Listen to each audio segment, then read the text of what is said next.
Chapter 2013. The martial emperor city's Yu Groom wielded the famed sword Fuji and charged directly at the 1,000 family elite cavalry. His sword fell. This sword was completely different from the previous one, which killed people with a light touch. It was brilliant, and the sword chi was so strong that it blotted out the sky. Wang Xianji, who was never willing to praise anyone, once joked with the green-robed girl that Yu Groom was the only one who stood out among the tens of thousands of martial artists in Donghai. It was obvious that Wang Xianji had high expectations for Yu Groom. More than 40 family elite cavalry were directly smashed by the swift and fierce sword chi. Blood and flesh splattered everywhere, and the scene was extremely bloody. One of the armored cavalrymen who should have died under the sword chi suddenly retreated and stepped on the warhorse's head accurately every time. He leaped like a rabbit and swooped down like a falcon on flat ground. In an instant, he pulled a large distance away from the unstoppable Yu Groom and finally fell between two warhorses that continued to charge forward. He casually raised his arm and snatched a fine iron spear from the Zhong family disciple. With a smile on his face, he looked up at the young swordsman who was rapidly approaching him. The middle-aged man in the armor of an ordinary cavalryman thrust his spear out. The spear was like a giant dragon leaping out of the water, aiming at the central plains swordsman's heart. Spear immortal Wang Xiao, one of the 4 grandmasters of the spring and autumn period, had left the big arm manual that had been handed down for generations. It said, "When the spear pierces a line, it will go straight. On the line, ghosts and gods will retreat." Every time Yu Groom stepped on the warhorse's head, he would break the warhorse's front leg, raising a cloud of dust and completely disrupting the cavalry's formation. In the face of the middle-aged cavalryman's powerful spear, he suddenly lowered his body a little. He lowered his head and bent his waist, barely dodging the incomparably sharp tip of the spear.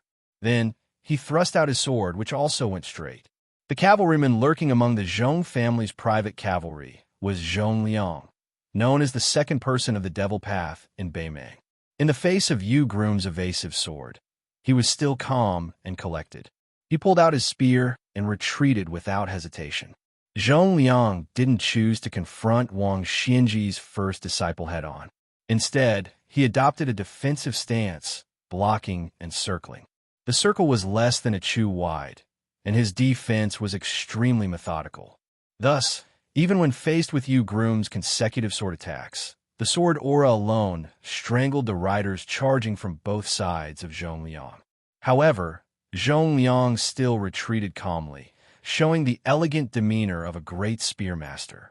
Although Yu Groom's swordsmanship was profound and vaguely had the charm of a land sword immortal, it could be said to be aggressive. Once an opponent of Zhong Liang's level chose to retreat shamelessly, it would be difficult for Yu Groom to seize the opportunity and succeed.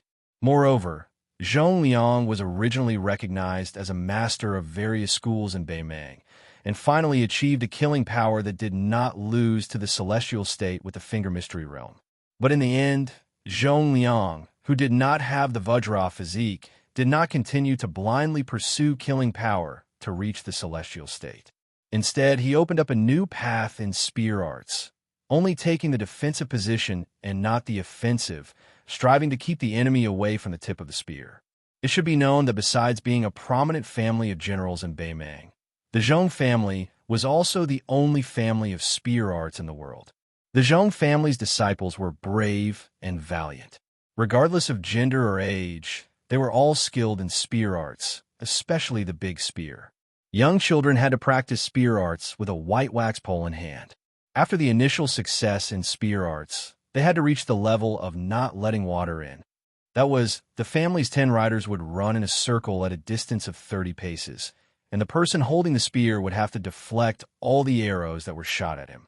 After that, in the heavy rain, brandishing the long spear so that his clothes were not wet in the slightest. Only then could he be considered to have reached the level of great success in spear arts. Therefore, the long spear iron cavalry under the command of Beimang's General Zhong Shintong, whether it was Dong's private cavalry, Murong Baoding's Winter Thunder elite cavalry, or the inferior Run Iron cavalry, They were all inferior to the long spear iron cavalry. It was a pity that the Zhong family had only cultivated less than 2,000 iron cavalry in 20 years. Limited by their numbers, they were unable to have an absolute advantage on the battlefield. After the Beimang Empress saw the Zhong family's iron cavalry practice with her own eyes, she sighed. The Zhong family's children are really like the grassland's eagles flying across the plains with iron spears in their hands. The Zhong family's second master, Zhong Liang, who had always been famous for deviating from orthodoxy and rebelling against orthodoxy in the grassland, chose spear arts as his martial arts returned to the roots to make up for his shortcomings in martial arts. This was unexpected, but also reasonable. Groom Yu looked deeply at Zhong Liang, who was retreating again and again, and suddenly put away his Fuji. Zhong Liang then stopped and laughed. You finally remember to go back to help Lu Huang? Don't worry. First ask if the iron spear in my hand agrees or not. Zhong Liang held the spear in one hand, and his chi was firmly locked onto Groom Yu. For the first time, he really had the intention to fight. Then, he raised his arm and made a gesture. The two wings of the Zhong family's cavalry that were constantly rushing forward suddenly broke in half. The elite cavalry that stopped moving forward lined up behind Zhong Liang. At the same time, the Beimang cavalry that was originally at the rear turned over and fell off their horses. No less than 300 people rushed forward from the gap between the cavalry formation. There were the Spiderweb's elite men of sacrifice, Beimang's Jianghu masters, and even the Zhong family's consecrated guests who had been raised by the Zhong family for many years. Without exception, all of them, including Zhong Liang, stared at Groom Yu, who was holding the long sword in Fuji. The 300 people quickly formed a huge encirclement and desperately surrounded Groom Yu, who had a cold blade at his waist and a long sword in his hand. Zhong Liang held his spear and stood in the same place. He saw more than 30 people taking the lead to surround and kill the sword genius from Liang's Eastern Sea. He smiled confidently. Groom Yu, bullying with numbers is something we have no choice but to do. Although my Zhong family's men are not afraid to fight to the death, this is only on the battlefield. After all, we are not in Jianghu. I hope you can forgive us. This battlefield was exactly the same as the one where Murong Baoding and Li Fengshou were overseeing. How similar. Unexpectedly, Groom Yu held the Fuji upside down, using only 2 fingers of his left hand as a sword.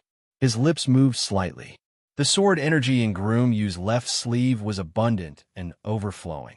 The 30 experts who were prepared to die were killed on the spot by the sword chi that rose from the ground without any warning, regardless of whether they were running wildly or leaping high into the air. Not only that, with Groom Yu as the center, the sword energy suddenly rose from the ground, spectacular like a big spring gushing out. This strange phenomenon was really like thunder rising from the ground. 100 feet, 200 feet, 300 feet, all of them were vast and mighty sword energy that rose into the sky. After the 30 Beimang experts that Groom Yu purposely targeted died, there were 60-odd people who couldn't dodge in time or just happened to bump into the sword energy, dying with their eyes wide open. Apart from most of the Beimang people who were lucky enough to dodge the sword energy, in truth, the number of experts who could take the sword energy head-on could be counted on 2 hands. Zhong Liang was naturally the most relaxed. He just raised his spear and landed heavily, smashing the sword energy that rose from the ground beside him. Zhong Liang wasn't in a rush at all. The one who should be anxious was Groom Yu. Lu Huang, who was at the end of his rope, faced the continuous charge of 3,000 cavalry. Apart from death, what else could he do? When the cavalry of the Zhong family entered the battlefield, Lu Huang would probably go and meet his master who made Jianghu bow to him for 60 years. Zhong Liang only needed to delay Groom Yu at the crucial moment. If he could capture Groom Yu alive, that would be the best. He didn't believe that his nephew, Zhong Tan, who was responsible for the prosperity of the family, had died at Miyun Mountain Pass. He was most likely imprisoned by Bailiang, most likely in Beiju City. Not only did Zhong Liang have high hopes for Zhong Tan, who had a similar temperament, but the entire Zhong family needed Zhong Tan alive. Otherwise, the Zhong family's 20 years of hard work and planning would all be for naught. Even if he and his brother Zhong Shantong achieved great military exploits in the future, without an heir, what benefit would it bring? Zhong Liang hoped that it would be used by Groom Yu or someone else in exchange for Zhong Tan's chance to return to the family. Zhong Liang, who was in a complicated mood, suddenly looked around for no reason, as if he was looking for something. He was very curious. As a top guru with outstanding attainments in Xian Finger, he could feel a huge and suffocating invisible momentum, but he couldn't catch any clues. He only knew that Toba Bodhisattva had dragged the young king into a real dangerous battlefield. Ordinary people couldn't touch it at all, and even Zhong Liang couldn't see it. After this battle, the casualties of Beiliang's siege infantry would be beyond imagination, and it might even affect the future southern expedition to the Central Plains. Because of those 18 people, the Southern Dynasty's infantry that had been accumulated for 20 years would be long gone before they could break through Beiju City. At that time, the grassland cavalry would have to dismount and fight, and the casualties would only increase. Liang Mang and Beiliang knew that whether Beiju City could be defended or not depended on the number of the Southern Dynasty's infantry. This was also the reason why the 18 people didn't retreat. It was also the reason why Beiliang quickly sent out so many elite cavalry, and the cobweb men of sacrifice and Jianghu masters didn't hesitate to go all out. Killing one more Southern Dynasty infantry that was familiar with siege warfare would increase the chances of Beiliang's Beiju City. Zhong Liang, who was tenacious and indomitable, was at a loss for the first time. Why did this battle have to be so bleak? Shouldn't the millions of grassland cavalry have targeted Beiliang from the beginning? In the hinterland of Beimang, the broken spear in Deng Mao's hand was less than 2 feet long. At this time, it became more and more like a broken spear, with only a foot-long spearhead left. However, one of Xian Yuan Qingfeng's sleeves was also shredded, and a ghastly wound appeared on her fair, jade-like arm. Blood flowed out incessantly. Deng Mao didn't let the purple-clothed man get within 50 steps of the crown prince of Beimang, but his palm was bloody and couldn't be said to have the upper hand. Chapter 2014. However, Beimang Shiha Province's preceptor Helian Wu Wei, Aquarius Province's preceptor Wang Yong, and the crown princess had all come to Yelu Hongsai's side as if they were facing a great enemy. They wanted to make sure that the crown prince wouldn't be killed by that crazy woman in broad daylight. Regardless of what attitude the emperor held toward the life and death of his son, if the commander-in-chief died under the protection of the army, in the end, it was an unprecedented and shocking comical matter. 2 armies facing off against each other, and having the head of a general taken away by the enemy of 10,000 men was a ridiculous ending that would only appear in the streets and alleys of romance novels. Although Helian Wu Wei wasn't famous in the grasslands as a martial arts grandmaster and was only known for his strict management of the army, and Wang Yong had never killed an enemy in Jianghu or on the battlefield. However, judging from the fact that these 2 riders were flanking the crown prince of Beimang, their strength must be extraordinary. After all, the crown princess of the chess and sword music school was rumored to be second only to Hong Jingyan, Huang Baozhuang, the Copperman grandmaster, and several masters whose sword chi was close to Huang Qing. At this moment, she was still standing on the right side of Wang Yong. Even in the face of such a lineup, Xian Yuan Qingfeng still had no intention of retreating. Unreasonable. Wang Yong, the preceptor of Aquarius Province, shook his head lightly. This woman didn't know how to judge the situation. Not only did he steal the limelight for the young king, but he didn't expect this woman to really think he was a pushover. Yalu Honkai made up his mind to use her to rope in a group of grassland bigwigs with unique hobbies. He smiled sinisterly and said, "Deng Mao, remember to keep her alive." Xian Yuan Qingfeng coldly glanced at the crown prince of Beimang, who was sure to win, a mocking smile on his lips. Logically speaking, the crown prince was more precious than his royal highness. However, no matter if it was Liang or Beimang, they were all trash. Deng Mao said in a low voice, "Xian Yuan Qingfeng, I'll give you a chance to kill yourself." Broken Spear Deng Mao didn't deliberately lower his voice. Yalu Honkai was immediately enraged after hearing this, but due to his forbearing and gloomy nature, he didn't say anything. However, in this crown prince's heart, Deng Mao and his benefactor, Yalu Dongchuang, must die.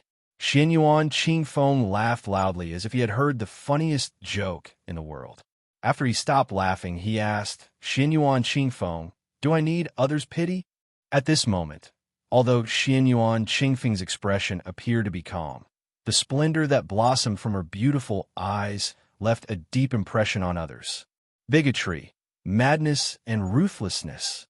No matter when or time and place, these grandmasters of martial arts evaluation masters, or even Wang, Ansley Chungang, and Wang Xianji would never have such an extreme demeanor and dissess. Or Li Wang and Wang Xianji, Wang and Wang, who had these in no matter where and the no. To them. This is Yang's lady was female woman was. White dress Luo Yang, martial emperor cities Linya, and Wu family's sword-tombed jade flower would never be so cold and extreme. Xianyuan Qingfeng slowly raised her injured arm, allowing the blood to drip from between her fingers onto the yellow sand. Her eyes turned red. Deng Mao, do you really think of that bastard with the surname Su? Strands of scarlet aura that reeked of blood appeared on her arm. It was so thick that it was almost tangible, and it formed a sharp contrast with her smooth and translucent snow-white arm. The aura that flowed out lingered around her arm like numerous small scarlet snakes that were sticking out their tips. If one were to talk about the most unreasonable heavenly phenomenon killing heavenly phenomenon in the world, it would be Catman Han Shangxian. At this moment, the strange phenomenon of Xianyuan Qingfeng's arm coiling around the red snake was exactly the same as the famous technique of the Liang chief eunuch in the past. Not only that, compared to Han Shangxian, Xianyuan Qingfeng was even more ruthless. She went one step further and didn't hesitate to use her blood to nourish this thing.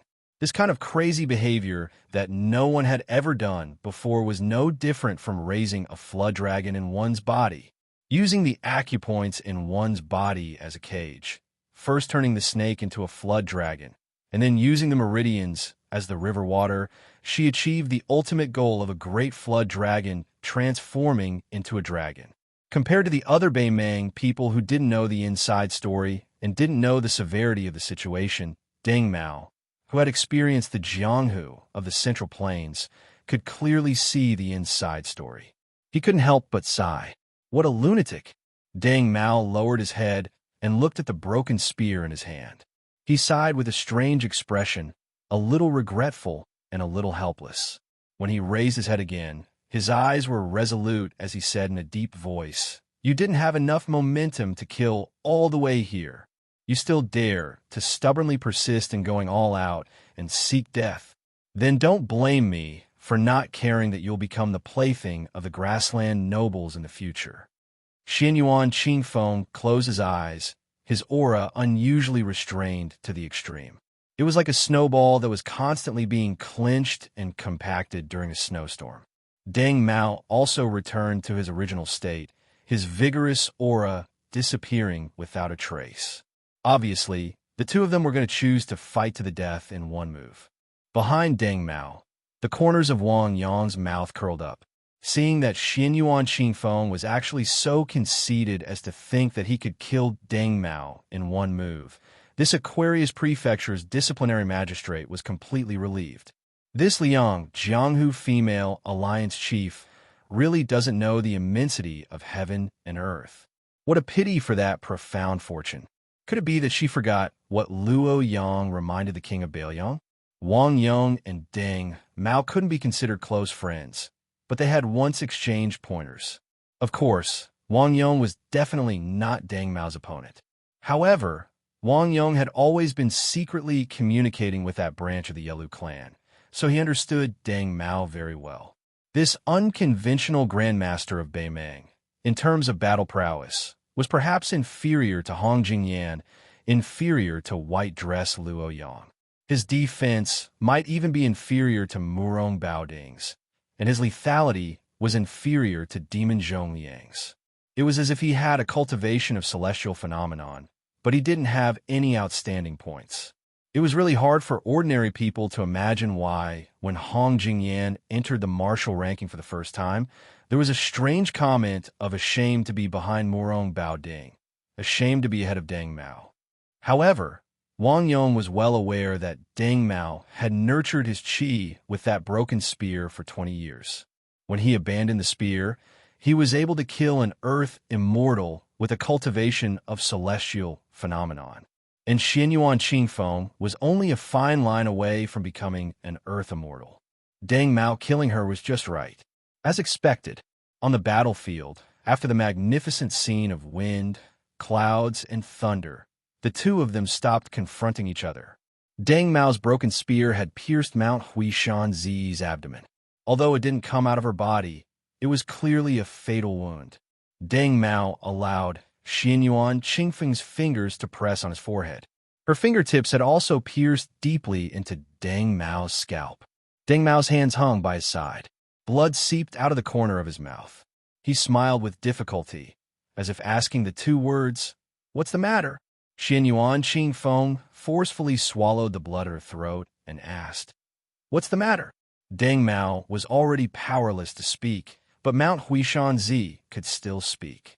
It was obvious who was superior. However, on this battlefield, there was only a single figure in purple clothes. She was only 80 steps away from the Beimang banner. Victory and defeat had been decided, but it wasn't necessarily a matter of life and death. Helian Wuwei didn't make any moves. However, two riders beside the Beimang crown prince had already charged forward. One of them was Wang Yong, the abbot of Aquarius State, who held an iron spear. The other was the Beimang crown prince consort, who had drawn a long sword and was known as Han Gu. Both of them wanted to quickly kill Xianyuan Qingfeng to prevent future trouble. It was obvious that neither of them took Yilu Hongcai's decree seriously. In fact, after seeing this scene, the Beimang crown prince no longer had any thoughts of sparing Mount Huishan Zi's life. This Central Plains woman was too terrifying. Xianyuan Qingfeng withdrew her fingers, and Deng Mao fell to the ground at her feet. Just like the countless men of the Central Plains, they all fell to her feet. She closed her eyes and listened to the rapid, drum-like sound of horse hooves. The wind blew, and her sleeves fluttered. She was still as graceful as an immortal. At that moment, Xianyuan Qingfeng recalled a certain someone holding up an oil paper umbrella in the heavy rain at the Great Ox Hill. He recalled how they looked at the snowmen piled up in the courtyard together at the Damaiyai post station in the capital. A certain someone spoke with an inexplicable sadness about their dreams. She slowly fell backwards.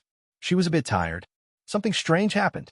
In a certain inconspicuous battlefield in the heart of the Northern Mang army, a petite and exquisite figure had actually emerged from the ground mysteriously. She arched her back and sprinted as fast as lightning, practically passing through the bellies of the Northern Mang warhorses. In a short few blinks of an eye, she arrived at Xianyuan Qingfeng's side of the battlefield, and then disappeared in a flash. Sensing a strong sense of danger, the Beimang crown princess abruptly stopped her horse. She widened her eyes. She was already behind the Aquarius Prefecture's provincial governor, so she was in disbelief. In her line of sight, Wang Yong was still charging forward with his spear in hand. He was unstoppable. However, a young girl had unknowingly squatted on the back of his horse. This prefecture's provincial governor, who had great authority, had his chest pierced by a karate chop. After the young female assassin pulled out her karate chop, she glanced back at the Beimang crown princess, who was shivering all over. She seemed to chuckle before she disappeared again. In the next moment, she happened to carry Xianyuan Qingfeng, who had fallen to the ground. After a brief moment of shock, the crown princess no longer cared about breaking the rules of etiquette. She angrily shouted at the surrounding cavalry with a ferocious expression, "Stop the assassin!" No one knew why this young girl appeared on the battlefield. Even the young vassal king of Baoyang did not know. Su Fengyin only knew that she had promised him that she would not go to the battlefield outside Beimang City. She also promised him that if the battle did not go well, she would take the young cat out of the city and go to the western Shu where the sea of bamboo billowed. No one knew how she was able to hide underground for so long, and how she was able to hide not far away from the Beimang army without making any mistakes. Previously, in Beimang City, everyone only knew that there was an extremely interesting and strange young girl who liked to hang outside the young prince's study or sit on the eaves in a daze. The new Prince Liang also never restrained her. Even when they were discussing matters in the meeting hall, the young girl would also sit on the roof beam, seemingly bored. On the roof. Therefore, she knew the general arrangement of the Beimang army. She silently memorized it in her heart before silently disappearing into Beimang City, her whereabouts unknown. Her name was Jia. Su Fingyan liked to call her Miss He. She had killed Wang Mingyin and Lu Haosher. Chapter 2015. She had even stopped Wang Xianji all the way to Beiliang's border. Again and again, she was unwilling to back down. Today, she had killed another Beimang official.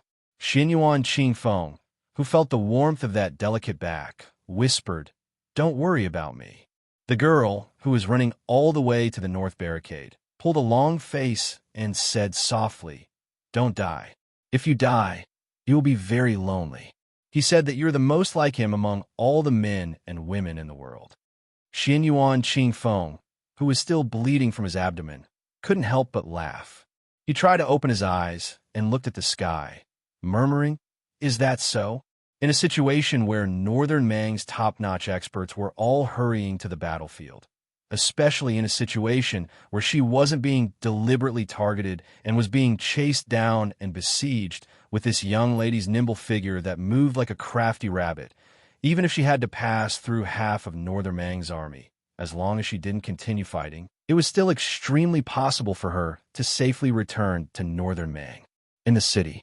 But when she had to carry Xianyuan Qingfeng out of the battlefield and dodge countless arrows along the way, especially the girl on her back, she was in danger.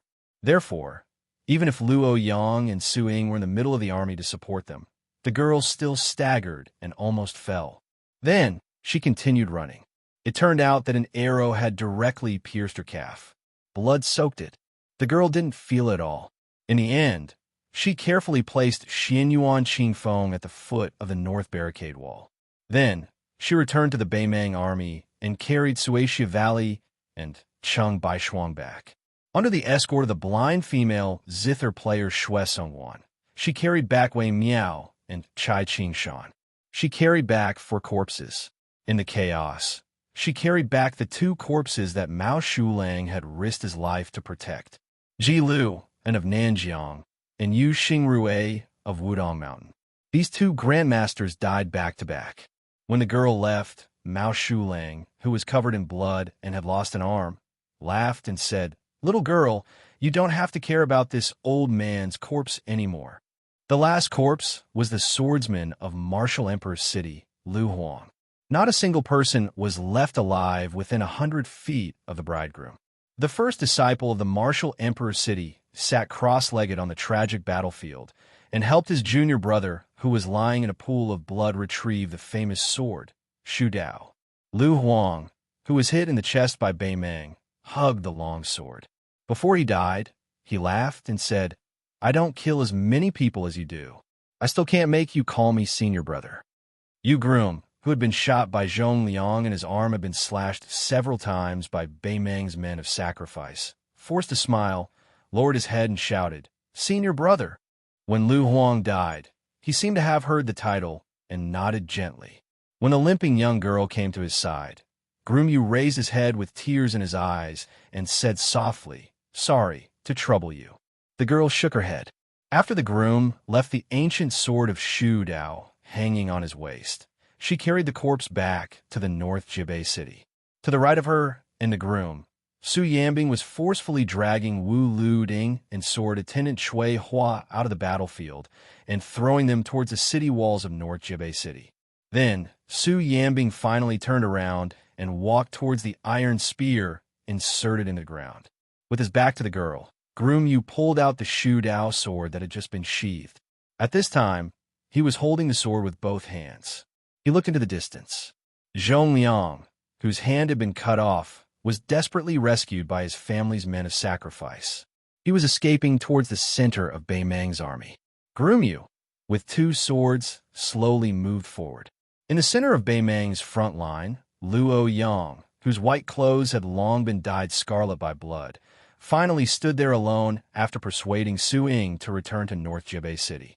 One-armed Mao Shulang, who had been leading the charge, also died after killing 700 people in a spurt of energy. He died without an intact corpse. He died without a burial place. Under the city walls, the corpses that Jia Jia carried away from the battlefield were placed into hanging baskets and returned to North Jibei City. Outside North Jibei City, there were 18 grandmasters: Cheng Baishuang, Sui Shigu, Wei Miao, Chai Qingshan, Yu Xingrui, Ji Lu and Lu Huang, Mao Shulang. All 8 of them were dead. The 10,000 infantrymen of Bei Meng's 3 divisions had long been wiped out. The 10,000 cavalry on the 2 wings had suffered heavy casualties. More than 2,000 of the cobweb men of sacrifice and various Jianghu experts had died in battle. The 1,000-man elite cavalry that had intercepted and killed the grandmasters of the Central Plains added up together with the elite infantrymen of the grassland, the total number of casualties had reached 10,000. More than 2,000 catapults and the large crossbow formation had become mere decorations. Xinyuan Qingfeng sat on the ground with her back against the city wall. She had already pulled out the broken spearhead and pressed her hand against the wound with a cold expression. Wu Lu Ding, whose internal organs had been injured, covered his mouth with all his might. Blood seeped through the gaps between his fingers. He couldn't help but cry. In order to save him, swordswoman Sui Hua had been slashed in the face by a saber. However, when she looked at him now, her expression was still as gentle as ever. Shuesong Wan, whose face was as pale as snow, hugged his guqin. His fingers were a mess of flesh and blood, and the strings of his guqin were all broken. There was no trace of qi left in his body. Su Ying, who was wearing a red robe, had a deep cut on his back. He crouched down and gently helped He bandage her wound. The stubborn girl raised her arm, bit her lip, and wiped her tears with all her might. She couldn't see him, because she knew that the battle between the 2 that no one could see was an even more tragic one. Outside North Jibei City, Groomyu continued forward. Su Yanbing and Luo Yang continued to block the advance of the 2 large infantry formations of Bei Meng. In an instant, the clouds in the sky above North Jibei City, or more accurately, the entire northwestern border disappeared at the same time. Chapter 2016. As long as everyone raised their heads, they could see a vast and boundless ripple above their heads, surging and spreading in all directions. The Northern Yang Border Army inside North Barricade City and the Northern Mang Great Army outside North Barricade City were like fish swimming at the bottom of a lake, all of them raising their heads to look at the layer of ripples on the mirror-like surface of the lake. There were no clouds for thousands of miles. Then it was as if 2 huge rocks had smashed into the surface of the lake, breaking through the surface and falling straight to the bottom of the lake. 2 figures landed on the ground at the same time. The earth shook. That brilliant golden color landed in the Bei Meng army. The white figure landed in front of the city gate of Bailiang City. The 2 figures that had just descended from the sky collided almost at the same time. One person went from north to south. One person went from south to north. The illusory battle of providence was in the Fangzhong world in the sky. The Bei Meng army god had the upper hand. The young king's providence had been cut off by the remaining heavenly Tao contained in Li Fengshou. But in the end, Su Fengnian still brazenly broke through that world and returned to the human world. Then, the next battle would be an unrestrained battle in the human world, when the 2 streaks of light collided in the middle of the Northern Mang army's abdomen. The momentum was so great that several hundred cavalry in the vicinity were instantly sent flying. Before the men and horses even landed on the ground, they had already died. The burly golden figure slid back a few thousand feet. The white rainbow crashed into the city wall of Bailiang City. His elbows were pressed against the wall, and he did not allow his back to hit the city wall. Both sides did not take a breath. Instead, they collided violently in the previous straight line at a speed faster than when they retreated. The location of the collision this time was a bit closer to the south, which was why there were several hundred northern Mang cavalry soldiers who were caught in the crossfire, their men and horses sent flying. The Beimang army completely stopped advancing south. They did not dare to. Even though close to half of the 18 grandmasters outside northern Mang City had died, and the remaining half had completely lost the ability to fight, when the northern Mang barbarians personally witnessed this horrifying scene that shook their hearts, all of them were stunned. The two rainbows collided again and again at a speed faster than before. By the time the Beimang army that was unfortunately in that straight line, which penetrated through the north resisting city to the rear of the 400,000-strong army, had finally had time to frantically flee to both sides, more than 20 collisions had already occurred. On this straight line, even if you were a celestial phenomenon expert, as long as you blocked the path of both sides, you would die instantly. It was unknown just how many northern Mang infantry and cavalry, how many centurions and kiliarchs, how many southern court generals and influential figures died mysteriously just like that. Later on, there was a martial arts grandmaster who sighed from the bottom of his heart. The battle outside Jbicheng is probably only comparable to the battle between Lu Zhu and Lu Zhu. Since there was only one ancestor Lu in this world, a battle between the two of them had not happened in 1,000 years. The next collision was even more shocking. Even the ordinary soldiers could see the chi ripples that surged out with their naked eyes. This time, the golden figure almost directly withdrew from the battlefield. The Beimang army god paused for a moment, then stepped forward step by step. His roar and footsteps were as loud as thunder. Su Fengnian, I'll break all your meridians and destroy all your acupoints. Tuoba Bodhisattva was obviously enraged. He rushed forward and collided with Su Fengnian, who had moved at the same time. This time, it was Su Fengnian's turn. His entire body was embedded in the north resisting city's walls. Everyone could finally see Tuoba Bodhisattva's burly figure clearly. 18 golden flood dragons as thick as bowls circled around his body rapidly. He sneered loudly. Let's see how many pounds of blood you have left to boil and convert into chi. Su Fengnian, who was dressed in white, landed at the foot of the city. There was not a speck of dust on his body, and there was indeed no trace of blood. On the drum platform at the top of the north resisting city's walls, the drumming never stopped.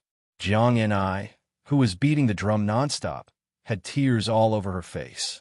She did not dare to look at Su Fengnian.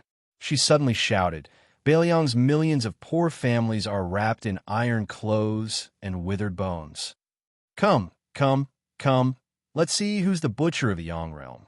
Come, come, come, let's see who's beating the beauty drum.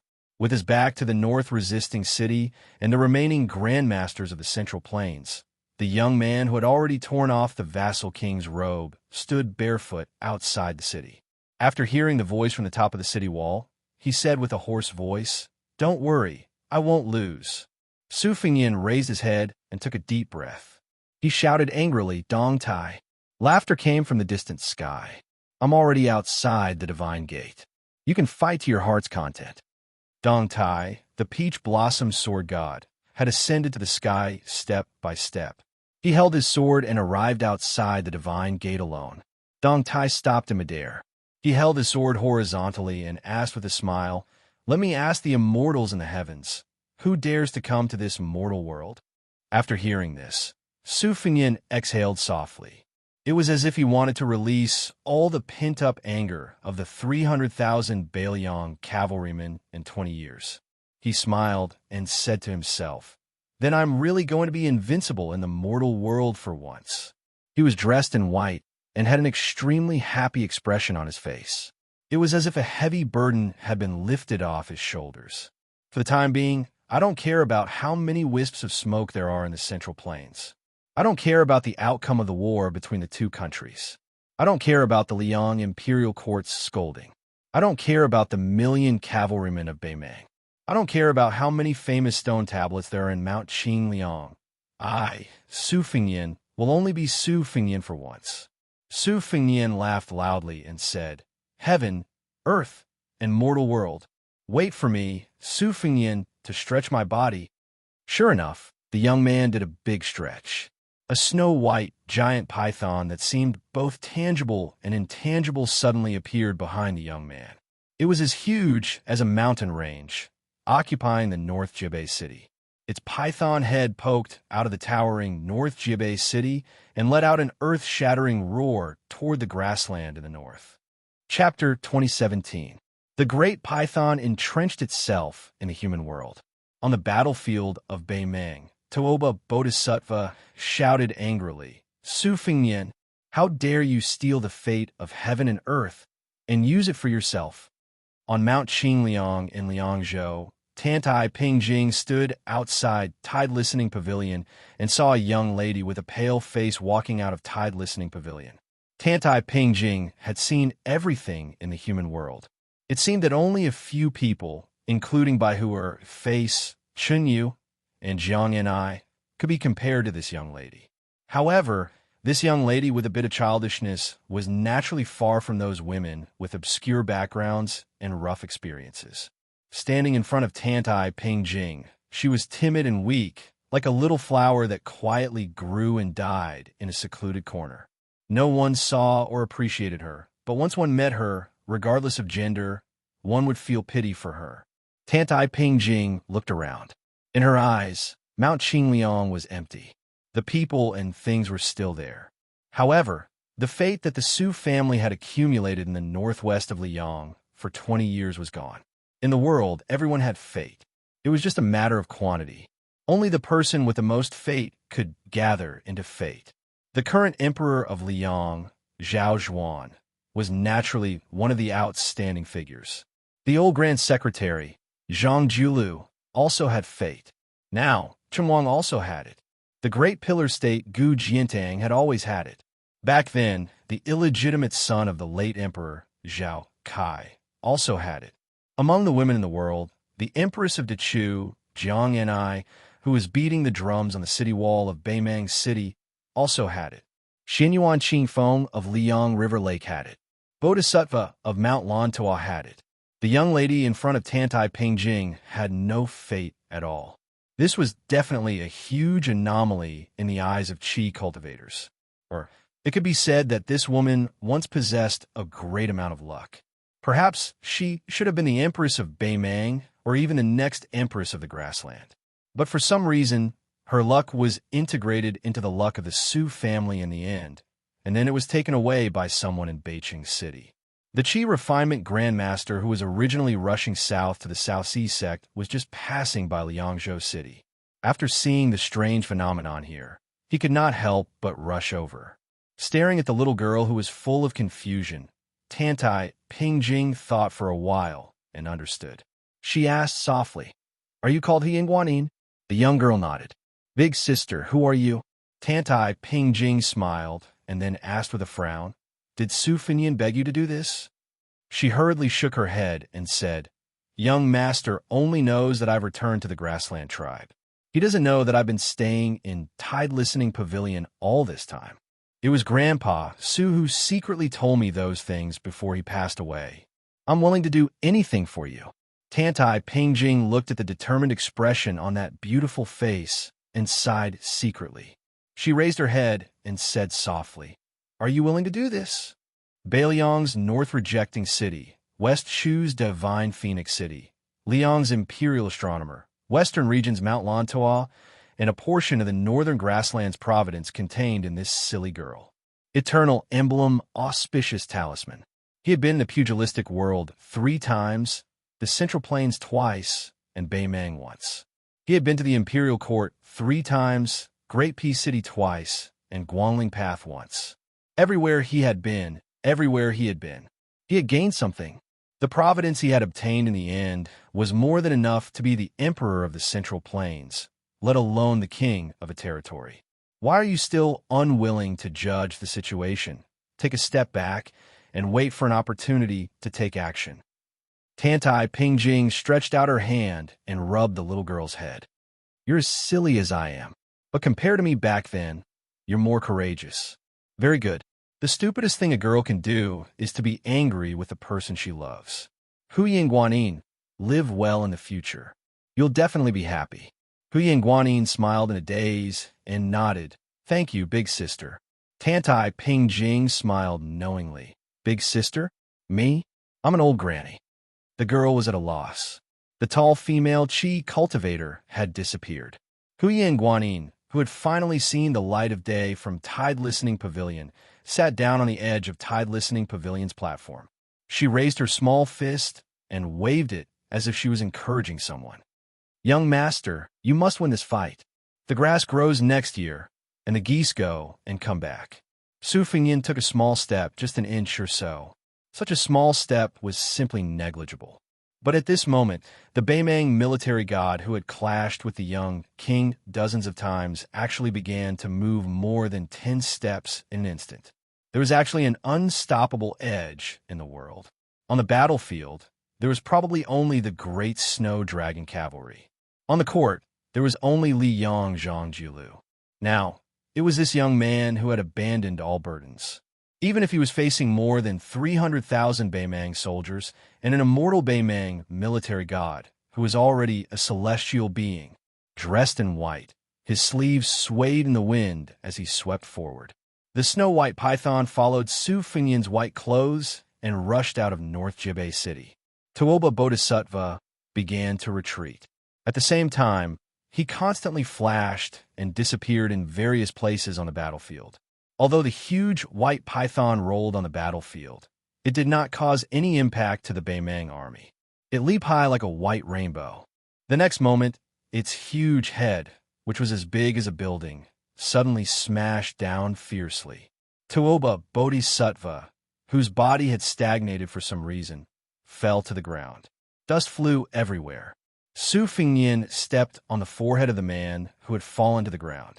He leaned forward and looked down at the stabilizing force of Beimang's military and politics. He laughed and said, Toba Bodhisattva, since you want to control both the martial world and the court, I'll let you have it. In the end, I can't ask for it. The 18 golden flood dragons entwined around Tuoba Bodhisattva's burly body crazily crashed into the high and mighty white python. Every time the python lowered its head to bite, it could crush or chew a golden flood dragon that was as thick as the mouth of a bowl. The dazzling golden lights collapsed extremely quickly. Most of them dissipated between heaven and earth as if they were ownerless objects. Only a few dozen spots of light that ordinary people could not detect merged into the space between the eyebrows of some people on the battlefield outside the city and in North Jibei City. The light flickered unsteadily. Some fell silent, while some still bounced out of the space between the eyebrows and gradually disappeared. How could 18 slender bamboo poles support the force of a mountain peak? After more than 10 times, Tuoba Bodhisattva, who had been lying on the ground, suddenly roared. He sucked the remaining 7 flood dragons into his 7 orifices like a big dragon drinking water. However, there was still a 20-foot-long flood dragon that was held in the palm of Su Fingyin. It was like a snake that was held by its 7 inches. It struggled desperately, and its head and tail crazily slapped Su Fingyin's body. Tuoba Bodhisattva, who was stepped on the forehead, took the opportunity to slide back 300 feet and escaped from Su Fingyin's control. The latter twisted hard, and the flood dragon was broken into 2 parts. The dazzling golden light scattered in all directions. Then, the white python that was entrenched beside the young king opened its mouth and gently swallowed the golden light into its stomach, as if it had eaten a full meal. Tuoba Bodhisattva, who had golden blood flowing all over his body, stood in the distance. He was panting. His eyes were gloomy as he carefully watched the young king's movements. Su Fingyin did not take advantage of the victory to chase after him. He just stood there and said sarcastically, "Half of your luck has already been used by others. Toba Bodhisattva, do you feel sad?" Toba Bodhisattva sneered. "How long can you maintain this peak state? 15 minutes? Or 30 minutes? But you will definitely collapse earlier than me." Su Fingyin casually shook his cuffs and said with a smile, "Take a guess." Toba Bodhisattva took a deep breath and spread out his hands. Through his skin, his veins and bones showed a rich golden color that was clearly visible. He gradually recovered his state of mind. He raised his head and said in a deep voice, "You will regret it." Su Fengnian looked back at Zhibiqing City and looked back to the south. Those martial arts masters who died in the battle outside Zhibiqing City and those generals who died in the battle outside Bailiang Pass are respectable. But those ordinary soldiers who bravely stepped forward in every battle outside Bailiang Pass are the real backbone of Bailiang. In the forest of steels on the back mountain of Mount Qingliang, I'm not trying to win the hearts of the people for the Su clan. I just hope that the common people of northern Liang who can't hear the drums or see the smoke signals will know just who died for them on the battlefield outside the pass. In my life, I have a clear conscience. Why would I regret it? Back then, at Mount Wudong, he stood side by side with the first-generation sage Zhang of the Confucian school. The old man sighed. I once led my students and disciples to travel all over the country. I lived in Shangyin Academy until now. I like to boast that in the past 800 years, I have read the most books and traveled the furthest. But now you, Su Fengnian, have traveled the furthest. Before that, Su Fengnian really didn't think about how far he had traveled in Bailiang, Liang, and Beimang. If there was a tombstone on Mount Qingliang in the future with the name Su Fengnian engraved on it, he wouldn't be lonely. Left, right, front, and back, they're the heroes of Bailiang. Su Fengnian turned his head and smiled at Toba Bodhisattva. Don't worry. I will definitely beat you up until your parents can't recognize you. Toba Bodhisattva's figure flew backward and laughed. Come and fight. Su Fengnian's hands hung down naturally. In each of his palms, there was a purple heavenly thunder surrounded by electric light. Looking at Toba Bodhisattva's retreat, he curled his lips. Why? Not only do you want to stall for time, but you also want to use Dongzhuo's troops to kill me at Huaiyang Pass? To be honest, you are worse than Wang Xianji. After Su Fengnian disappeared in a flash, he only left a sentence that lingered on the battlefield. 108,000 miles. The rumbling of thunder continuously resounded in the vast area outside of the Northern Mang Army's northern borders, continuing without end. At this moment, the north gate of Bailiang City opened wide. Bailiang cavalry rushed out and crashed into Beimang's infantry formation. The east and west gates opened as well. 5,000 men of sacrifice rushed out from each gate. About an hour later, a burly figure fell into the heart of Beimang's army like a meteorite. He was thrown here from afar. In the big pit, Toba Bodhisattva was badly mutilated. No one knew if he was dead or alive. Above the mortal world, outside the gate of heaven, there was a total of 81 immortals, and after walking out of the heavenly gate as immortals, they were all reduced to banished immortals without exception. The Peach Blossom Sword Deity. Chapter 2018. How was his swordsmanship? His swordsmanship was heavenly. Previously, he had been forced back 30,000 feet by the 12 immortals, including 4 sword immortals in the sky. However, in the end, only the Peach Blossom Sword God returned with his sword. Dong Tai held the Taiya sword in one hand and raised his other hand to knock on the door. He smiled and asked, "The guest has arrived. What should we do?" Finally, there was no movement from within the glorious gate of heaven. At this time, Groomyu had already returned to Beimang City with the head of Zhong Liang from Beimang. Su Yanbing asked for a horse from the Bailiang Frontier Army and left the city with his spear. Sword attendant Suhua left behind the young Wu family sword crown with heavy internal injuries. She wore armor and carried the ancient sword Su of Gojoseon on her back. She opened the path for the right-wing cavalry of Beimang City. Red-robed Su Ying and Lady He rode on the same horse and hid in the left-wing cavalry. The grand battle of North Jiabei City's defense had finally begun. Hashtag, ending Chapter 1, there is no Central Plains, the third year of Xiangfu, the end of autumn. The king's 10th army that participated in the annual autumn hunt did not go south to Liangzhou Pass. Instead, they went north and returned to the capital of Baiting. During the autumn hunt, His Majesty did not show up except for one night during a meeting in painted ash. Taiping Ling and Yelu Chukai accompanied him all the way. In the night, there were many palaces. In a small room that was far from being luxurious, the candlelight swayed gently. Not only did it not illuminate the room as bright as day, it added a bit of gloominess. This was probably the so-called "the forest is too quiet." An old woman with a serene expression was lying quietly on her sickbed. She seemed to be reminiscing about the past and her youthful days. Beside the bed, Tai Ping Ling, who was the teacher of Beimang, sat on a small stool. He lowered his head and stared at the old woman with protruding cheeks. Her white hair was like frost. Li Mibi, who had single-handedly created the Beimang spiderweb, behaved even more strangely. He just sat on the threshold of the house.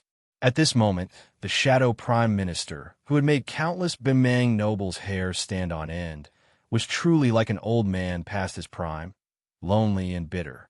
"Your Majesty, do you feel uncomfortable?" The magistrate of peace spoke calmly, without the slightest hint of nervousness or fear, nor the slightest hint of sorrow. Instead, there was a rare gentleness that was out of place at this time. The old woman didn't answer his question. Instead, she asked softly, "Are you wondering why I don't want to accept the gift from the celestial being and why I don't want to live for another 4 to 5 years?" Tai Ping Ling nodded, then quickly shook his head and said gently, "It doesn't matter." The old lady laughed it off and asked, "Do you think that foolish son of mine, with his heart higher than the sky and his life thinner than paper, will be able to take down the north-resisting city with his 400,000 soldiers?" Tai Ping Ling answered cautiously, "As long as Toba Bodhisattva defeats Su Fengyan, the situation is set. Not to mention a dozen or so martial grandmasters of the Central Plains. Even 10 more would be useless. Even if Toba Bodhisattva loses, we may not lose. Your Majesty, you don't have to worry too much about the war." The old lady gently placed her hands on her abdomen, the corners of her mouth twitching slightly. "Worry? I'm not worried about the war outside Liangzhou Pass at all. After handing over the military power to Yelu Honkai, I put it down. This child has been a wrong crown prince for more than 30 years. Let him be high-spirited for once. The relationship between mother and son, as well as the relationship between monarch and subject, can be considered as not owing each other anything. As for whether the flames of war will burn into Liangzhou Pass or spread to the Southern Dynasty, I'm a dying person. What do I have to worry about? What do I have to worry about? In my life, I think I'm the best at the word ease. The guilt I feel towards others doesn't last long. I can also let go of the regret I feel towards myself. In this life, the first half of my life was like walking on thin ice, but at least the second half of my life was comfortable and comfortable. It's quite good. Moreover, as a woman who wears the dragon robe and sits on the dragon throne, I'm the first person in all of history. Whether I'm remembered for hundreds of generations or infamy for tens of thousands of years, my name is destined to not be forgotten in the history of each dynasty. What great regrets do I have in this life? Probably none. It was rare for the old lady to be so long-winded, and it was even rarer for her to be so calm. The old man made a sound of acknowledgement. This chess and sword music school's Taiping commandant had angrily left the grasslands back then and went to the central plains of Liang to live in seclusion for 20 years. She had changed her identity more than 10 times, traveling north and south of the Great River. She had seen all kinds of things in the world and studied the mountains and rivers to her heart's content. There were tens of millions of scholars in the world. Perhaps only the great demon Huang Sanjia, who had caused chaos in the spring and autumn period, was more read 10,000 books and traveled 10,000 li than this Beimang imperial tutor whose real name had long been forgotten. The old lady took a deep breath and asked, if Zhao Bing and Chun Jibao work together, will they be able to fight their way north to the outskirts of Tainan City? The old man nodded and said, definitely.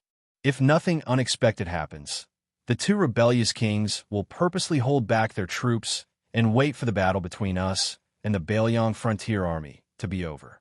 Otherwise, if they take the capital of Liang too early, they will be worried that we will retreat back to the grasslands. They are even more worried that we will simply abandon the territory of the Southern Dynasty and decisively retreat to Norland. Then, it will be the awkward situation when the Zhao clan of Liang unified the Central Plains. With the temperament of Yin King Zhao Bing, he will not let his efforts go to waste. At that time, Su Fengyan will really be the next Bailiang, and Bailiang will still be the powerful Bailiang. It is not worth it. The only variable in the Central Plains is Gu Jiantong's Liang Frontier Army. He has 300,000 elite soldiers openly and secretly. If he grasps the right opportunity, he may become the Su Shao after the Battle of the Western Wall. Furthermore, Gu Jiantang will not let go of this opportunity. After all, Liang no longer has the wise old Emperor Zhao Li. The world today is no longer the world of the past. At that time, Su Shao ruled by drawing rivers and was unpopular. However, once Gu Jiantang successfully takes over Taiyan City, he will comply with the will of the heavens. It will be very different. The old man saw that the old woman's spirit was still good, so he tried his best to be concise and to the point. The Central Plains is in troubled times. Among the generals, Liang's Lu Sheng and Su Gong are few and far between. They are outside of the storm and still have the opportunity to choose a tree to live in. Tang Taizhuang and the others who are in Tai and City will most likely end up in a more miserable state. As for the civil officials in the imperial court, the short-lived Emperor Zhao Sun won't say much. Zhao Bing and Zhao Zhu, father and son, no matter who usurped the throne, would be willing to treat those scholars well. Only Chen Wang, the regular attendant of the left's scattered cavalry, has an unfathomable future. The key is whether the new emperor is truly magnanimous or not. The old woman mocked herself. I gave up the chance to live for 4 or 5 more years just to not see that magnificent scene. Am I wrong? The imperial decree of peace said softly, "If your majesty," the old woman seemed to know what the imperial preceptor wanted to say. She smiled broadly and said, "Forget it. There is no medicine for regret in the world. I don't care for it." The imperial decree of peace smiled. "Your majesty is a true hero." The old woman suddenly said something off-topic. "Li Mibi, that woman can live, but she must not see the light of day again." Li Mibi, who was sitting on the threshold, was startled. He then said in a voice just loud enough for the emperor to hear, "I understand." The old woman seemed to have remembered something. "That Wang Du of the southern court who likes to plant plum blossoms, is he really a chess piece?" Li Mibi raised his voice slightly. "Although there is no conclusive evidence, I can still conclude that Wang Du is a hidden chess piece of Bailiang." The old woman sighed. Tide Listening Pavilion's Li Yishan is truly formidable. The imperial decree of peace revealed an expression of heartfelt admiration. He nodded.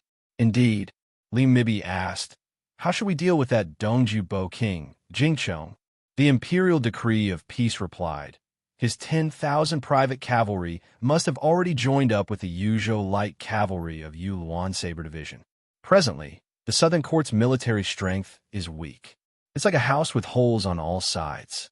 Unless we send assassins in secret, we can't do anything to him.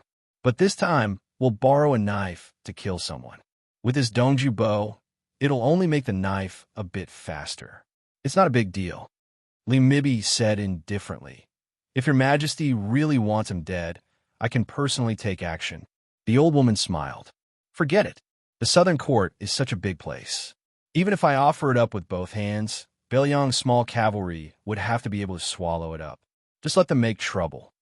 The old woman was clearly somewhat tired when it came to such a major military matter that involved the direction of Liang Mang's war. She also had some unconcealable vexation. She slowly closed her eyes. It was as if she wanted to live a life where the eye doesn't see, the heart doesn't grieve over. She didn't want to be unable to break away from those schemes when she reached the end of the path in the world of the living. The old woman forced herself to take a breath. Her tone suddenly became firm. Her wizened face no longer had the casual expression from before. "I only have 3 things to tell you. Dongzhuo must take Huayang Pass. Yilu Honkai must die before me. The Murong clan must leave behind their bloodline, regardless of gender." When she said the last sentence, The old woman laughed out loud for no reason. She was extremely happy. Superfluous. Then there are only two things left. The old woman turned her head for the first time tonight. She looked at the imperial decree of peace, who worked diligently and wholeheartedly for the country's court. She smiled and asked, "You could be considered a scholar. Then tell me, is it that man proposes but God disposes, or God disposes but man disposes?"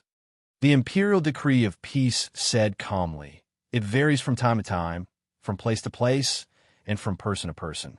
Man proposes, but God disposes. In the end, there's no fixed number." The old woman withdrew her gaze. She didn't comment. She muttered to herself, a muddled account.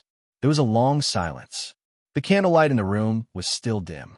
The old woman murmured in a small voice, "It's getting cold. You should all leave. I want to have a good rest." The autumn air was refreshing. If he didn't die now, when would he? The imperial decree of peace stood up gently and then bowed. The old man refused to straighten his back for a long time.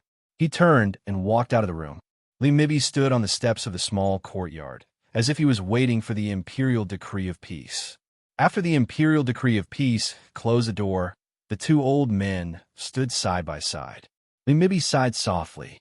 There are still too many things that haven't been explained clearly. The imperial decree of peace didn't comment. Mibby suddenly sneered. "If you leave too much blank, your authority as the imperial preceptor will grow." In the end, His Majesty didn't even leave a name list for the imperial preceptor. This is indeed what you want. Chapter 2019. As for the Beimang Empress's funeral, it was destined to be kept a secret. When the old woman refused to add oil to the celestial, she knew that she did not have much time left. Thus, she had informed the Taiping magistrate and Li Mibby that if she could not survive the Battle of North Jiebei, she would use the excuse of being exposed to the autumn cold to let the Taiping magistrate handle all government affairs. She had already changed the people in charge of the big and small seals to the Taiping magistrate's trusted aides. When the Taiping magistrate said that she was a true hero, he was speaking from the bottom of his heart. Yalu Honkai, an old official who had followed the orders of 3 dynasties, was bound to die. If it were not for Li Mibby, who could barely hold back the first master of the chess and sword music school, no one in the grassland could challenge her. It was very likely that the next ruler of the grassland would be in her hands. After all, the Empress did not mention who she wanted to inherit the throne. In her last words, she was still very cold to her son, Yalu Honkai. "My descendants are not like me." This sentence had been widely spread in the grassland. Fortunately, the word shao was not replaced with filial piety. Otherwise, Yalu Honkai would not be able to eat or sleep. After all, the mediocre descendants were not like the heroic ancestors. Each generation was worse than the last. This could be explained by the will of the heavens. To a certain extent, the reason why Yalu Honkai could live until today and even control 400,000 soldiers was because of the weak crown prince is not like the iron-blooded empress. Otherwise, how could the cub survive when the 2 tigers fought? Li Mibby's words did not cause the Taiping magistrate's face to change at all. This old man who had once said that he would use black and white to buy peace was now thinking about the weight of some chess pieces. Crown Prince Yalu Honkai was naturally not as mediocre and useless as people thought. However, the private meeting with Wang Du had caused the Crown Prince to completely lose the Empress's favor. The Empress had always thought highly of the youngest general in the grassland, Dong Zhuo.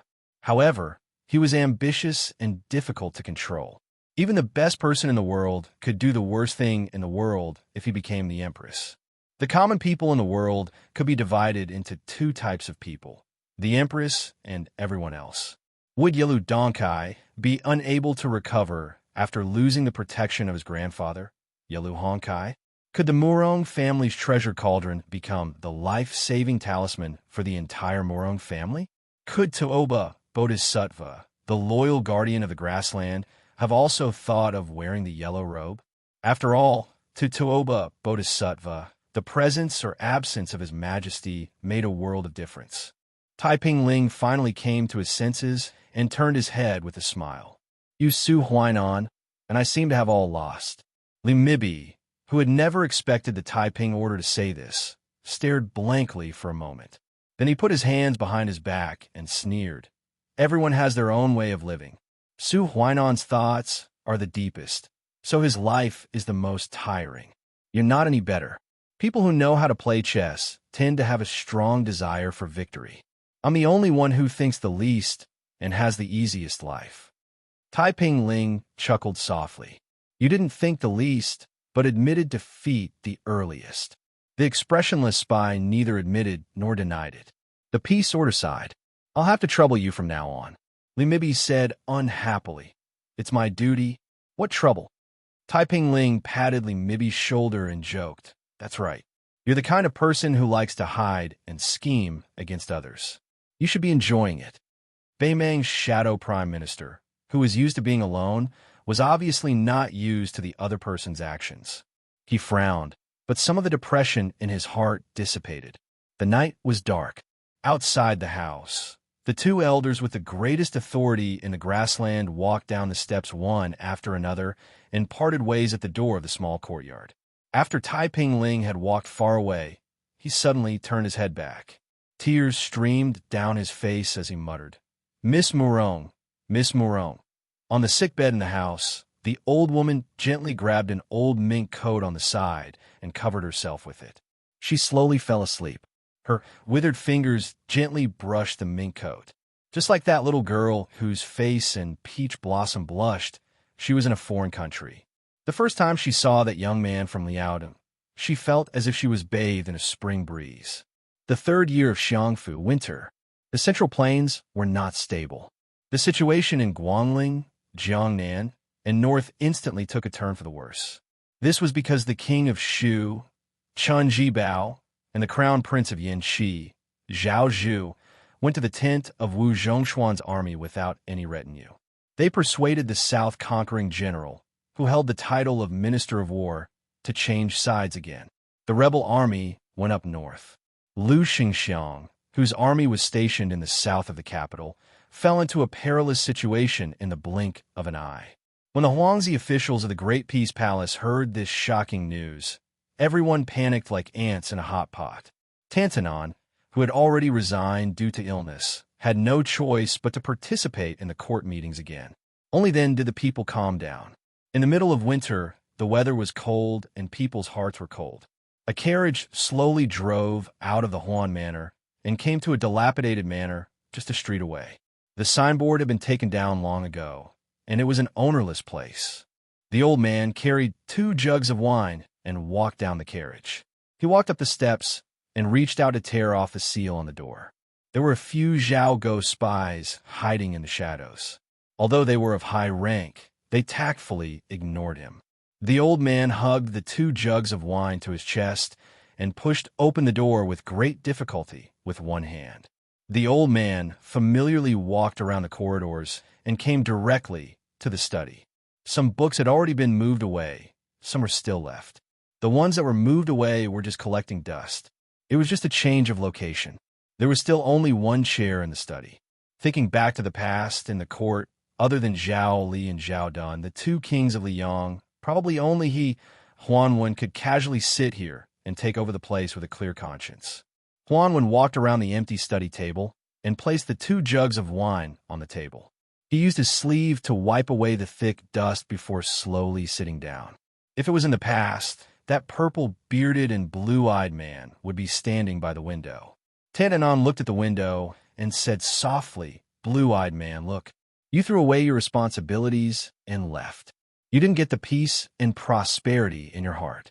You only got this messy situation. Don't you feel guilty? It's lucky you died early. Otherwise, you would regret it to death." The old man snorted coldly. "It's lucky you weren't here. Otherwise, I really wanted to slap you on the head. I really wanted to slap you, not to scare you." The old man sank into silence. It was unknown whether Guangling Jidushi Lu Baijie was dead or alive. Administrator Wang Xiongui had been exiled for some reason. Whether it was his life or his reputation, he had escaped. In the end, he was about to return to the capital under the escort of Lu Xingxiang. In the matter of welcoming Wang, Xiongui back to the capital. The Grand P City Court still had the leisure to argue. Originally, Wang Xiong'e was the successor of Zhang Lu, the former Minister of Revenue and the current administrator of the First Way. It was natural that Sima Puhua, the Minister of Rights, would come out of the city to welcome him. However, the fall of Guangling Dao had caused half of the country to be ruined. Wang Xiongui was in dire straits. Even if he returned to Grand P City alive, his future days would be bleak. It was easy to imagine. The position of the Ministry of Rights Yamen in the Liang Imperial Court grew higher and higher. Right now, it was only second to the Ministry of Appointments, which was second only to the heavenly official Yin Maochun. Sima Puhua was worried that his reputation in the capital would be damaged. He was even more afraid that Wang Xiong'e would implicate him and vent his anger on the young emperor. Naturally, he was not willing to personally take over the hot potato that was Wang Xiong'e. The second-in-command of the Ministry of Rights, Jean Lanting, had publicly scolded Wang Xiong'e many times at scholarly poetry gatherings. He would not come out of the city to welcome him. Thus, it was the pitiful Right Assistant Minister Jiang Yongla's turn. In reality, the Liaodong scholar group that had recently risen in the court was determined to beat the administrator, who had always been close to the Jiangnan scholars. They wantonly proclaimed in Grand P City that Wang Xiong'e could not bear the heavy responsibility. If Qi Yanglong hadn't made the final decision and stopped the increasingly fierce crusade, Wang Xiong'e probably wouldn't have been greeted by the Right Assistant Minister of the Ministry of Rights, but by the officials of the Ministry of Justice with shackles. Huanwen was used to the ebb and flow of the officialdom, so he didn't feel much about it. He just felt a little discouraged. In times of peace and prosperity, the civil officials' words were too extreme, just like the comments they made about the butcher Su Xiao during Yonghui's reign. It was harmless, and Lame Su, who was far away in the northwest, didn't bother to make a fuss about it. But now is not the same as back then. They couldn't be mentioned in the same breath. Huanwen couldn't help but think of that young man, the youngest son of the blue-eyed man, Zhang Bianguan. He was said to be the son of the most distinguished official in the capital, but had no rank. He was said to be a good-for-nothing who didn't even dare to bully men and seize women. He was neither high nor low. The young man didn't rely on either side, so he didn't like to talk to anyone. Of the children of the blue-eyed man, only Zhang Bianguan was the one he liked the most. He wasn't afraid to see him and dared to make any jokes. Huanwen heard that after Zhang Bianguan left the Zhangfu, he married a woman from a small family. He lived an ordinary life in the streets. What he liked to do the most was to wander around and watch those pigeons fly in the sky of Great P City, day after day, year after year. Unfortunately, in the end, this young man who stood aloof from worldly affairs had died. The old man opened a jug of wine, raised his head, and drank. He suddenly felt slightly sorrowful. The old man held the jug of wine and walked to the window. He pushed open the window and looked at the gray sky. It's late and it's snowing. Can I drink a cup? How could one cup be enough? A jug was just enough. The old man drank a mouthful of wine, wiped the corner of his mouth, and said with a smile, You can't drink this kind of fine wine. You'll be starved to death." This Tantanon, who had been in a high position for 3 dynasties, sighed and said in a small voice, "I almost forgot. You're someone who doesn't like to drink." The old man said angrily like a child, "There is someone in the world who doesn't like to drink. Preposterous." Tantanon leaned against the window and looked at the desk. He took small sips of wine and quickly drank more than half of it. His eyes were slightly hazy. A little tipsy, but not completely drunk, this was the end of life. The old man seemed to see a scholar with a purple beard and blue eyes sitting upright behind the desk, looking at him with a smile. Chapter 2020. Tantanon remembered the time when he and that guy were young, studying the books of the sages together. He slowly raised the wine pot and laughed softly. "Don't think of the errors of Confucianism. Reading does not disappoint." That person seemed to reply, "In the morning I am a farmer. In the evening I ascend to the hall of emperor." Tantanon then continued to recite, "The court is full of Zhuzi all scholars."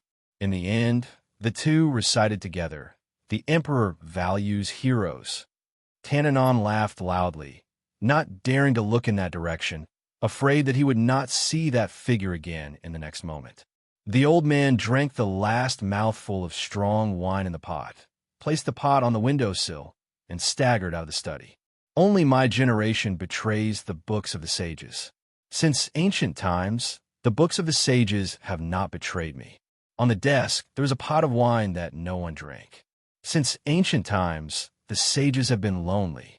Only the drinker leaves his name. Unexpectedly, after Wang Xiong'e returned to the capital, the emperor was not angry. Instead, he comforted this Guangling Confucian at the court meeting.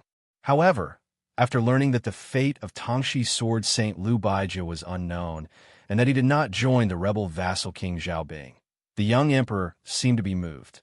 After hearing this news, not only did the emperor, Zhao Zhuan, let out a sigh of relief. In reality, all of the court officials from the Jiangnan circuit felt as if a heavy burden had been lifted from their shoulders.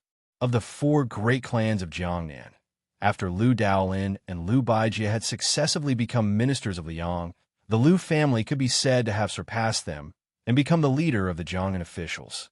Once Liu Baijia, as the leader of the southern party on the surface, betrayed the Zhao family of Liang, it was certain to be a disaster in the officialdom of Liang. Perhaps the 3 great clans of Jiangnan, who were the same breadth and branch as the Liu family, more or less hoped that Liu Baijia would rather commit suicide than live an ignoble life of riches and honor. Taking a step back, as long as there was no news of Liu Baijia, it was definitely a blessing in disguise. In fact, after the incident of the spring snow building, the performance of the generals was too disappointing. Jizhou General Yuan Tingshan betrayed them. The old general of the spring snow building, Song Li, who had become a new nobleman of the Liang imperial court by quelling the remnants of West Chu, a general with real power, had rebelled. Qi Shentz, a disciple of one of Guangling Dao's great clans, was a first-rate talent of Shangyin Academy. He had just made a name for himself when he turned traitor. Moreover, it was rumored that the 3 of them led a cavalry as the vanguard and were about to force their way into Liu Shengxiang's army south of the capital. It was not that there was no encouraging news. The newly appointed Jidushi Su Gong of the Lianghuai Dao had deployed troops to the south in preparation to form a north-south defensive line. He had already firmly secured several major passes and military towns, so that for the time being, there was no need to worry about Jingji's western gate. The 2 Jizhou deputy generals, Han Fong and Yang Huchen, each personally led their elite riders to gallop down south, coordinating with the newly appointed Jinggan Jidushi Ma Zhongxian in the north and south, so that the central plains north of Guangling River would not be in turmoil. The original Jidushi Kai Nan's adopted son, Kai Bai, under the strong recommendation of Administrator Han Lin, was promoted to Hezhou General. He quickly led troops to Jizhou to assist Su Gong, without any intention of shirking his responsibilities. They were both local generals who held military power. On one side, there were traders who wanted to help the dragon. On the other side, the wind knew the strong grass, and the board knew the loyal officials. After Wang Xiong'e, who was temporarily still the Guangling Jidushi administrator, safely returned to his mansion, he did not accept his wife's suggestion to immediately wash away his bad luck. Instead, he summoned 2 of his housekeepers and separately invited 2 people who had not interacted with him for many years. One was the assistant minister of the secretariat, second only to the current grand secretary, Qianglong, Zhao Yuling. The other was Yin Mao Chun, who was appointed as the minister of personnel from the Hanlin Academy. Wang Xiong'ue's 2 trusted housekeepers were greatly surprised. It had to be known that not only had their master made it clear that he did not have any contact with those 2 officials, in reality, although the crown minister of Eternal Hui, Yin Mao Chun, and Zhao Yuling were relatives by marriage, their relationship had always been shallow. After the marriage alliance, they had even less private contact. Therefore, after the 2 of them left the deserted mansion, they both felt that they had made a wasted trip. However, the 2 of them did not expect that one person would come to visit right after they left, and his identity was prominent. Yuanghua. They both came from the spring of Eternal Hui. They were both officials who had a bright future in Zhonglu. Furthermore, Yuanguo's talent in his early years was even greater than the top three in the imperial examinations, Zhao Yuling and Yin Maochun. He had always been the junior that Tananon favored the most. However, because Yuanguo's personality was too lax, his knowledge too high, and his talent too great, he was quickly surpassed by Zhao Yuling and Yin Maochun in the officialdom. In the end, even Wang Xiongui and Han Lin left him far behind.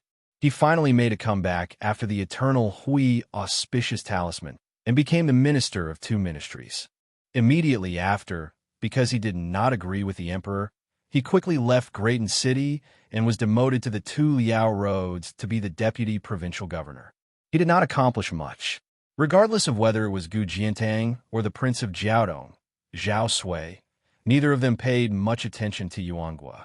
Even the Tu Liao scholars did not like this Mr. Nice Guy, who became less and less opinionated as he got older. Thus, Yuanguo's arrival in the capital did not cause any waves. However, the juniors who had been tricked into drinking by Yuanguo, this unscrupulous elder, since they were young, had a good gathering in Yuanguo's manor. Wang Xionggui's youngest son, Wang Yuanran, the most famous young master in the capital, had been abducted by Yuanguo when he first drank with prostitutes. For such trivial matters, the former assistant minister of the Ministry of Justice, Han Lin, who had always been gentle, courteous, and thrifty, had completely broken off relations with Yuanguo, this old and disrespectful fellow. However, after so many years, whether it was Wang Yuanran, this group of idle hedonistic sons, or Yin Maochuan's eldest legitimate son, Yin Changing, these ambitious young people, they all got along well with Yuanguo, who did not have the airs of an elder. When Zhao Yuling and Yin Maochun, these two important figures of the central government, came to Wang Xionggui's study one after the other, the five most outstanding young people of Zhonglu, other than Han Lin, who was far away in the northwest, were all gathered. After the four of them sat down, they were all speechless for a moment. As the host, Wang Xiongui raised his teacup and said with a light laugh, "I will use tea in place of wine. In the future, I will have to trouble you to take care of ZC." ZC was Wang Yuanran's courtesy name, a gift from Tananon's Huanwen. However, the four of them all knew that there was another secret matter involved. In the beginning, Wang Xiongui had hoped that their teacher, Zhang Julu, would bestow him a courtesy name. However, Grand Secretary Zhang had never been interested in this type of icing on the cake, never opening his mouth to anyone. On the other hand, the knowledgeable Tananon had always never refused anyone. Regardless of whether it was his colleagues in the officialdom or his scholarly friends, he would always accede to their requests. The reason why Tananon's officialdom didn't collapse was probably because of this kind of bit-by-bit accumulation. In reality, back then, Wang Xiongui had only casually mentioned it. How could he have the extravagant hope that the Grand Secretary would make an exception for him? After all, back then, the young Wang Yuanran's reputation among the children of aristocratic families was something he, as his father, was well aware of. Perhaps not even the Grand Secretary would be willing to treat Wang Yuanran properly. Every year, during the first month of the new year, when Wang Yuanran and his older brothers followed Wang Xiongui to visit the Grand Secretary's residence, each time, they would be like mice entering a cat's nest, definitely not daring to say a single extra word. No wonder Wang Yuanran's courage was so small. Just think about it. When the Grand Secretary's sons saw Zhang Julu, it was as if they were facing a great enemy, not even daring to breathe loudly. How could Wang Yuanran dare act rashly? Only, for some reason, Wang Yuanran's courtesy name, ZC, really did come from Zhang Julu's writing. It was just that he found an opportunity to pass it on to Huanwen, not willing to make it public. Wang Xiongui was overjoyed at this turn of events. It really wasn't an exaggeration to say that he cried tears of joy. However, the Minister of Revenue, who was well versed in the rules of officialdom, didn't dare make it public at all. Even when it came to his wife and son, he still didn't reveal the truth. Yuanguo was the first to speak. "What problem is there? ZC has turned over a new leaf and is no longer muddle-headed like before. This is a good thing. As an elder, Of course, I have no reason to refuse. Then, Yuan Gua turned his head with a smile toward Zhao Yuling and purposely asked, Sir Zhao, is that right? Zhao Yuling glared at this fellow, but when faced with Wang Xionggui's almost pitiful gaze, he nodded and smiled. No problem. Only Yin Mao Chun didn't speak. During the spring of Eternal Hui, Yin Mao Chun was extremely outstanding. Otherwise, he wouldn't have been raised as a prime minister by Li Yang's previous dynasty's imperial teacher, Yuan Bunshi. He was even more valued than the other person, Song Dongming. Yin Mao Chun, who had been in charge of the Hamlin Academy for more than a decade, was also the most famous official in the world who deserved the reputation of having students all over the world. In a sense, Yin Mao Chun had more potential than Zhao Yuling, who was for the time being slightly higher in rank and more powerful than himself. Wang Xiongui saw that Yin Mao Chun didn't speak, so he didn't force it. He didn't dare to force it. Unexpectedly, after Yin Mao Chun put down his teacup, he said sparingly, "Very well." Wang Xiongui suddenly said, "My teacher once said that scholars are duty-bound to rule the country. Scholars save the country are within their power, but scholars must not cause chaos." Yuan Gua made a sound of agreement. If I remember correctly, he did say that. Wang Xiongui was silent for a moment. At that time, the rebellion in West Chu was quelled. The three of you didn't see the chaos in the Jiang Temple in Guangling Path with your own eyes. You probably don't know that scholars are only willing to show the various states of the human world at the critical moment of life and death. Wang Xiongui laughed self-deprecatingly. After my dynasty quelled the spring and autumn period and unified the Central Plains, I revised the history books of the previous dynasty and always saw some jokes. Some said that the water was too cold and the well was too small. Some said that my house had 4 walls, no beams, no white silk. I didn't want to believe it before, but this time I had to believe it after seeing it with my own eyes and hearing it with my own ears. Wang Xiongui stood up and went to the window seat where the heavy snow was swirling. During the celebration banquet of the spring snow building, Chen Jibao, Zhao Bing, and Nailan Yusi came together aggressively. There were thousands of rebel soldiers downstairs. Only Mr. Tang, she stood up and questioned Zhao Bing on the spot. And I, Wang Xiongui, am a second-rank official like Liu Baijie. Although I was angry, I didn't dare to say anything. Wang Xiongui turned his head and asked with a smile, "I've been thinking if my teacher was present at that time, what would he say and do?" Yin Mao Chun was lost in thought. Zhao Yuling smiled, but didn't say anything. Chapter 2021. Yuan Gua stroked his beard and said, "I think that Mr., who has never fought anyone in his life, will give Zhao Bing a good beating."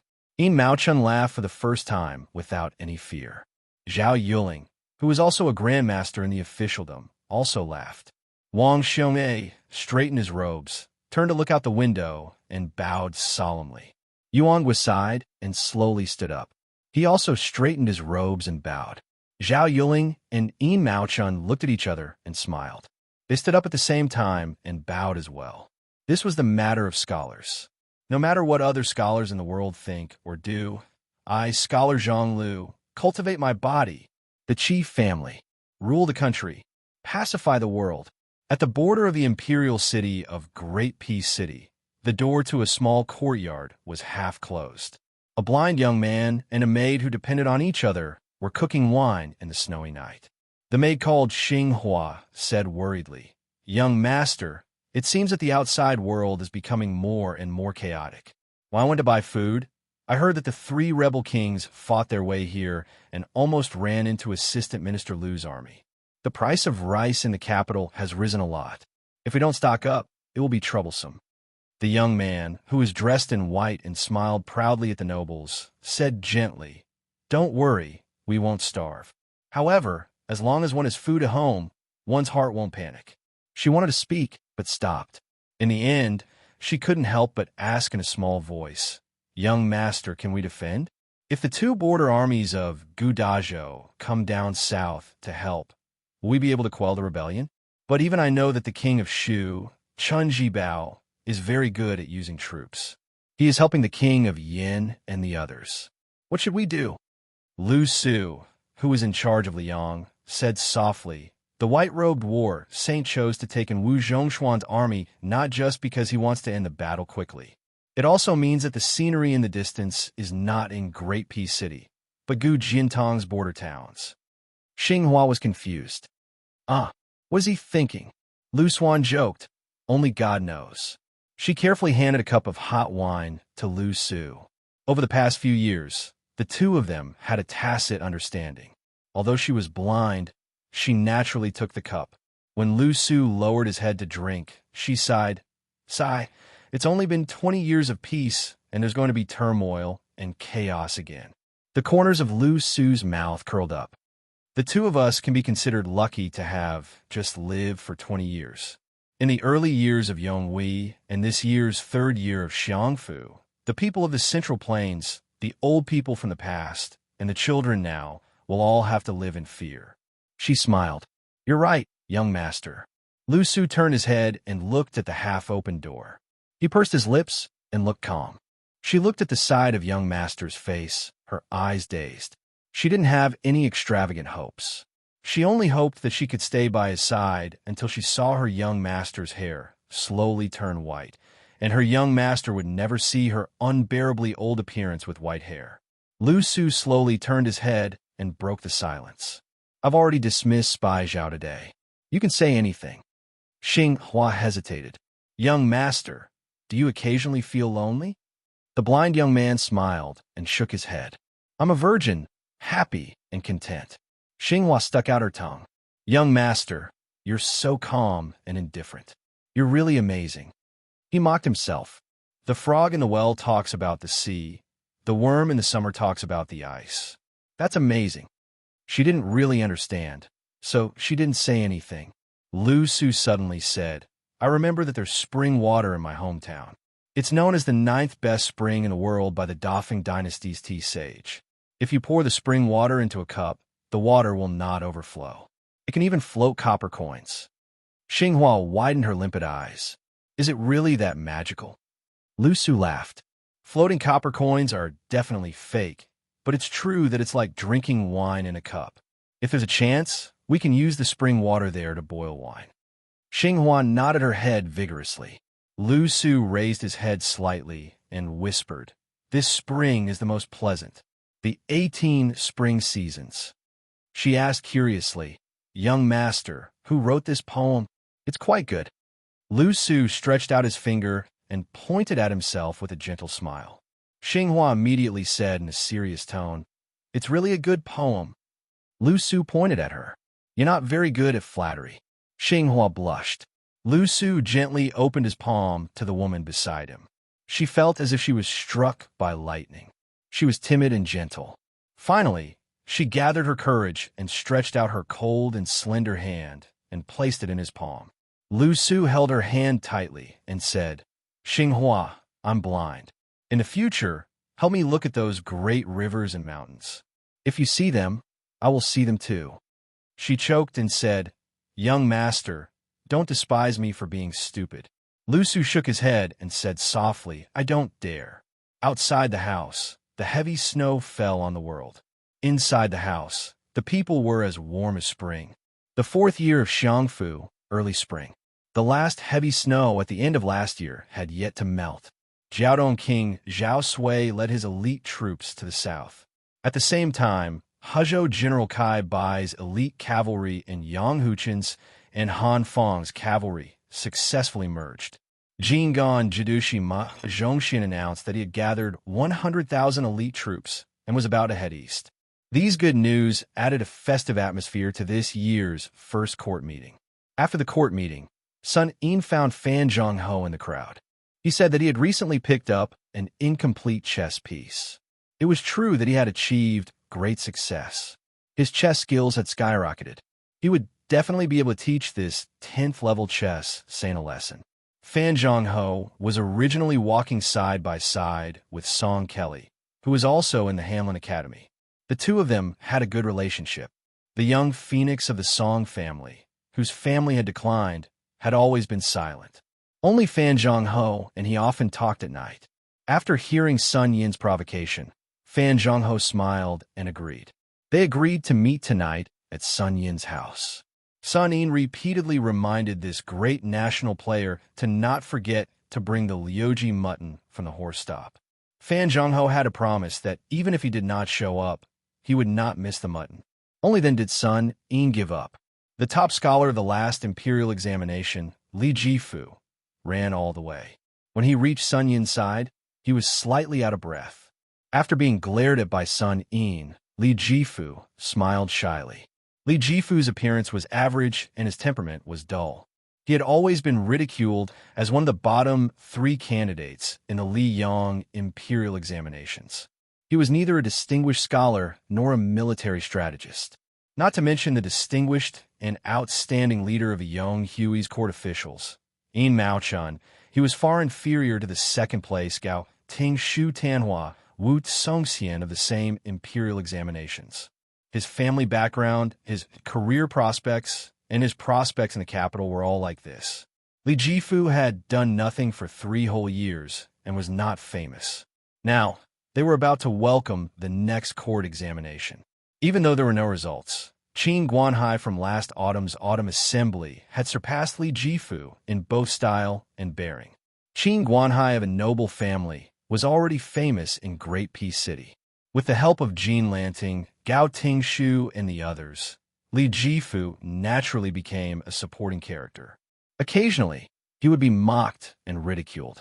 The only thing that attracted attention about Li Jifu, this honest person, was that he was willing to be a follower of the Bailiang's mad scholar, Sun Yin. For no reason, he would go find Sun Yin, who had just been transferred to the Ministry of Rights. Every time he left court, he would follow behind Sun Yin as if he would not be at ease if he did not do so. The civil and military officials of the court were used to this. On the other hand, Sun Yin was a person who did not stop. After the debate at the Imperial College, he quickly lost his position. Within a year, he had been transferred from the Ministry of War to the Ministry of Rights. Not long after, he was scolding a minister, second assistant minister, and third Longzhong. The only remaining Longzhong, who had luckily escaped, was chased and questioned by the leaders of other ministries every time he went to court. Questions such as, Longzhong Ma, who blocked the door and scolded you yesterday, will you be able to escape today? Official Ma, you have to hold on. I bet that you will be fine this month. Whether or not you can get your salary next month depends on you. Soon, Assistant Minister Ma inexplicably became a well-known figure in the court. It was enough to show the arrogance of the minor official of the Ministry of Rights, Sun Yin. At dusk, in the small house rented by Sun Yin Quangren, the 2 people playing chess were not Fan Zhongho and Sun Yin Quangren, who boasted of his godlike chess skills. Instead, it was an ordinary scholar from outside the country who was playing chess with the world-famous Xiangfu chess sage. Moreover, after more than 60 moves, the former was still not at a disadvantage. Those who knew about Fan Zhongho's powerful chess skills knew that this was not an easy feat in the contemporary Go world. Fan Zhongho, who was publicly recognized as the Fanzi, had already surpassed the West Chu's Guoshi, Li Mi. It was very likely that he would be able to catch up with Huang Sanjia and Chao Chongqing. Therefore, there was a humorous saying that Su Weisheng is not in the capital. Fan Zhongho is within 1 arm's reach. The national players of Liang Go waiting for the imperial edict were thoroughly convinced of their loss. Among them, Yuan Mei, the famous Go master of the Peach Spring Go manual, admitted that Fan Zhongho's invincibility was a misunderstanding. It was only because no one in the capital was truly able to drag the game into the middle game. In addition to Sun Yin and the 2 players, Li Jifu and Song Kelly were also in the room. Sun Yin was squatting on a small stool, holding a large plate of peanuts in his hands. A gentleman would watch the game without saying anything. Sun Yin, who was not good at Go, would watch the game and talk nonsense. Fortunately, the young scholar did not listen to his advice at all. Song Kelly did not watch the game. He was flipping through an ancient book that Sun Yin had picked up from somewhere. Li Jifu, who had no chair to sit on, squatted directly next to Sun Yin. Occasionally, he would pick up a peanut from the plate and chew it slowly. If he picked it up too quickly, Sun Yin would slap it away. Li Jifu could only look resentful. After more than 80 moves, that young scholar threw in his chess piece and admitted defeat. Even though this person's strength was already extremely shocking, the only flaw was that no matter if it was the pick or the placement of the chess piece, his posture was too unpresentable. It had nothing to do with that confidence and ease. Fan Zhongho raised his head and looked at his peer who was staring down at the game. He asked gently, "Brother Liu, may I ask how long you've been learning Go?" Chapter 2022. The young man, surnamed Liu, raised his head and smiled. "Less than 3 years. I only learned it after I came to the capital for the imperial examinations. I haven't played much. After my good friends left the capital last year, no one was willing to play chess with me." Fan Zhongho smiled bitterly. "Brother Liu is like a god on the chessboard. Amazing." Sun Yin laughed heartily. He felt even happier than when he had defeated Fan Zhong. This scholar with the surname Liu, who was going to take the imperial examination, was only able to obtain this residence after much effort. Even so, if it were not for Sun Yin's identity as Northern Liang, this fellow would most likely not have come to stay here. The young man's surname was Liu, and his name was Huai. He was also from Beiliang and was the only scholar to participate in the autumn exam last year. However, his ranking was very low, and he could barely participate in the court exam. If it were based on the results of the exam, he would definitely be a Jin sure.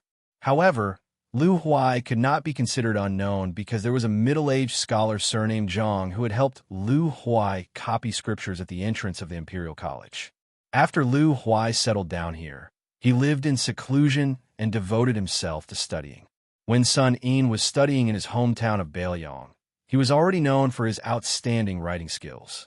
At that time, even Yao Baifeng, who was the left chancellor of the Imperial College, this kind of leading literary figure, was willing to make a name for himself. Later on, Tan Huanwen, who sat firmly on the top seat of the Secretariat, had also personally verified this matter. He had no choice but to teach Sun Yin to be low-key while pinching his nose and saying angrily, "This child won the imperial examinations. It was easy for him to win." Liu Huai was preparing for this spring's court examinations, so he naturally benefited greatly. In addition, even though Liu Huai's personality was strict, he wasn't arrogant. He spared no effort in seeking advice. There were several times when he burned the midnight oil to read something that he couldn't understand, so he would remember it one by one. Then, he would wait until early in the morning, when Sun Yin, who had to attend the morning court, woke up and opened the door, and then he would ask questions one by one. However, even though Sun Yin would answer all of his questions, the rather grumpy Sun Yin would still scold Liu Huai a few times. "You're more diligent than Li Jifu, but your aptitude is a bit lacking. You can't even compare to that idiot Li Jifu," and so on. If he wasn't so grumpy when he woke up, he would also pat Liu Huai's shoulder and say a few words of encouragement. "It's fine. Your writing is on par with Li Jifu's, so it's not too embarrassing. After all, you guys aren't me, Sun Yin, Liu Huai, and Li Jifu, the likes of which only appear once every 10 years, but I, Sun Yin, only once in 100 years. Brother Liu Huai, the ability of a scholar doesn't depend on the court examinations. Yin Maochun was a Zhuang Yuan, right? But what rank did his esteemed teacher, our Grand Secretary Zhang, get in the court examinations? Look at Li Jifu. Didn't he also become the top scholar? How can he be compared to someone like me, who didn't even participate in the court examinations?"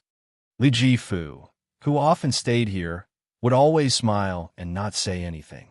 Motherf asterisk Kerr, although Li Jifu's career wasn't smooth, his essays for the imperial examinations were truly flawless.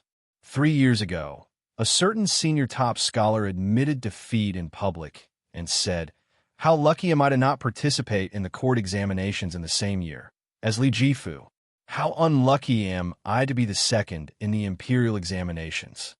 Luckily, Li Jifu didn't refute him. At first, Liu Huai thought that the gentle brother Li only had the same name as the top scholar in the first year of Shangfu. When he found out the truth, he had no choice but to persuade Sun Yin not to laugh at brother Li in front of him. However, Sun Yin waved his sleeves and said, "There are countless people who have been scolded and humiliated by me, Sun Yin. However, there are only a few people who I, Sun Yin, reluctantly acknowledge. Li Jifu is happy. Why would he be angry? Lu Huai, who got along well with Li Jifu after meeting him, was so angry that he almost moved out of the house. However, Li Jifu stopped him. After a heart-to-heart talk, Lu Huai returned to the house. After half a day, Sun Yin finally managed to suppress his impulse. However, it was obvious that he was holding back a lot. In the end, Li Jifu forced Sun Yin to swallow back the words he was about to say. He scratched his head and smiled. "Brother Sun, I'll say it if I want to. If you're uncomfortable, I'm even more uncomfortable." Sun Yin pointed at Li Jifu and looked at the helpless Lu Huai. He said proudly, "Did you hear that?" After interacting with Sun Yin for a long time, Lu Huai, who had learned a lot of unconventional catchphrases, couldn't help but mutter, "There's no justice in this world. There's no law in this world." Therefore, the three of them got along harmoniously. Lu Huai also knew that Li Jifu was truly talented. Most importantly, he had an even rarer, neutral, and peaceful temperament. He had no arrogance and was proud to the bone. He was definitely not the kind of person who appeared to be loyal, but was actually treacherous. Today, Lu Huai only knew that Sun Yin had a chess friend who came to his house to play chess. When the two guests arrived, Sun Yin didn't introduce himself. He only said that if he won, he would bring him and Li Jifu to the restaurant at the end of the street. They would eat a lot of fish and meat. With Sun Yin's salary in hand, he would be able to compete with Kong Fong brothers. If it wasn't enough, he could even put on credit. How could the name Sun Yin not be worth tens of thousands of taels of gold? Therefore, Lu Huai only knew that one of them was surnamed Song and the other was surnamed Fan.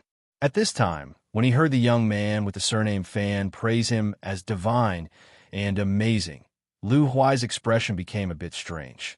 He was just a layman who had unintentionally learned how to play chess. Wasn't it inappropriate for him to praise him like this? Noticing Lu Huai's gaze, Fan Zhongho felt helpless. He wasn't Sun Yin and didn't have the face to announce his name. Sun Yin was even more delighted. He grabbed the last handful of peanuts on the plate and gave half of them to Li Jifu. After getting up, he shook his robe and said with a smirk, "Lu Huai, do you know who this guy is? Fanzi of the chess world, the 10th Dan chess saint, the #1 national player of our dynasty. Second to Chao Guanzi, the famous Wangman of the Hamlin Academy, Fan Duanxian." Fan Duanxian? Pouring beans out of a bamboo tube. Such a big nickname being shouted out by Sun Yin. Even Song Kelly, who was reading a book in the distance, couldn't help but shake his head slightly. Fan Zhongho put his hand to his forehead. Lu Huai wasn't stupid and quickly understood. He got up and bowed. "Lu Huai thanks Mr. Fan for the guidance." Fan Zhongho quickly got up and bowed back. "It's just a friendly match. I don't dare to give you any advice." Sun Yin rolled his eyes and turned to Li Jifu, saying, "See, sour scholar." 2. Before Li Jifu could speak, Sun Yin sighed and said, "Including you three." But before Sun Yin could continue, Song Kelly said, "Brother Sun, you don't have to praise me." "Including me, 4? Sun Yin said bluntly. "Song Kelly, it's not that I want to criticize you, but since you're close to Yin Shiji, you can be considered as a friend of a gentleman. Why do you care about those gossips?" Sigh. "In the end, it's young Mistress Fan who has taken advantage of you too." Song Kelly, who was holding the book, took a deep breath and didn't say anything. Sun Yin was still unwilling to let the matter rest. He nagged, "Song Kelly, you must know that the more you know, the lighter you become. What a beautiful couple. Don't waste the Moon Elder's red string because of you." Lu Huai and Li Jifu looked at each other. Was there really something going on here? Fan Zhongho, who knew what was going on, tried hard not to laugh. Song Kelly raised a rare engraved ancient book in his hand. 300 taels of silver. Don't let it get burned. It's not even worth 30 taels. Sun Yin quickly gave him a thumbs up and praised. "Attacking the enemy's base directly. You use your troops like a god. I'm impressed." Song Kelly snorted and continued to read. Lu Huai asked tentatively, "Mr. Fan, can we play another round?" Fan Zhongho nodded with a smile. "Just call me by my name." The two sat back down and continued to play. Sun Yin, who was bored to death, lost interest in watching the game and could only stare blankly. Li Jifu didn't have much interest in playing chess, and his chess skills were average. However, he still enjoyed watching the game between two masters. As for his chess skills, he was naturally much better than Sun Yin. Sun Yin muttered to himself, "It's a pity that Qin Xiaobao and Yin Qiji aren't here. Otherwise, all the guys I like would be in the same nest." Lu Huai was very focused on playing chess. In fact, Lu Huai was always so focused whether he was reading or doing things. Fan Zhongho, who had played chess countless times, was also the same. It could be said that when he placed a piece, even thunder wouldn't move it. Song Kelly thought for a while. Only Li Jifu smiled. He was very happy. It was very strange. Although he had known Sun Yin for a long time, there had never been any heartfelt words between the two of them. Sun Yin always liked to be lost in thought, and his mind would often wander. Li Jifu also rarely took the initiative to talk when he was beside Sun Yin. He usually just quietly read and thought about the big and small things in the officialdom and the high and low people in the yamen. Sun Yin said to himself, "Actually, Fan Zhongho is very competitive and can let go of things easily. He's really suitable to be an official. He's not suitable to play chess. First, he should wander around places like the Imperial Academy and Imperial College. He's not afraid of being slow, but he's afraid of being fast." Young Chicken Song? Oh, that's not right, Young Chicken Song. What about Young Chicken Song? She is courageous and diligent. She will be an assistant minister for 3 years, a minister for 5 years, and a grand secretary for 10 years. Oh, that's not right.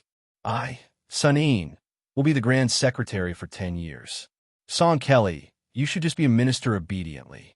As for Lu Huai, don't be stuck in a pile of books. Being a teacher won't be a big deal. At most, you'll be given an average posthumous title. What Winjia, Winnie Winda? How is that a posthumous title? It's just cursing people. As for Li Jifu, you'll have to make do with cultivating in the government. Remember to burn incense and pray to Buddha when you're free. If you're lucky, you'll be able to get a third-rank assistant minister or a provincial governor. If you're unlucky, Sai, you'll have to borrow money from me. I don't think you'll be able to marry a decent wife. Li Jifu nodded solemnly. Well, it seemed that this top scholar took it seriously. Song Kelly shook his head again. Before the night ban in the capital, Fan Zhongho said goodbye to Song Kelly. Lu Huai got up and walked him out. Li Jifu left the house later. Lu Huai helped him carry the lantern to the corner of the alley before handing it to him. Chapter 2023. Lu Huai clearly saw this scholar holding a lantern in one hand and blocking his view with the other as his shoulders trembled slightly. Before leaving, Sun Yin picked up the book that Song Kelly had placed on the table and threw it to Li Jifu, who was about to leave. He said angrily, "I'll lend you the book. Friendship is friendship, but you have to return it. The shortest is 3 years, the latest is 5 years. I'll count the days with my fingers. If you don't return it, I'll carry a bucket of dung to your door and pour it. It's up to you to believe it or not. Don't be so wishy-washy. Get out of here." In the night, Li Jifu walked further and further away. Then he walked faster and faster as he strode forward. In reality, for some reason, this scholar had been borrowing money from his colleagues recently. However, he gritted his teeth and did not ask for Sun Yin's help. It was said that his family had sent a letter to the capital and urgently needed a large sum of money to get through this difficult time. However, most of Li Jifu's family naively thought that Li Jifu, who had brought honor to his ancestors, was fated to have a meteoric rise in Jing.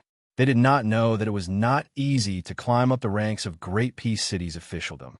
If Li Jifu had not been the number one in the first rank and had only been a slightly higher-ranking Jinshi, perhaps his days would be much better than now. At the very least, he would have more money and more friends. Taking a step back, even if it was a second-class Grand Scholar who was sent out to other places, or a fellow Grand Scholar who was lucky enough to fill the vacancy immediately, the good ones would be the officials who ruled over a region. As for the bad ones, it would be difficult for them to remain uncorrupted. However, Li Jifu was the top scholar and had no family background. Moreover, there were no seniors in the bureaucracy to help him. How could Li Jifu become a dragon in a storm? He should have been suppressed by the seniors in the capital.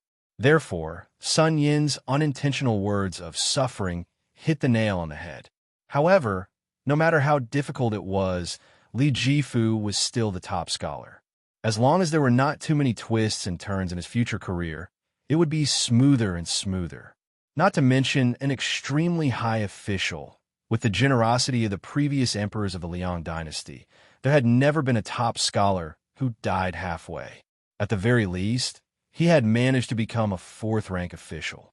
In that case, after 3 to 5 years, Li Jifu would definitely be able to fork out the money for a printed book. If Li Jifu secretly sold the book, even if he sold it cheaply, he would still be able to get 200 taels of silver. For Li Jifu's family, this was a huge hurdle. As long as they had this amount of silver, they would definitely be able to cross it. Mad scholar Sun Yin. Since he was able to become the best scholar in Liang, how could he be someone who only knew how to read? Was he really ignorant of the ways of the world? It was impossible. Lu Huai returned to the house with mixed feelings. Looking at Sun Yin, who was flipping through a book with one leg crossed over the other, Lu Huai said softly, "Even though I know it's unnecessary, I still want to thank you on behalf of Brotherly." Sun Yin didn't even turn his head as he said indifferently, "You're thanking me on his behalf? Ha! Be careful that the blockhead surnamed Li doesn't care about your feelings in the future." Lu Huai said calmly, "Brotherly and I are friends of gentlemen. Although the taste is not as good as wine, wine can quench one's cravings and water can quench one's thirst. I don't wish to have any dealings with Brotherly." Since that's the case, Sun Yin interrupted Lu Huai's words, "Wrong, very wrong. Do you know why in history it seems that in the fierce political struggles of the past dynasties, the true gentlemen always lose miserably, while the hypocrites can win again and again?" Lu Huai was about to speak when he was interrupted by Sun Yin again. This mad scholar stared at the oil lamp and said tirelessly, "You don't know. Even if you think you know now, it's still wrong. Gentlemen like to call themselves friends and not party. The true gentlemen foolishly take it as a standard and really do so. You have to know that on the way to the top, the biggest taboo is to appear to be full of friends, but in reality, be alone and without help. When in trouble, especially when the emperor is annoyed, the assistance of the gentleman beside you will often backfire. Why? Because they don't know who the biggest donkey in the world is. It's actually the hypocrites who are willing to throw away their face, and the true villains who have the guts to bet all their belongings on the gambling table to win big with a small amount that can help turn danger into safety. Speaking of which, don't think that the hypocrites and the true villains are empty scholars. Let me tell you, whether a scholar's moral conduct is noble and unsullied or not, it has a certain relationship with how many books they have read and how much fame they have obtained, but it definitely has nothing to do with it. Let me ask you, Song Kelly's father and grandfather, the two masters of the Song family who enjoyed fame overseas during Yonghui's reign, this old man Song, how is his handwriting? He's a first-class master. Who knows, maybe several hundred years later, there will still be countless scholars painstakingly copying and practicing. Is little Master Song's writing good? Of course it can't be better. There's nothing he can't master in poetry, song, and prose alone. I'm guessing that 1,000 years later, when there's a ranking of the top 10 masters of prose, Song Kelly's father will still have a place. But if this father and son pair can't maintain their integrity in their later years and ultimately lose their reputation, it's only because the old Grand Secretary Zhang Jiulu is dissatisfied with their position as the overlord of the literary world. If you want to condemn someone, you can always find a pretext. Do you, Lu Huai, really believe it? Sun Yin, don't believe it, or to be more accurate, I only believe half of it. This matter needs to be discussed in depth, broken down into pieces.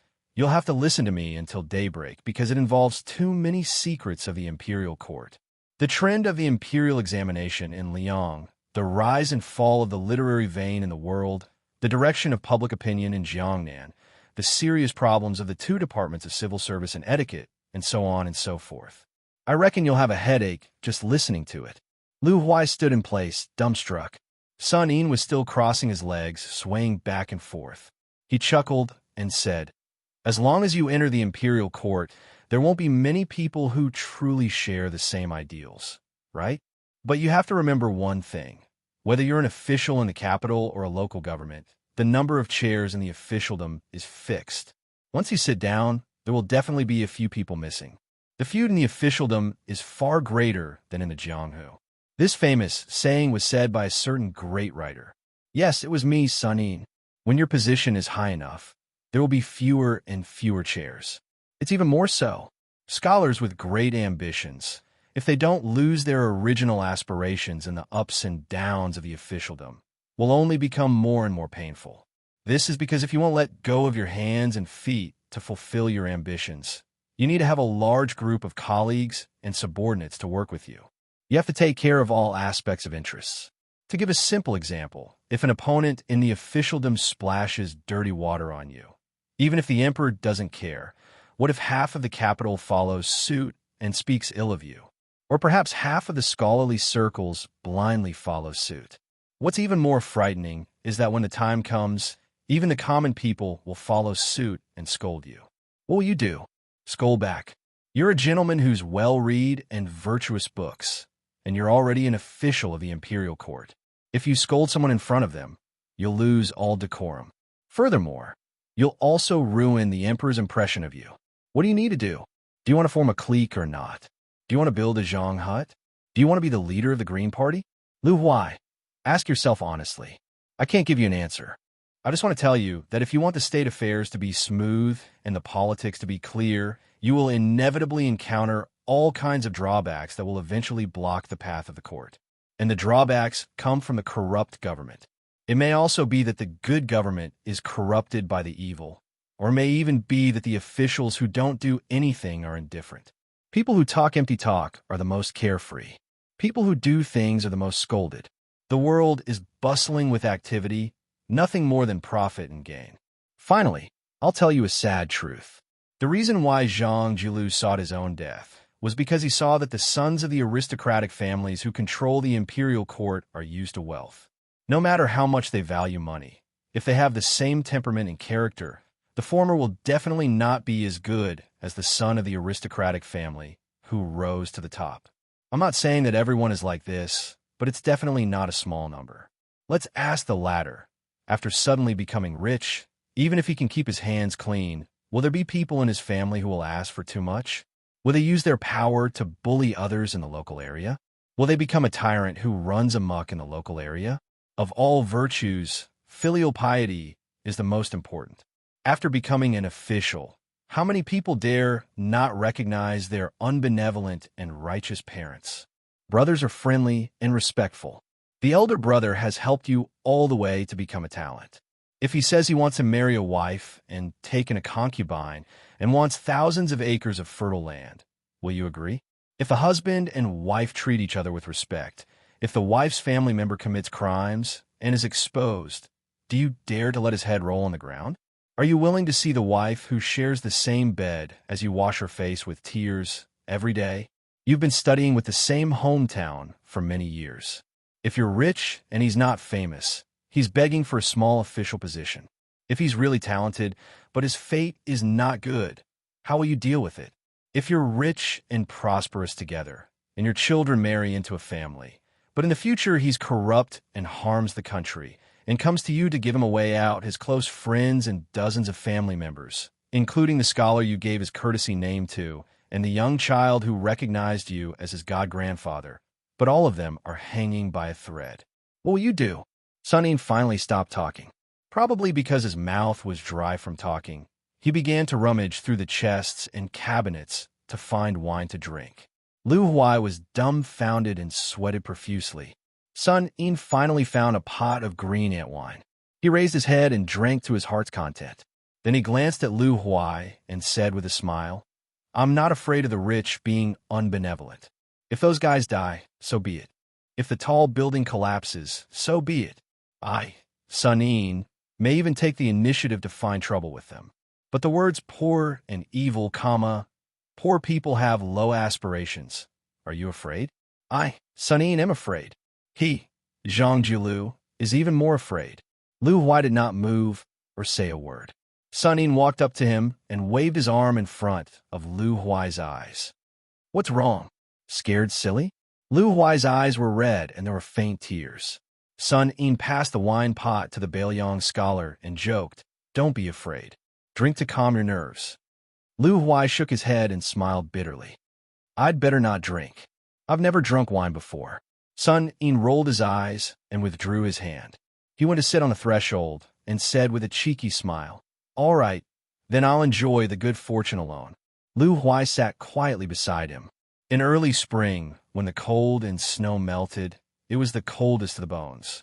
Sun In said to himself, "Let's take 10,000 steps back and say that a person who has no relatives or friends, who has no ties, and who finally has a high position one day, is he willing to do small good things? And is he afraid of doing small evil things? In any case, I, Sun In, am not willing to do these two things, but I'm also not afraid of doing them." Lu Huai sighed. Chapter 2024. Sun In had always been a fast drinker. He swayed the expensive half-flask of green ant wine and sighed, "Ah, my head hurts. My ambition is too high. I see too clearly. I think too clearly. So I, Sun In, am even lonelier than you idiots. In the future, I won't waste my green ant wine with a fellow Bailiang like you." Lu Huai said softly, "I've thought it through. I still want to be an official." Sun In immediately scolded jokingly, "Son of a bitch, you're even more stubborn than Li Jifeng. When did I not let you be an official? If you don't become an official, how will you help me, Sun In the future?" Lu Huai said sullenly, "But I only want to be an official for myself and do things for Bailiang." This time, it was Sun Yin's turn to be stunned. After a long silence, Sun In stood up, put down the flask of wine, and walked towards his room. He seemed to be talking to himself.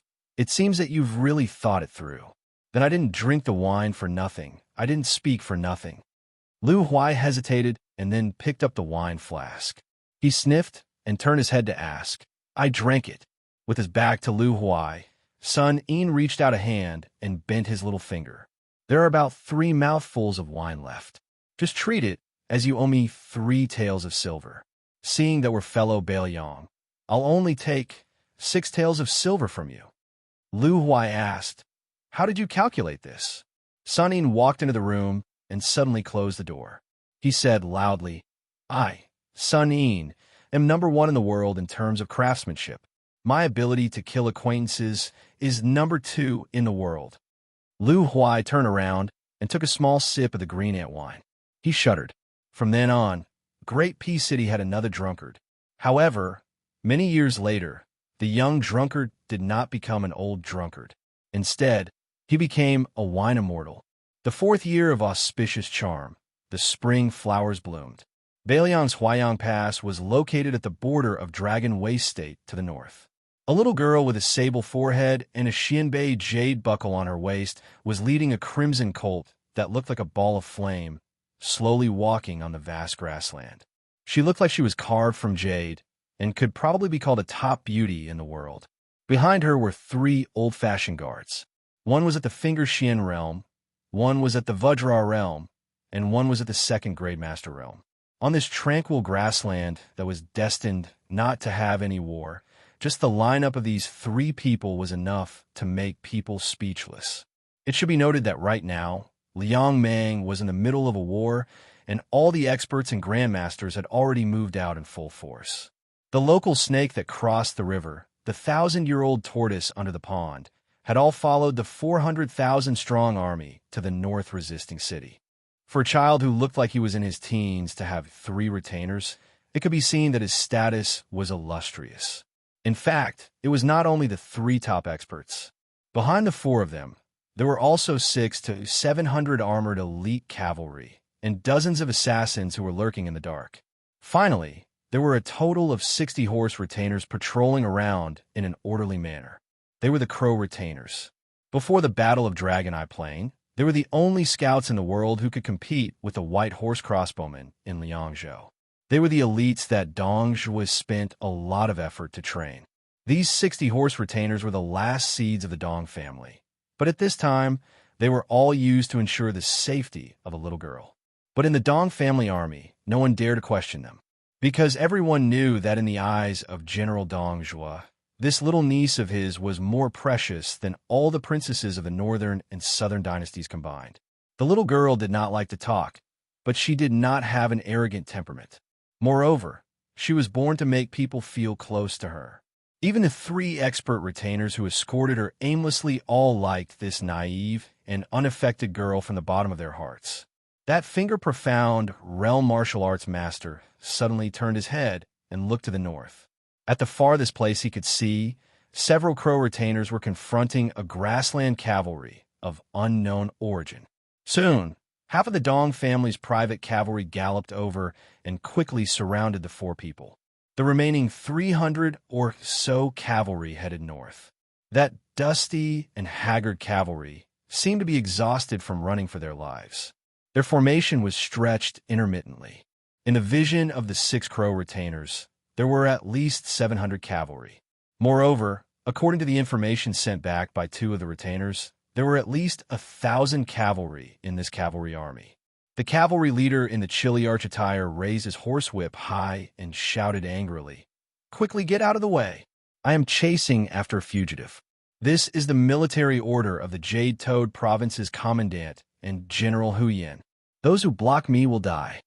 The 6 crow retainers turned a deaf ear and were completely indifferent. They did not move forward or retreat. The Baimang Chiliarch, who was full of anger, narrowed his eyes and gritted his teeth. If it were not for the fact that he saw more than 300 cavalry rushing over, he would have led his troops and charged over. It was only 6 cavalry. No matter how powerful you were, you would still die. The young Dong family cavalry stopped his horse and asked in a deep voice, "Who is it?" The Baimang Chiliarch turned his head and spat fiercely. "I'm the commander of the Jade Toad Province's commandant, Yelu Xianping. Why aren't you getting out of the way? If you delay the important matter, not to mention a kid like you who hasn't even grown hair, even your master will die."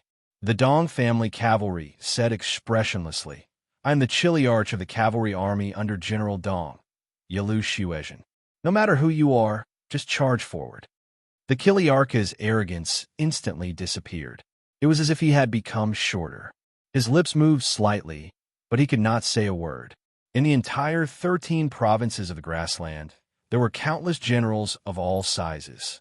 However, there were only 13 commandants in 20 years, until Fatty Dong, who was once the king of the southern courtyard, became the 14th.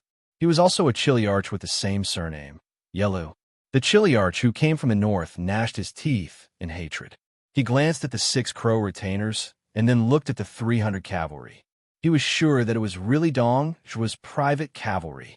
Wasn't General Dong fighting to the death with the Bailiang Commandant Chu Lushan at the Huaiyang Pass? How could there be cavalry leisurely strolling around the border of the Dragon Waste province? In the end, they even bumped into me. His face was bitter as he helplessly said, "General Yelu, to tell you the truth, I am currently under orders to kill a Jianghu expert who escaped from Dunhuang. Not only me, but there are also 3 other cavalry armies heading south. Not to mention our casualties, even the spiderweb spies have lost dozens of people along the way." The Dong family cavalry frowned. After thinking for a while, he said, "My young master is behind us. If you go south, you could go around 1 li away." That Chiliarch said with a sullen face, "General Yelu, on this trip to the south, we really wish we could flip up every inch of the land to take a look, afraid that we would miss that expert. Now that that person is heavily injured, he definitely can't run far. At most, he is 10 li away from us. My cavalry army has people who are good at hunting. If you are worried that we will disturb your noble, then I will only bring 100 cavalry to follow you. How about it? General Yelu, you are a magnanimous person. Don't make things difficult for me, okay? Just take it as I, Yelu Xianping, am begging you." The Dong family cavalry was hesitant. The Chiliarch put away his flattering expression and said in a low voice, "I, Yelu Xianping, have lost 223 brothers. They can't die in vain." The Dong family's cavalry general raised his head and looked over. Behind this person, there was a large cavalry force. There were 7 or 8 small cavalry groups, each with a dozen or so cavalry groups. Most of them were led by a knight who wasn't wearing iron armor. Like a large net, They galloped towards the south in an orderly manner. He finally nodded and said slowly, I can make the decision and allow you to bring a small amount of cavalry to follow me south. 100 cavalry. If there is one more, I will kill one. Although the Jade-Toed provincial cavalry general felt a little regretful, he was more than happy. This person was also a decisive person. He raised his arm and waved his hand. Only 90 or so cavalry followed him south. The rest of the cavalry were 1 li away on the 2 sides, continuing forward. Unknowingly, the encirclement of the 300 horsemen around the little girl had expanded by 50 paces. 3 of her personal retainers were standing side by side behind the girl. Seeing this scene, the Dong family cavalry general, Yalu Xiezhen, narrowed his eyes and didn't make a sound. In the group of 100 people chasing the cavalry army, the 3 riders who seemed to be randomly galloping would occasionally dismount and carefully observe the grassland. They would even pull up a blade of grass and sniff it. They would follow the edge of the circular formation and gradually head south. Finally, they mounted their horses. After the 3 people's gazes met, one of them shook his head at the cavalry general. Yalu Shuamping's expression was complicated. It was unknown whether he was disappointed or relieved. After carefully sizing up the little girl several times from the corner of his eyes, he cupped his fists and said gratefully to the Dong family cavalry general not far away, no matter what, this general thanks General Yalu. The 2 cavalry generals had the same surname and the same official position. However, the one who called himself as general knew that he couldn't do anything with the other party. Yalu Xiezhen said calmly, You have worked hard. The cavalry army that was like an autumn hunt on the grassland continued south to pursue prey. After the cavalry army disappeared from sight, Yalu Xiezhen rode his horse to the little girl's side. He had long since reached out and pressed down on the hilt of his blade, staring at the grassland not far to the south. At the same time, the 3 martial masters all turned around. The finger-profound realm retainer completely blocked the little girl's figure. The other 2 were separated by a dozen or so steps. It was Tao Manwu. The little girl poked her head out and softly shouted, You can come out. There was no movement at all. She raised her voice and kindly reminded, It's useless even if you continue to hide. Finally, the grassland loosened slightly and then exploded with a bang. An abnormally tall and sturdy figure quickly and violently charged towards Tao Manwu. 2 thick chains pulled out a rainbow light, respectively stabbing towards the chest of the 2 retainers on the left and right of the little girl. The little girl hurriedly shouted, Don't kill. If it had been a moment later, that assassin's neck would have been broken by the finger-profound realm retainer. This retainer had already arrived in front of the assassin. The 5 fingers of his left hand grasped the man's neck. His right hand clenched into a fist, only an inch away from the assassin's heart. Chapter 2025. The 2 retainers to Tao Manwu's left and right each gripped a chain that came out of the assassin's shoulders. At the end of this chain were 2 enormous short knives. The little girl wanted to go forward, but for the first time, Yalu Xiezhen showed an anxious expression. He jumped off his horse and crouched in front of her. His eyes were firm, but his voice was gentle. Little princess, don't come near. Tao Manwu grunted, then shouted to the old man. White-haired grandpa, my name is Tao Manwu. I won't hurt you, and you're about to die. The white-haired old man's eyes shone. Little girl, what did you say you were called? Say it again. Tao Manwu shouted loudly. My name is Tao Manwu. Then she said something that no one, including Yalu Xiezhen, could understand. I know that person. The old man laughed hoarsely, without the slightest bit of sorrow of someone about to die, only an indescribable pleasure. Good. What a good. Heaven never bars one's way. Heavens, just take it that I, surnamed Chu, owe you once. Tao Manwu tugged at Yalu Xiezhen's sleeve and said seriously, Big brother Xiezhen, can I say a few words to white-haired grandpa? Don't worry, I know he won't hurt me. I won't lie to you. Yalu Xiezhen was the only one who knew about the little girl's talent. He intimately rubbed her little head. But me and the 3 elders will all stay by your side, okay? The innocent little girl nodded her head vigorously like a chick pecking at rice. It was very lovable. She quickly walked forward. Yalu Xiezhen and the two retainers followed closely behind. When Tao Manwu was 5 or 6 steps away from the tall and sturdy old man and the finger-profound realm retainer, she suddenly sat down cross-legged on the ground. Then she raised her head and said, "What's the matter, old grandpa? If I can help, I'll definitely help you." Yalu Xiezhen didn't know whether to laugh or cry. He used his eyes to signal the Grandmaster to loosen his fingers. The latter wanted to say something, but hesitated. In the end, he still loosened his grip and pulled back his fist. He moved 3 steps to give the little master enough vision.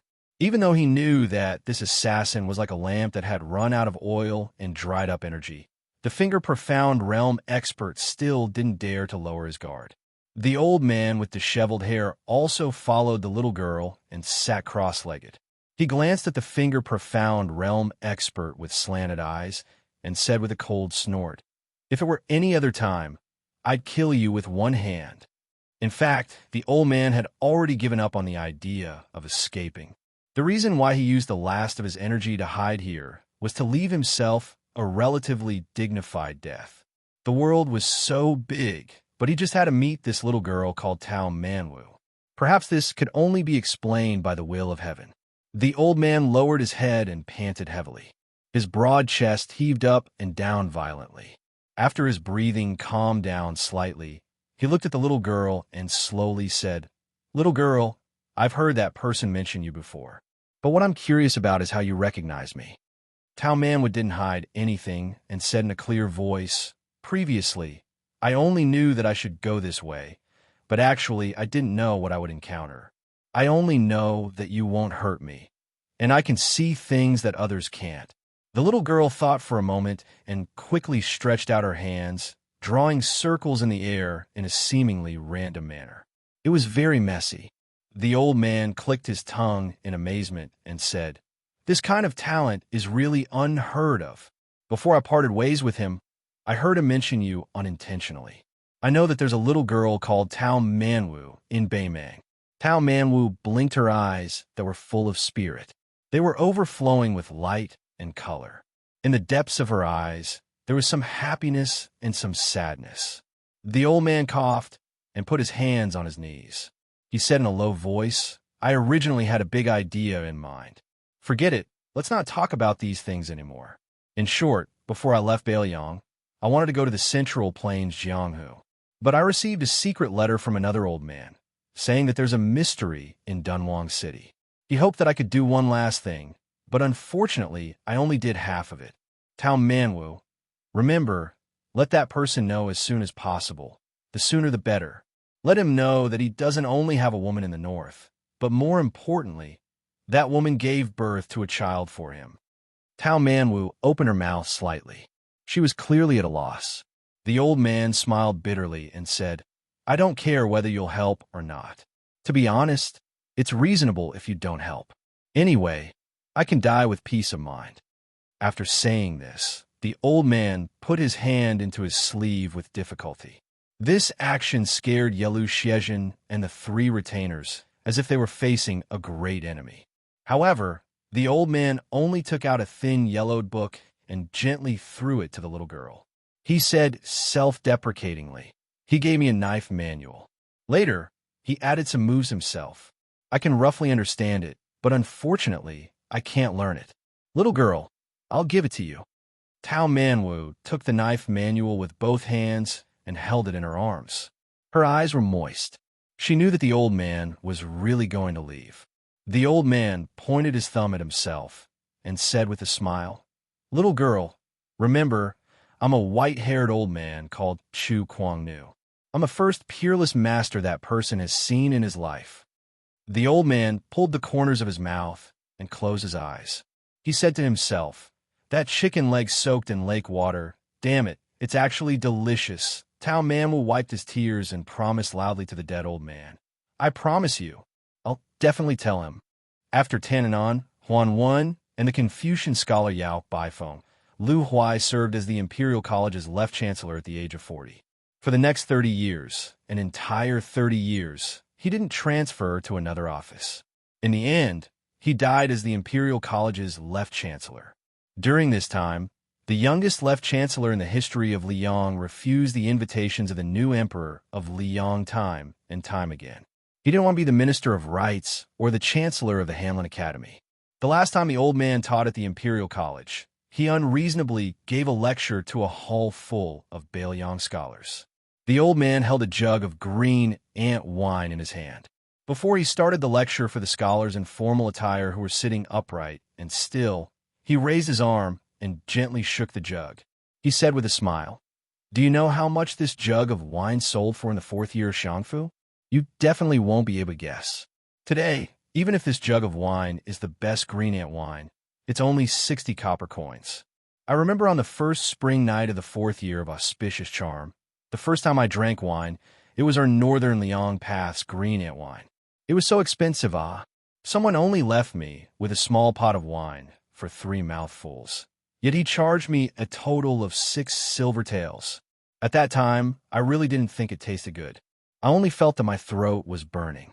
If it wasn't for the fact that I was penniless at the time and that I drank the wine on credit, I would have spat out that mouthful of green ant wine." And this person even shamelessly boasted that he sold a jug of 3 taels of silver to me for 6 taels of silver on account of us being from Bailiang. Don't you think this guy is black-hearted? The young scholars who were studying at the Imperial College immediately roared with laughter. The old man smiled and said, "He's indeed black-hearted, isn't he? And you're actually not unfamiliar with this guy. He was once the right chancellor of our Imperial College for a short period of time. Fortunately, he quickly packed up his things and left. His surname is Sun and his name is Een. You guessed right, he is that old 5th son of our great peace city, Lord Sun Een, who has been the Minister of War in the 6 departments of the Minister Province." The scholars of Bailiang first subconsciously kept quiet out of fear.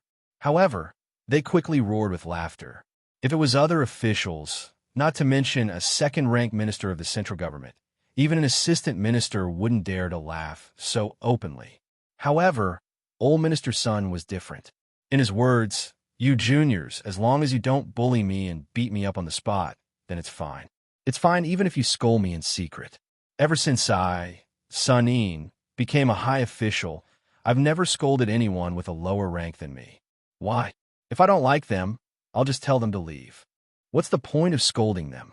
Only those with a higher rank and a louder voice than me can I only scold them to satisfy my cravings." Sun Yin's temper wasn't good. On the contrary, it was extremely bad. However, this guy either hated and feared him to the extreme or admired him to the point of prostrating himself on all fours. There were very few neutral people. It had to be known that even the emperor once said with a smile, "Every time old man Sun scolds people in court, no matter if I feel that it's reasonable or not, I'm not in a hurry to make a conclusion. Every time, I'll first listen to it. When I've completely thought it over, I'll decide whether to scold him back or give him a few pots of good wine." Sun Een, who had moved through the 5 yamens of the Minister of Administration province and become a minister, seemed very similar to the important official of the previous dynasty, Tananon, but also very different. Probably the only person in the world who could scold people better than Sun Een was the Bailiang Taoist administrator who had only entered the capital 3 times in his life. He was the administrator who had held the position of administrator for the longest time in the world, Chun Shiliang. He was the only one, the administrator for half his life, the left chancellor for 30 years. Today, the Liang Imperial Court used this term to describe a certain person in the officialdom who hadn't moved for a long time. The former referred to Chun Shiliang, the latter to Liu Huai. The old man waited until everyone calmed down and said in a low voice, "The scholars of your generation in Bailiang probably can't imagine the scene of the past. My memory is still fresh. The year I left for the imperial examination was the last year of Yonghui. When I entered the capital, it was the first year of Xiangfu. At that time, I was in Tian City and met a group of scholars from other places. They were wearing bright clothes and holding fans. You seem to be about the same now. At that time, after 2 people knew I was from Bailiang, they asked and answered questions in a strange way. One asked Li Yanka lifts the classics and light poems. Logically speaking, the poor scholars of Bailiang had a great advantage. Why do they still have no harvest at the end of the year? How strange. One answered loudly, because those Baelyang barbarians don't even know how to write poems, let alone the classics and essays. The old man looked at the young faces. Most of them had angry expressions, but there were also calm and sarcastic expressions. Naturally, there were also some who were completely indifferent. The old man had seen a lot of ups and downs, so he didn't find it strange. Chapter 2026. The old man only said indifferently, "At that time, I didn't blurt out, 'Fuck your mother.' How strange. Not because I didn't dare, but because I was afraid of solidifying the impression that we Baelyang scholars are vulgar in the eyes of outsiders. Now, you probably don't have such a chance. If it were you who ridiculed scholars from other places, such as the scholars from Nanjiang Path who have been hated by everyone for many years." The old man didn't speak frankly about the fate of the scholars from Nanjiang Path. The old man had long understood that justice was only in the heart and never in the mouth of others. Lu Huai only returned to the main topic and said slowly, "I, Lu Huai, consider myself number 1 in drinking, number 2 in teaching, number 3 in chess, number 4 in writing, number 5 in shamelessness, number 6 in quarreling, and last in being an official." The world laughs and scolds the Imperial College's old man Lu for having ulterior motives, for wanting to be the overlord of the literary world, for holding the authority of the nation's literature in his hands, and for the imperial court to be filled with yellow and purple. How could he not be my disciple? The entire hall of Baelyang scholars was silent. The old man laughed loudly and said, "Nonsense." The old man's expression suddenly became resolute and extremely dignified. He didn't lose to those higher-ranked and more authoritative big shots from the central government. He spoke in a deep voice. These were all words that the old man had accumulated for most of his life. "When I entered the capital at the age of 20, I had a wish. That is, if I can enter the imperial court one day, I will definitely not let my, Lu Huai's, predicament of studying in the capital repeat the same mistakes of the northern Liang scholars. Lu Huai would not let the Baelyang scholars spend more money when they buy books and brushes. Lu Huai would not let the Baelyang scholars be looked down upon by others because of their local accent when they speak with others. Lu Huai would not let the Baelyang scholars in the imperial court speak up for the nation and plead for the people." The Imperial College's left chancellor's face turned red. He paused for a long time and laughed coldly. Today, the world fears the Coal Party and scolds the Coal Party for being domineering. They especially hate the Coal Party for having the hardest bones. In the Liang Imperial Court, the saying of the Cool Party could only be understood and not spoken of. No one dared to directly bring it up. No one would have thought that Lu Huai, who is regarded as one of the core leaders of the Cool Party, would personally bring it up today. In my heart, I, Lu Huai, have a Coal Party. Among the older generation, those who are about the same age as me have already passed away, while others are still alive. For example, the old Grand Secretary Chen Wang, the old Minister Sun Yin, and the old Hanlin Yin Chiji are all of them. Outside the capital, Ko Jianghuai, Xie Shibian, Chun Shiliang, Chao Wei, Yul Wandao, Li Hanlin, Lu Chengqing, Huang Fuqian, Song Yin, Chong Sui, Hong Xinjia, Chao Xiaojiao, Wang Ji, Hong Shuwen, Hong Yu, and so on. The old man laughed heartily and answered his own question. So many great figures who will be recorded in history in the future are all members of our Coal Party. Are you afraid? Even I'm scared of it. The old man raised his eyebrows and said with disdain, "What? Are you saying that I seem to have forgotten about that person? That old assistant minister and old scholar who hid in Gangnam-do a long time ago? Because he's not a good person at all. Of course, I've been scolding him for many years. However, there's one thing that you might not know. In his later years, this old thing also tried to consider himself as a Baelyang citizen. Unfortunately, Jean Lanting only wanted to acknowledge his ancestors, but we, the old ancestors, were not willing to acknowledge this grandson at all. The old chancellor claimed to be the 6th in quarreling before he became an official. He had only heard these curses without using any obscenities. This so-called 6th was full of weight.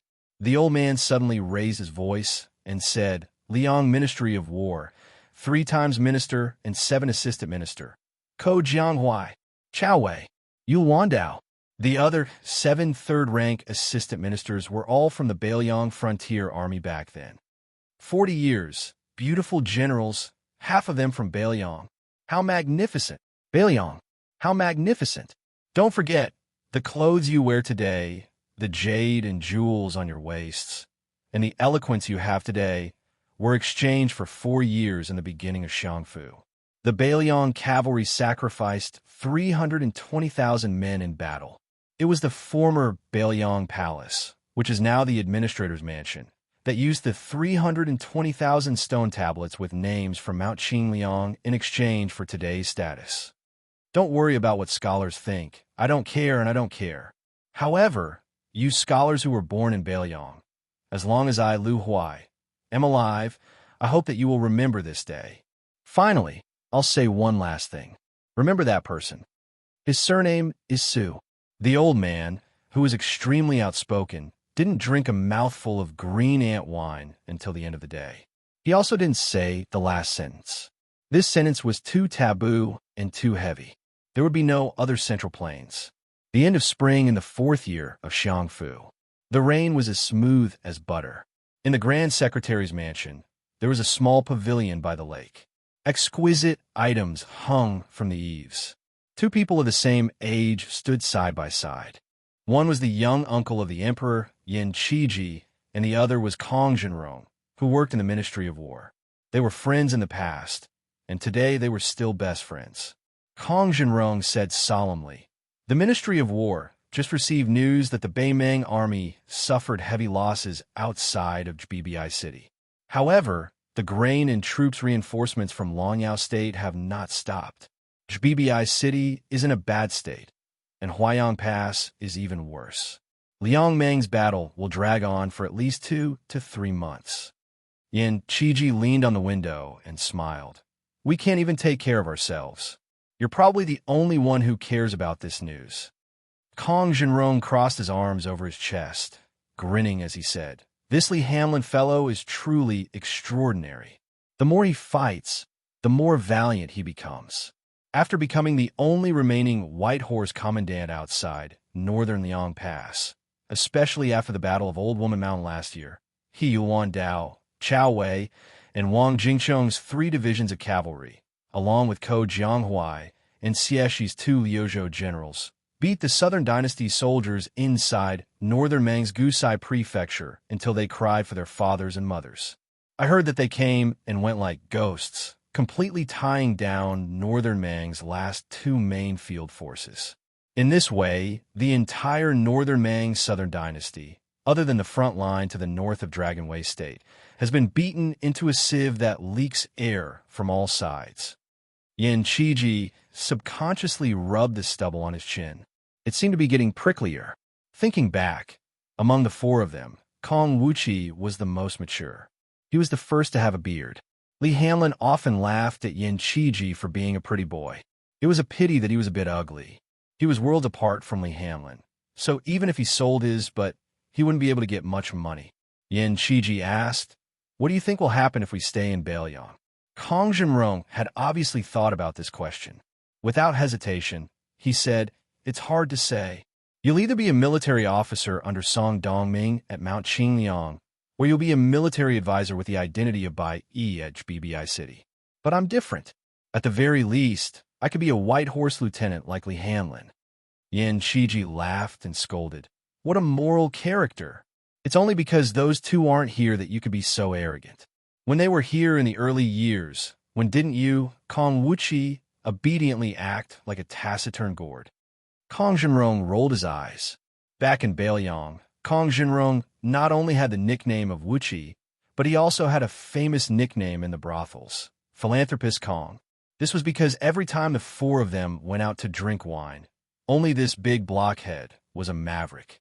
He would never call for any beautiful courtesan or courtesan. He would go straight to the point and say to the brothel keeper, "Call out the girl who hasn't received any guests for the longest time to accompany us." The great philanthropist Kong not only asked for women who were more beautiful and cunning, but also rewarded them handsomely. He also called them over to sit next to him. Although he didn't take liberties with them, and it was likely that he really couldn't bring himself to do so. He didn't neglect them either. Kong Jinrong was a living bodhisattva who saved people from suffering. His reputation had spread throughout the northern Liang Path's flowering fields, and he wasn't much inferior to His Highness the Crown Prince, who liked to spend money recklessly. Kong Jinrong's father panicked at that time. He was afraid that his only son would marry a girl who could ward off evil spirits. When that time came, wouldn't he become the laughingstock of Bailiang's officialdom? Therefore, the fathers of the four pests of Bailiang had different attitudes. The old Prince Liang, Su Xiao, was generous and didn't care at all. The old scholar Yin Jieshi was worried about his son's reputation. The miserly Gongda was worried about the money. Kong Jinrong's father was the most miserable. He was afraid that his future daughter-in-law would be a girl who couldn't walk at night. Otherwise, it would be scary. Yin Qiji sighed. Li Hanlin's sister seems to have never married. Kong Jinrong curled his lips and said, Li Fujin's eyes grew on her forehead since she was young. She didn't treat anyone well.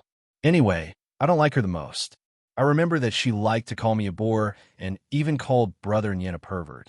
Li Hanlin is her brother, so Li Fujin didn't scold him much. You're the most educated among us, so you didn't get scolded much.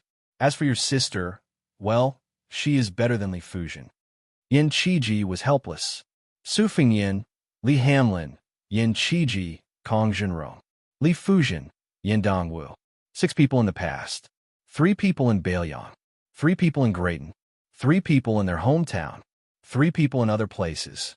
The spring rain rippled on the surface of the lake. Chapter 2027.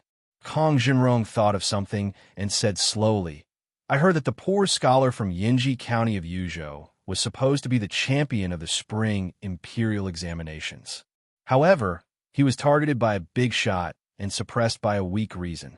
Not to mention the spring imperial examinations, he almost lost the qualification of the palace examinations. Some people say that Jean Lanting, one of the imperial tutors, was one of the imperial tutors.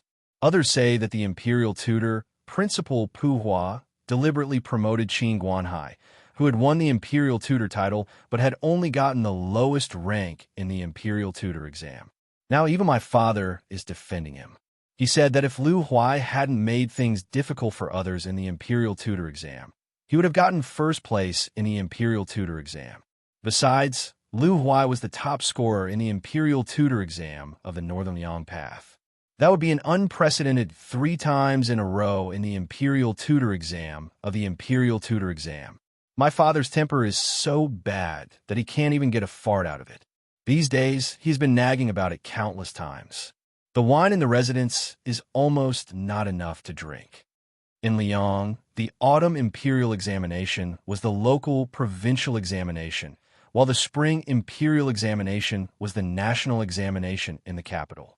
Thus, there was a saying in the officialdom, when the autumn imperial examination is the spring imperial examination, the carp leaps over the dragon gate. Lu Huai, a poor scholar from Bailiang, actually became famous before the spring imperial examination. At that time, this person was copying inscriptions outside the imperial college. He was able to get the contemporary saint of the Zhang family of the sacred Duke's mansion to help him copy. At that time, thousands of imperial college students heard the news and flocked over. In the end, Lu Huai was the last one to know the noble identity of the middle-aged Confucian scholar, which caused a sensation in the capital. However, at that time, Lu Huai, who was embarrassingly short of money, was forced to stay in a small Taoist temple. He rejected the offers of countless high-ranking officials and nobles to buy the scriptures, and also rejected the offers of some people to change his address. It was said that quite a few aristocratic families in the capital wanted to take him as their son-in-law, but they were all rejected by Lu Huai. At that time, there were many voices in the capital that said that this person was nothing more than fishing for compliments and waiting for the right price to sell.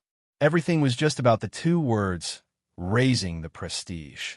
As Lu Huai came in third, the articles of the imperial and imperial examinations gradually spread throughout the court. Only then did these strange words quietly disappear. As Lu Huai entered the court, the people in Great Peace City learned of the inside story. There were actually 5 Bailiang scholars participating in the autumn imperial examination, but the other 4 had given up their qualifications and returned to their hometowns. They only gave all their remaining money to Lu Huai, who stayed to stay. Kong Jinrong's father, Kong Dashan, had been recruited by the imperial court of Liang and had chosen to leave the northern Liang sect. The main reason was that his elder brother, who had been a businessman for many years, and his 2 daughters had accidentally married into one of Jiangnan's Daoist clans. The 2 Jiangnan families were well liked in the Great Peace City officialdom.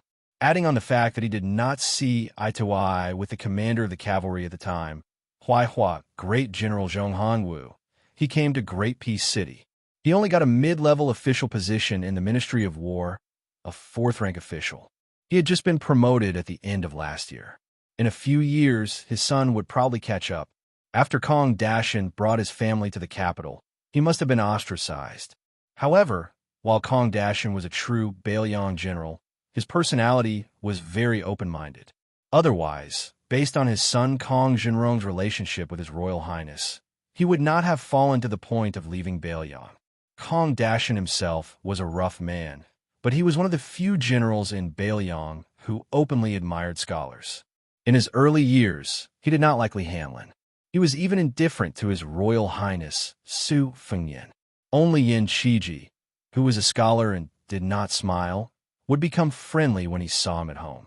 Thus, Kong Dashan was furious at the situation of the Bailiang scholar Lu Huai in Great Peace City. Yin Qiji, who had been lying lazily on the railing, stood up and said in a low voice, "There's indeed some inside story in the spring examinations." However, as the teacher, Sima Puhua had the intention to help Qin Guanhai, a junior from the same hometown. He did not try to suppress Lu Huai. As Lu Huai's teacher, the left assistant minister of the Ministry of Rights, Jean Lanting, did not belittle Lu Huai's essay. Instead, he praised it greatly. The examination paper was full of praise. Kong Jinrong could not wrap his head around it and was confused. The Minister of Rights and the Assistant Minister of the Ministry of Rights were respectively the President and the Vice President. Was there someone who could oppose them? Kong Jinrong suddenly realized, and his face was filled with disbelief. Yin Qiji nodded. It was Chun Xiaobao who had refused the position of teacher. He shook his head at Lu Huai's essay and said a few words of praise but more criticism. Kong Jinrong shook his head and said, "I don't believe it. I have never truly interacted with Chen Xiaobao's personality, but I definitely trust him. Chen Xiaobao is not this kind of person and would not do such a thing. There is no need."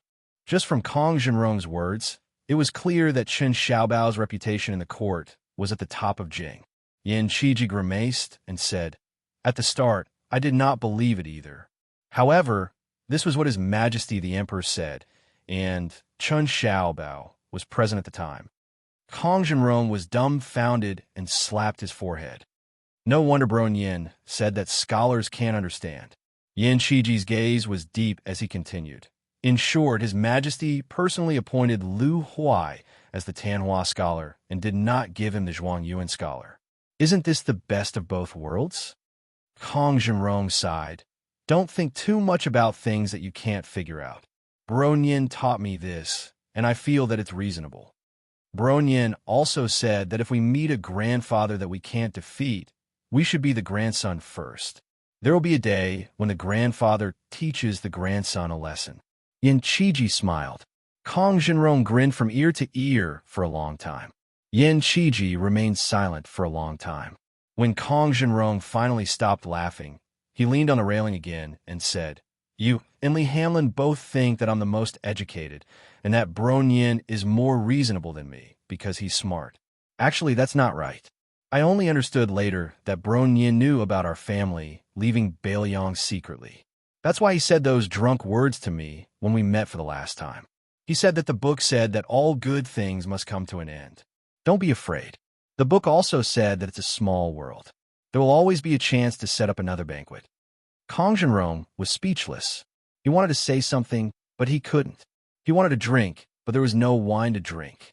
Yin Qiji turned his head and looked at Kong Wuqi. his face full of tears. I know that the four of us, plus my sister and Li Fuzhen, the six of us, will never have the chance to be together again. Kong Jinrong nodded. Yin Qiji sobbed like a child who made a mistake. Bro Yin lied to me. Kong Jinrong still didn't say anything. He just raised his arm slowly and rubbed the young man's head gently. It was just like how Su Fengnian treated Yin Qiji. Many years later, not only did the auspicious era name become a thing of the past, but even the New Year name was changed twice. The new emperor of Liang had just ascended the throne. It was still the same waterfront pavilion, still the same light rain in the spring evening. The old man who had just turned down the new emperor's invitation to stay and stepped down as the left servant of the province came here alone after playing with his grandchildren. He was a powerful official in his official career, and he would be a famous official in the history books in the future. For some reason, he was crying silently. The white-haired old man didn't look very sad, but he couldn't stop crying. The old man, who was known as the second Tantanon in the court, didn't wipe his tears. He was like a child who accidentally lost a cute object. First, he cried loudly. After a few days, he wasn't so sad anymore, but when he remembered it, he would still sniffle. Withered intestines were watered in 3 bowls, and the cool breeze grew in 2 armpits. The spring breeze brushed his hair, and the old man remembered the youth. Many years ago, in Lingzhou in the south of the Great Wall, the last king of Bailiang, who no one mentioned now, was still the absurd and carefree His Royal Highness. In those years, one could often see 4 young men walking out of the brothel drunk in the middle of the night. Li Hanlin, who hadn't joined the army to kill the enemy, and Li Hanlin, who hadn't become the White Horse Lieutenant, who hadn't become the great general of the West, must have had lipstick marks all over his face. However, this guy was the most cunning. He couldn't hold his liquor, and his drinking behavior was even worse. Every time he secretly let the courtesans help him with the water, he seemed to be drinking heroically, but he also secretly threw the wine out of the cup. His disguise was flawless. Therefore, every time he went home, he could still laugh and laugh with the courtesans and madams. He would never delay and take advantage of them afterwards as he collected some interest. And Kong Wu-chi, who had become a great philanthropist, could hold his liquor, but his drinking behavior was good. Moreover, the 2 or 3 girls who were especially grateful because they hadn't had a business for a long time wouldn't agree to not drink with this burly, kind-hearted young man. Therefore, he was far less sober than that bastardly every time. However, good had its reward, and evil had its retribution. Kong Wu-chi was drunk, and Li Hanlin was sober. Of course, the latter had to carry him. In His Royal Highness' words, "It was me carrying Kong Wu-chi who weighed 200 caddies? Are you, Li Hanlin, His Royal Highness? Or am I the one?" As for the young scholar who was still nicknamed Chicken Eating Strict, he was no longer afraid of being scolded by his father when he returned home. Every time he walked into a brothel, he would secretly encourage himself. Tonight, he must touch the chest of a certain young lady. Otherwise, he might as well pluck up his courage and kiss her lips. In short, he couldn't let those 3 brothers laugh at him for having evil intentions, but not the guts to do it. But every time he left the tender land of beautiful women, the young scholar would be drunk and unconscious. He would tell himself that it didn't matter. He would try again next time and be a real man for once. The slender young man, Li Hanlin, carried the burly young man, Kong Wu-chi, and walked unsteadily. And the young man, His Royal Highness, carried the light young man, Yin Qiji, so of course it was easier. In the beginning, Li Hanlin was not without doubts. Why didn't he just let the retainer carry Kong Wu-chi back to the carriage after eating chicken? Chapter 2028. His Royal Highness said that we are brothers. The 4 youths, at that time, felt that there was nothing more reasonable than this in the world. At that moment, the old man choked. "Brother Nien, you are lying. That person promised the Liang dynasty, or promised the world, that he would never enter Great Peace City again in this life." But at that moment, a warm hand gently rested on the old man's head. No matter how many years have passed, there was a familiar, teasing laughter. "Oh, Yin eating chicken, crying. Is it your father who forbids you to play with me? Or, is your sister speaking ill of me again? What's the big deal, Brother Nyen? I will take you to drink wine. Old rules. Li Hanlin pays. Kong Wu Chi leads the horse. Let's go. The old man did not raise his head, afraid that it was a dream. The hand on Yin Shiji's head gently raised and then patted down. That person laughed angrily. Yin, eating chicken. Have you become stupid from studying? The three of us are waiting for you. Yin Shiji slowly turned around, trying his best to widen his eyes, his lips trembling. The Grand Scholar of the Martial Meritorious Palace, who is the head of the 12 pavilions of the Liang dynasty, who is known as every time there is a big event, Scholar Yin is the calmest. Tears flowed down his wrinkled face. He wiped his face, crying and laughing, saying softly, Brother Nyen, I miss you very much. The guy opposite him, who only had white hair on his temples, revealed a bright smile that was still as young as before. He raised his sleeve and wiped Yin Shiji's tears, saying, I know. Not far away, there were two people who seemed to be whispering, but their voices were not soft. Look, martial fanatic Kong. I've already said that eating chicken Yin fancied our brother Yin. Back then, he just couldn't take that step. It is true I didn't think so before, but now I believe it. Kong Wu Chi, Yin eating chicken is already so old, isn't it too late? Sigh. Yin eating chicken is fine, but he is too shy. If it was me, I would have told Brother Yin directly 60 or 70 years ago. Scram. At that time, you surnamed Kong had already crawled out of your mother's womb? Yin Shiji, who was slightly deaf but definitely not deaf, was instantly infuriated. Li Hanlin, Kong Jinrong, scrammed to the side. Li Hanlin pretended to raise his head to look at the moon, while Kong Jinrong pretended to look left and right. No matter what, Yin Shiji still held the hand of the person in front of him tightly, unwilling to let go. Su Fingyin looked at Yin Shiji, then turned to look at Li Hanlin and Kong Jinrong, who were grinning, and said softly, Everything is still here. Nothing has changed. That's great. Hashtag in the snowy Jianghu. Someone has a beginning and an end. One of the passages was from the previous chapter of Bead Curtain chapter. Little sweet potato, I've found you. The 4th year of Xiangfu. Yinji Prefecture in Yuzhou was very famous. It was so famous that even the entire Central Plains had heard of it. This was especially so in the scholarly Gangnam-do and the wealthiest Guangling Path. Of course, Graydon City was the most interested in Yinji Prefecture. It was because the women of Yinji County were especially lively. Women were truly made of water. They were beautiful and unordinary, naturally charming and full of emotions. Even the women of Yinji County who grew up in a remote and desolate place still had their own charm. However, there were many small towns in Yinji Prefecture that were not famous. In one of the small towns, there lived a beauty who had once been on the Yinji rankings. Pei Nanwei, the wife of the old king of Jing, and who was supposed to have died for love.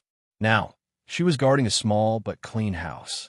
She rarely went out and raised a coop of chickens. Then, she would often sit under the eaves and watch the arrogant old hen take the cute little chicks and wander around the yard. She would peck here and there. Over time, although she was a bit bored, she felt that this kind of boring life was the real life. An inconspicuous young woman and an old woman who could be blown away by a gust of wind lived far away and close to each other. The former would occasionally help to pour water into the water tank or send some small things that could not be bought with money in the small town, such as rouge, face powder, hairpins, and so on. Pei Nanwei accepted them one by one. Women in the world, regardless of whether they were rich or poor, all wanted to be more beautiful. The old woman, whose face was full of vicissitudes of life, did not send any gifts. She only visited the house every few days, chatting about trivial matters. She asked which silk shop in the town had Sichuan satin for sale. However, the old woman quickly said that it was most likely a scam. She was trying to cheat those silly girls out of their private savings. She said that the ugly wife of Lu Yao, from the blacksmith shop in the southernmost part of the town, had hooked up with a young man surnamed Zhang from Broken Gong Alley. It was hard to say who had taken advantage of it. The old woman also said that a kite fell from the roof of her house. Those children were really naughty. They were naughty. Not only did they climb the roof to take the kite, but there was also a little bastard who stood on the roof and peed into the yard. As a result, she went to the child's house and scolded him. Pei Nanwei listened patiently every time, but she couldn't remember most of it. She would forget it after listening to it. Finally, one day, someone broke the tranquility. It was the child called Udilong. He rode a horse without an appointment. He had a saber at his waist. The way he climbed down the mountain and dismounted from the horse was clean and nimble. The child looked particularly old and experienced. She smiled at the door and felt that it was a little funny. When Udilong called out the title of master's wife, Pei Nanwei smiled even more happily. She didn't rush to lead the child into the small courtyard and asked, "Little bug, how many people have you called master's wife?" In fact, this child used to call her Auntie Pei several times. Now that he changed the way he called her, it didn't make her feel disgusted.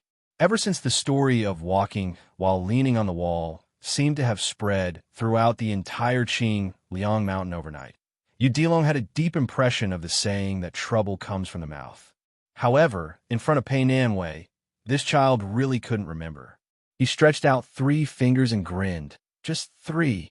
"But master's wife, you are master's wife." Pei Nanwei glared at him and pretended to be angry. "You can't just say half a sentence?" Udilong looked surprised. Just 3.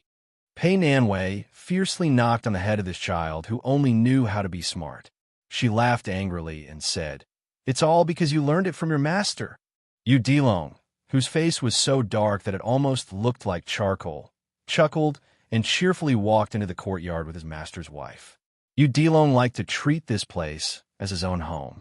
That was why he had discussed with his master's wife last time that when he had enough money in the future, he would definitely build another house. There were always 2 small benches placed under the eaves. She had thought of buying a small bamboo chair, but after thinking about it, she decided against it. She had other plans.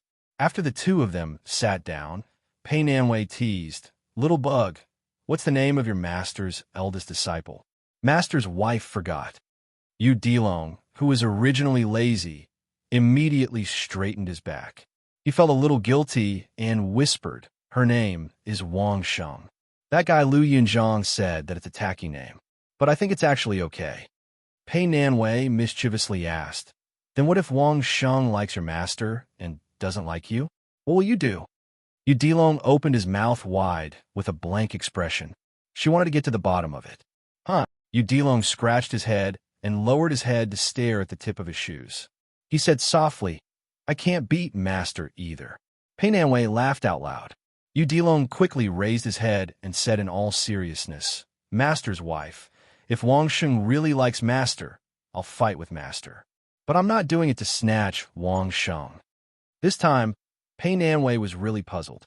"What do you mean?" The child's face was full of seriousness as he stretched out a fist. "I just want Wang Sheng to know that you can like our master, but Little Bug can also beat master." Pei Nanwei did not comment.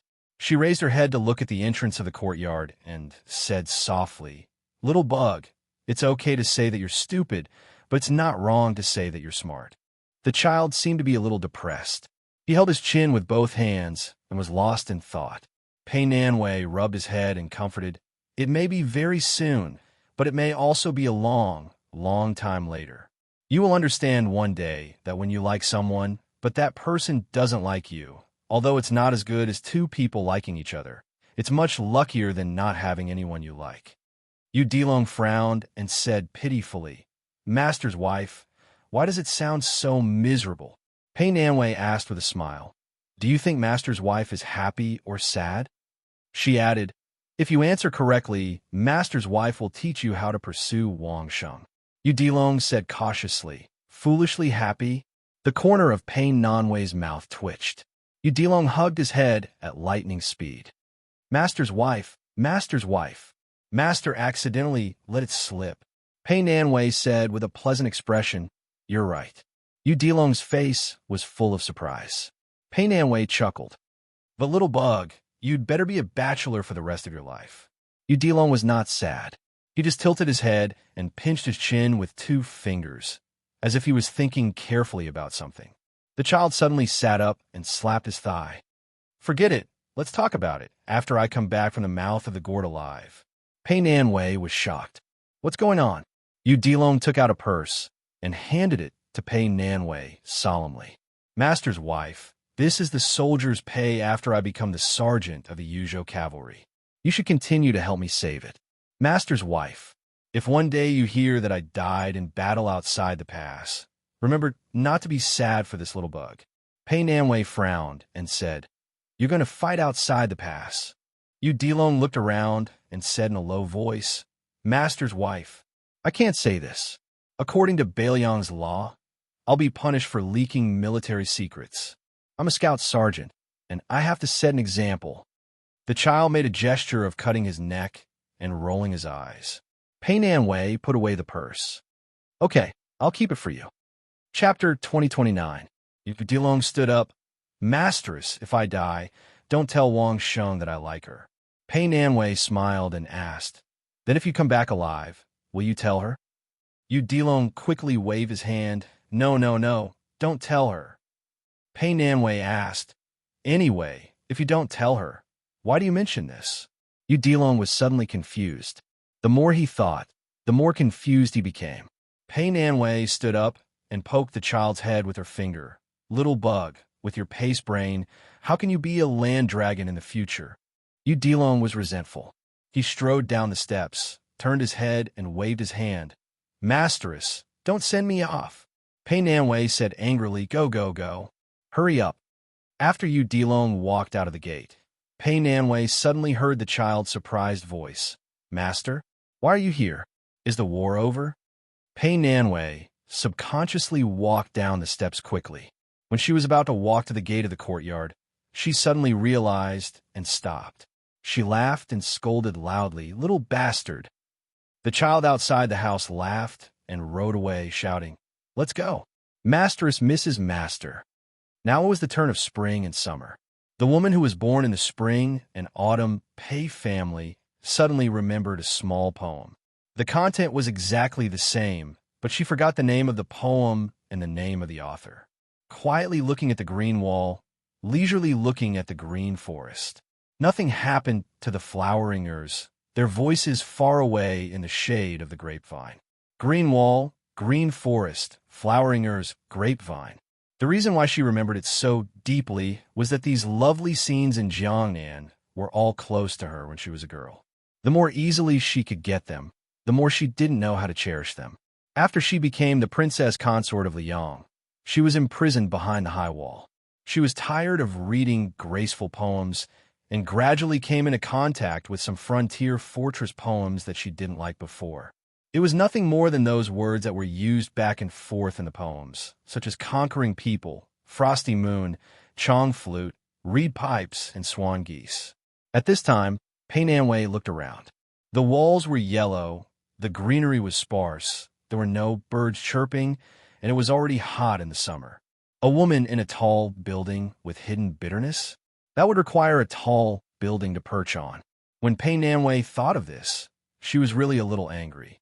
She was alone in this small county. Of course, it could only be related to money. Ever since he went to Bishan County's Yamen with that fellow who was nominally the county clerk and successfully obtained the 20 taels of silver that he had been owed for a long time, County Magistrate Feng Guan was quickly transferred away for some reason. Yang Gongshou, who replaced the position of county clerk Su Qi, took over as county magistrate. The county officer was still Zhu Ying, who also came from Green Deer Cave Academy, like the new county magistrate. Both of them were scholars who had gone to Liangliang. When she and Yang Gongshou went to the Yamen, they met the two scholars. Yang Gongshou even hired someone to put on a play of a hero saving a damsel in distress. Unfortunately, the one surnamed Su saw through it with one glance. In his words, he was the founder of the Silpants business. Back in the day, who knew how many sons of Bailiang ate the dust behind his butt, learning from him and imitating him. What Pei Nanwei was angry about was that after Yang Gongshou took over as county magistrate, the position of Bishan County's county clerk did not continue to be filled as per usual. Instead, Su Qi's name was once again put up. However, The Bishan County Yamen gave a statement that since Su Qi was no longer on duty, his salary would be halved. It was said that this was the result of County Officer Zhu Ying arguing with the new county magistrate. Otherwise, with County Magistrate Yang's intentions, Su Qi would not even be able to get a single copper coin. It was probably because all the officials in the Yamen had guessed the county magistrate's intentions, especially those women whose men worked in the Yamen. They viewed her, the wife of the county clerk, as an enemy. When it came to her, all of the things like oil, rice, salt, and cloth were more expensive. That young woman of unknown origin originally wanted to buy them for her, but was rejected by Pei Nanwei. However, Pei Nanwei insisted on buying them herself. She even purposely brought along a few heavy silver ingots. Of course, she did not need the silver, and the shops did not have enough change. When those women stared at those silver ingots, Pei Nanwei felt very comfortable. That feeling was as if she was saying, "You're bullying me because my man is not here, right?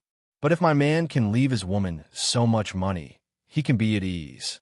But do you men who talk about women have this ability? Pei Nanwei's anger was because your disciple, Liang Long, was able to earn so much money. As his master, you don't know how to send him back home? As long as she thought of using a certain silver ingot to exchange for copper coins, her heart would ache terribly. Pei Nanwei caught a glimpse of the old hen in the courtyard from the corner of her eye. It seemed to be a great general who was patrolling the territory with tens of thousands of elite soldiers. She immediately became angry and quickly walked towards them. She stomped hard on the ground, scaring the hens and chicks into fleeing in all directions.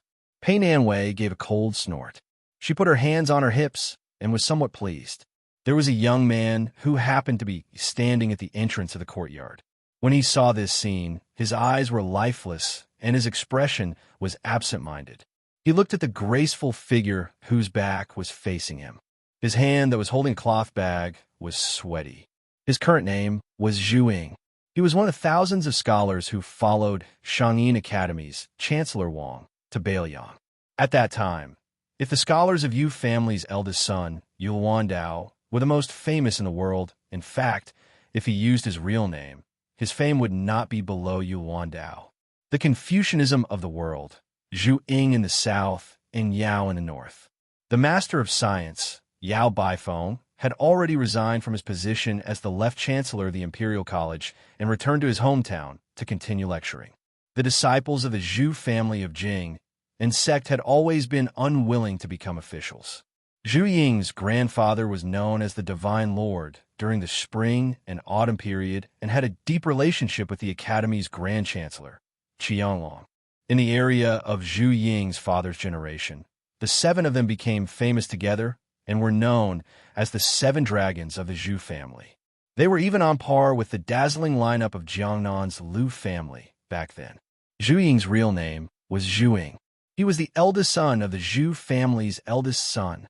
Even if he changed his name to Zhu Ying and pretended that he was a concubine son of the Zhu family side branch, Zhu Ying still stood out in the Green Deer Cave Academy with his own knowledge and foresight. There were several great scholars who were invited by the master of the academy, Huang Chang, to give lectures in the Green Deer Cave Academy, but they were all embarrassed by Zhu Ying. There were even old scholars who had to ask Zhu Ying to solve their doubts. However, Zhu Ying's reputation was not prominent among the scholars who went to Liangliang. At most, he had some reputation for being arrogant and noble. However, his unpublished articles, like what the young king said to Pei Nanwei, had long been placed on the desk of the Whispering Room.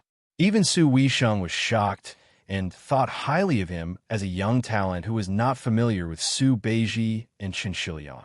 Zhu Ying's codename in the Whispering Room was Young Phoenix, which was on par with Yuan Dao's Big Luan. Zhu Ying, or Zhu Ying, found that his lips were dry and he did not know how to speak. Unlike Yang Gongshou, who was shocked when he first saw her, Zhu Ying only felt that she was beautiful when he first saw her. However, he did not have any romantic thoughts. Once, on the rolling street after the rain, he accidentally saw her squatting by the street, breaking a dry biscuit in her hand and gently feeding it to a yellow and brown kitten covered in mud. He could not let it go. He knew that even if he was not the eldest grandson of the Zhu family, it was unreasonable and inappropriate to think about a lonely woman who lived alone. However, he could not help it. Just as he was about to speak, the woman had already turned around and looked at him with a frown. She asked, "Who are you?" Zhu Ying's heart was instantly dead. In the past year, although they had never spoken, they had seen each other many times. Was it 15 or 16 times? Zhu Ying's face was pale and his lips trembled. He could not say a word. He wanted to raise the money bag in his hand. He wanted to say that this was Registrar Su's salary last month. He, Zhu Ying, was a colleague of Bishan County's Yamen. He only came here to give money to Madame. Pei Nan Wei, whose head was filled with confusion, rudely pointed at this dumb chicken. "You have problem? Hurry up and scram." She ran to the corner of the wall and picked up a broom. She glared at him, her aura fierce. The young scholar sadly turned around. Pei Nan Wei naturally did not know this young man's thoughts. He would not know where his feelings came from just because of her actions on the rolling street. However, with Pei Nan Wei's personality, even if she knew, she would not care. She would probably repeat her previous unintentional words. "You have a problem." Many years later, Zhu Ying, who had clearly risen to prominence in Beiliang's officialdom, resolutely betrayed the Liang party when it was at its peak. As the assistant minister of the Ministry of Appointments, he was known throughout the court as an iron and unyielding scholar. He suppressed the Liang party's rise in officialdom many times. No one knew why the iron assistant minister, Zhu Ying, did this, or why he knew that he would stop at the assistant minister position if he went against the general trend. In the end, Zhu Ying, who had quickly become an assistant minister, gave up the opportunity that his family had obtained through the cooperation of several parties. He gave up on becoming a minister in the Ministry of Rights and resigned. However, he did not return to his hometown. Instead, he went to Beiliang, which was filled with political enemies. He established a school in Yuzhou and became a Confucian scholar. His reputation did not lose out to the previous dynasty's Yao Baifeng. In Zhu Ying's life, other than his family's marriage, he only took a concubine in his later years in Yinji County in Yuzhou. That concubine was young and beautiful. Zhu Ying was already old. This action caused Zhu Ying to be criticized by the Central Plains. Someone wrote a poem, "A Pear Blossom Suppressing a Begonia," to ridicule him. Zhu Ying did not care. He died in Beiliang and was posthumously given the title of Wenjin in the court. Until Zhu Ying resigned and died in Beiliang, the situation of the various parties in the court fighting against the Liang party did not change. County Magistrate Yang Gongshou, who had suppressed Master Zhu in Bishan County, used his identity as a member of the Liang party to rise up the ranks. In the end, he became the administrator of Lianhuai Taoism and had a good relationship with Zhu Ying. When he rushed to Beiliang's Yuzhou to pay respects to his friend, Yang Gongshou suddenly saw a young woman in mourning clothes. She looked similar to the woman they had seen in Bishan County in their early years. The administrator, who had only revealed a little sadness in his friend's mourning hall, was suddenly overcome with sorrow and tears. Chapter 2030. At this very moment, the woman who had chased away the unknown lecher with a broom sat under the eaves.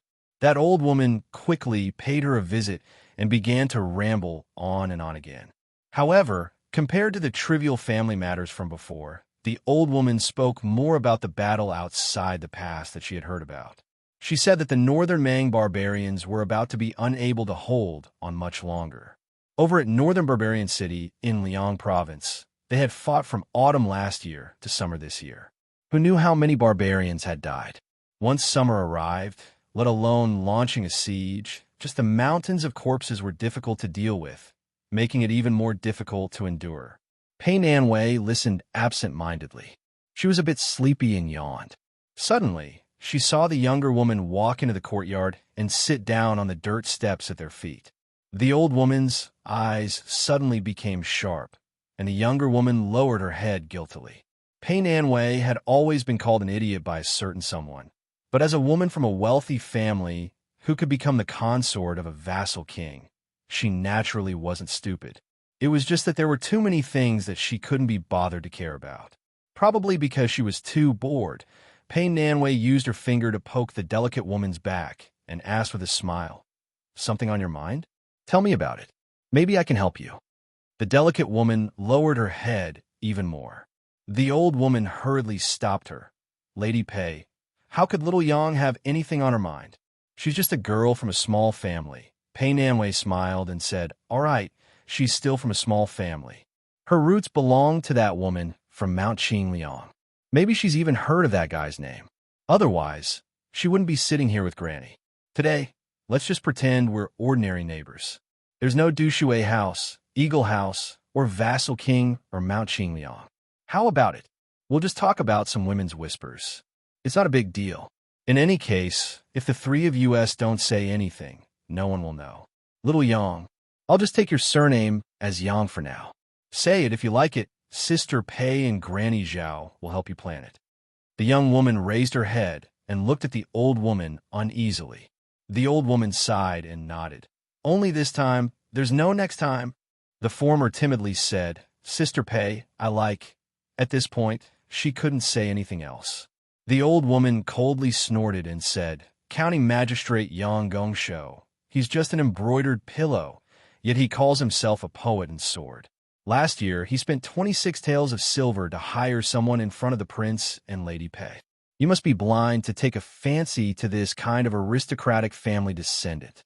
The young woman pursed her lips, feeling a little resentful, but she didn't dare to refute. "This little Yang, little Yang, little Yang, little Yang, little Yang, little Yang. Little Yang, don't be scared by Granny Zhao. Although you're both surnamed Yang, if you're outside of Baoyang, especially in places like Gangnam-do, where there are many scholarly families, it would be a bit troublesome. Why is that? Because in the past, Great Qin didn't mind marriages between people with the same surname. But after the Great Qin, people with the same surname didn't marry each other. It became an unwritten rule that the imperial court didn't care about, but scholars loved to care about. However, after the 8 kingdoms and the 10 great clans were gone, they didn't care too much about this. However, that county magistrate, surnamed Yang, is probably from a large family in the Central Plains. Otherwise, he wouldn't have the qualifications to come to Baoyang and wouldn't have been able to become a county magistrate so quickly. So, little Yang, if the elders in your family don't mind, it's best if you change your surname." She talked from surname marriages to the traditions of the large families in the Central Plains. Then she talked about the women fighting for favor in the courtyard. Finally, she talked about the fights between the houses within the high walls. She talked about the status of a mother because of her son and those titled madams that were out of the reach of ordinary people. Pei Nanwei was, after all, a woman who had been carefully groomed by the prestigious Pei family. She explained the profound knowledge in simple terms. Not only were the young women listening attentively, but even the old woman, who had originally intended to listen for the time being, was also a little entranced. Pei Nanwei spoke in high spirits. The young woman's eyes lit up as she listened, and the old woman nodded repeatedly. In particular, Pei Nanwei taught the young woman step by step how to pretend to be a landowning woman whose family had declined. She taught her how to pay attention to the way she spoke, which books she should read, and how to hold back when talking with a man she liked. The 2 spies and men of sacrifice, who were of a great age difference, had their horizons broadened. They only felt that they were both women. That was because the woman named Pei Nanwei was a top-notch martial grandmaster. She was worthy of being the #1 person in the world who could make our prince walk with his hands on the wall. Pei Nanwei spoke in high spirits. She was about to talk about the most obscure matter in the woman's boudoir when a chestnut lightly hit the back of her head. A warm voice came from behind her. "There is no woman as shameless as you. Your man doesn't know the rules of the family." The 2 spies, one big and one small, were like they were struck by lightning. They suddenly stood up and quickly went to the bottom of the steps. They knelt on one knee and didn't even dare to breathe. Their eyes were fixed on the ground. Other than the panic in their eyes, there was also respect from the bottom of their hearts and passion. 10 years to cultivate Song Yushu, 100 years to cultivate Su Fingnian, 1,000 years to cultivate Lu Dongxian.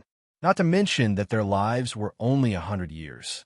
Pei Nanwei didn't turn her head in a fit of pique. That person squatted down beside her and smiled gently at the two Fu Shui elites in the courtyard. Get up. Thank you for your hard work these past few days. Don't be so reserved when you come here in the future. It's good to be like today. It won't be so lifeless. The two of them stood up and nodded. That person looked at the red-faced young man of sacrifice. Yang Gongsho, right? Don't worry. I'll help you make connections. Later, I'll give you a landowning household identity. But for now, you need to stay in Bishan County. He nodded to the old woman. The latter understood tacitly and left the courtyard with the juniors of the Fu Shui house who had descended from the sky. Pei Nanwei still didn't turn her head. Is the war over? He sighed. Northern Barbarian City has been defended, and the Northern Mang barbarians haven't suffered any serious injuries. Their remaining army of less than 200,000 has retreated without chaos, so I reckon we'll have to fight another battle. However, victory is already in our Northern Liang's hands. I need to go to Jizhou Pass to see the old concubine of the old Eastern Yu. I also need to greet some people. I won't be at ease if others go. She turned abruptly, threw her arms around him, and hugged him to her bosom with all her might. Her eyes were red as she cried like a child. I won't let you go. A muffled voice came from between her majestic breasts. Then don't suffocate me to death here. Her face instantly turned red, and she fiercely pushed away the bastard who was still pretending to be obedient after taking advantage of her. Su Fingyin was pushed away. He waved his sleeve and flicked it into the distance. Lu Yinzhong, who was squatting on the wall and watching the show, was hit in the forehead by the flick. He fell to the ground with a thud in the alley outside the courtyard. The young girl, Wang Sheng, crossed her arms in front of her chest. She sneered when she saw the battered Lu Yunzhong stand up. Yu Dilong, who had met his master and the other two outside the town, had no choice but to return with them. He looked very conflicted and didn't dare to look at Wang Sheng. Wang Sheng hesitated for a moment and said in a low voice, "Come with me to the town's restaurant to buy wine for master." Yu Dilong grunted and didn't think too much about it. Lu Yunzhong smiled evilly. "You two go buy wine. I'll help master keep an eye on this place to prevent assassins from sneaking up on us." Wang Sheng, who was carrying a sword in a case, reached out to hold the hilt of her sword. Lu Yunzhong raised his hands. Fine. I'm afraid of you." Yu Dilong was at a loss. Lu Yunzhong shook his head and sighed. "Earthworm you, why don't you get it?" Yu Dilong's aura changed. One-on-one. Lu Yunzhong felt a headache coming on. He really couldn't beat this earthworm. At this moment, his master and mistress had already walked out of the courtyard. Wang Sheng's eyes hid some inexplicable joy. Pei Nanwei sent the four of them to the corner of the alley. Then, she quickly turned and left. The four of them walked on the wheeled street. Only Yu Dilong, who originally needed to rush to Yuzhou, was leading his horse. Su Fingyin suddenly said, "Yu Dilong, there's a child named Go Yufong in Wudong Mountain. Be careful in the future." Yu Dilong was surprised. "Ah, why?" Su Fingyin said playfully, "Xiegening Dong Tai, the first sage of the Zhang family, can be considered half his master. In the future, he might have to add half of Wudong's sect master, Li Yufu. Why do you think?" Yu Dilong responded indifferently. Clearly, he didn't care much. Su Fingyin snorted. "Lu Yunzhong, I'm reminding you not to be up to no good. Do you remember?" Lu Yunzhong made a face and hugged the back of his head with both hands. "I know." Su Fingyin smiled. "You will have opponents too." Lu Yunzhong immediately jumped up in joy. "Who is it?" Su Fingyin was baffled. "Someone who might become the third strongest person in the world. Furthermore, he's younger than you."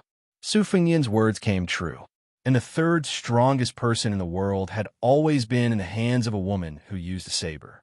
Her surname was Tao. Su Fingyin looked back and shouted, "In 3 or 4 years at most, we will go to Jiangnan together."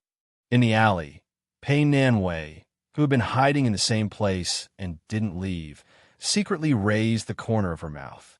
She spread out her arms, her fingertips gently touched the wall of the alley, and walked briskly to the small courtyard, because she felt that it was only 3 or 4 years. At that time, she wouldn't be old. On the Guangling River, on a brightly lit yellow dragon ship, a man and a woman stood side by side on the bow of the ship to enjoy the scenery. The young man wearing the Liang king's robe whispered, "You have been wronged." The beautiful woman gently held his hand and shook her head. Her smile was gentle. The young king slammed the railing. "This Song Li is too bold. Wait for this, king." She suddenly covered his mouth. Chapter 2031. The young king held her hand with a sad expression. He turned around and stared at her face that he never got tired of looking at. He squeezed out a smile. "Don't worry, I Zhao Sun will not be so depressed."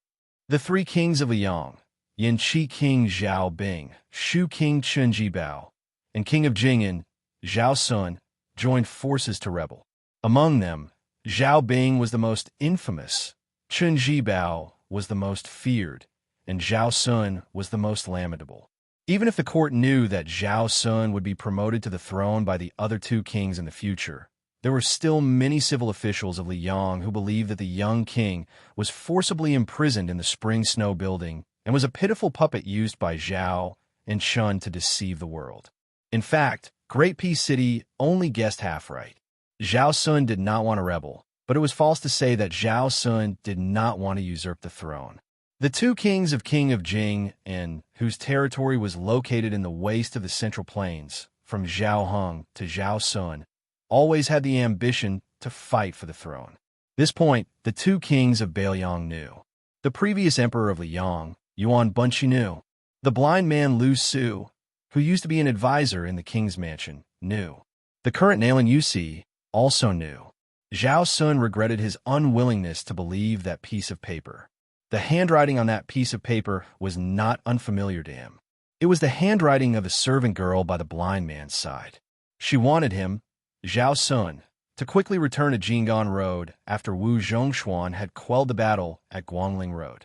But Zhao Sun wanted to personally take the woman beside him to enjoy the scenery of Guangling Road. He also wanted to build a good relationship with the generals and civil officials who were bound to rise in the court. So he decided to attend the celebration banquet in the Spring Snow Building before leaving Guangling Road. Then there was the current situation. At first, Zhao Sun thought that it was a blessing in disguise because someone told him that they would help him, Zhao Sun, to become the emperor. No matter what the conspiracy was, Zhao Sun chose to believe it. After all, that person's words were more convincing than Yanqi King Zhao Bing. The reason was simple.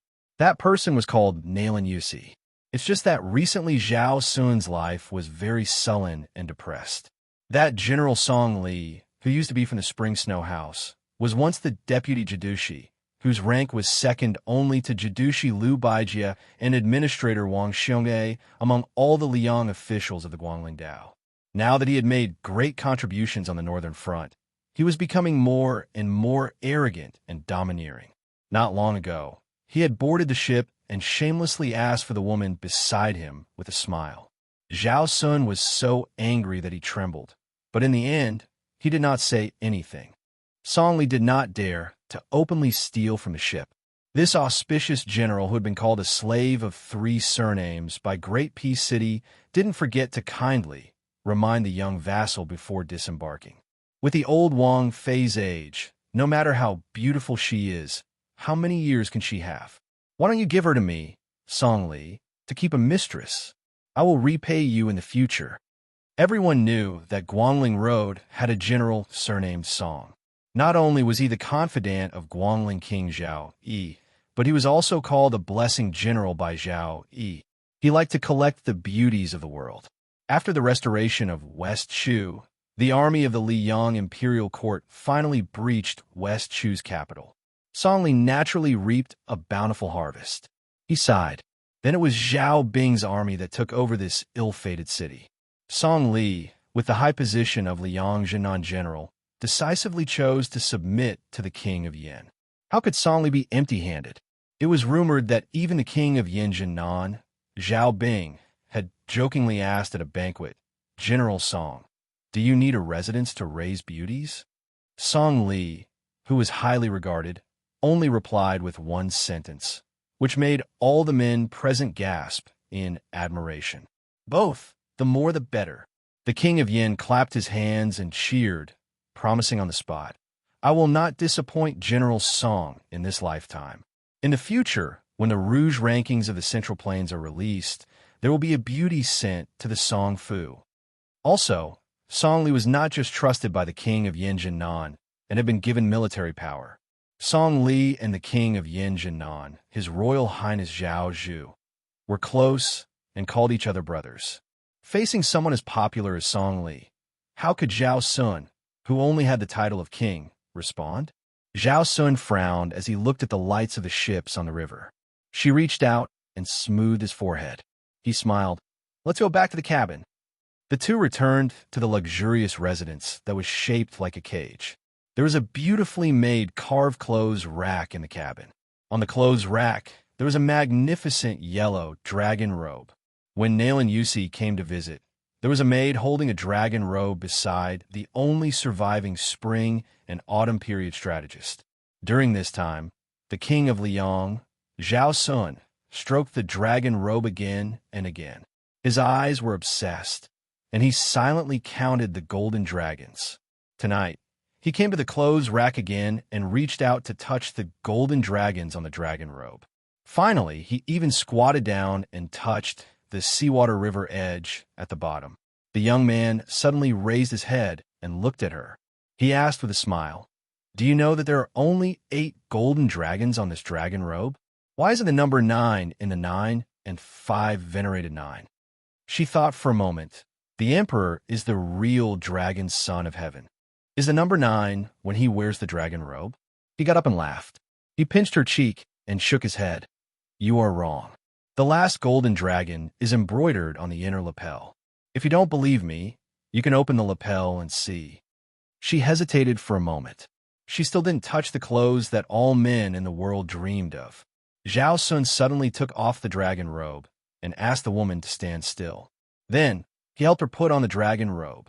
She was stunned from the beginning to the end and didn't know what to do. After Zhao Sun meticulously helped the woman straighten the dragon robe, he stepped back a few steps. His eyes were red, and he smiled softly. I know that many people in Jingon Road scolded you as a female king. They said that you were a femme fatale, but I don't care. She wanted to say something, but stopped. Zhao Sun let the tears flow. I know you are not her. You are not her. I don't care who put you around me. I care a lot at first, but now I don't care at all. Why? I like you. I just like you. Even if you change your face now, I still like you. You. Shu Xiong bit her lips, causing strands of blood to seep out. Zhao Sun suddenly smiled. He bowed and said softly, Your husband greets his wife. The candles in the room were bright. She was wearing a dragon robe, like a woman wearing a wedding dress. She slowly curtsied and said in a graceful voice, Your Majesty. It was on the Guangling River and in the Yellow Dragon Fortress ship. Zhao Bing, the Prince of Yinqi, was sitting on an embroidered stool and drinking. Although the old man did not wear a king's robe or iron armor, he had accumulated great power. In fact, among the many princes of Liang who participated in the fight for the throne, Zhao Bing's military achievements were the most prominent. He deserved to be the first person of the Zhao family. It was said that Zhao Bing was on his way to the king's residence. When he crossed the Guangling River south, he looked north and asked the counselor beside him with a smile, Zhao Yi, king of Guangling, Zhao Heng, king of Jing'an, Zhao Ying, king of Huainan, and Zhao Sui, king of Jiaodong. Do these guys have half of my military function? A handsome middle-aged man leaned against the window and looked sideways at the surging river. He held the cup with 3 fingers and twirled it gently.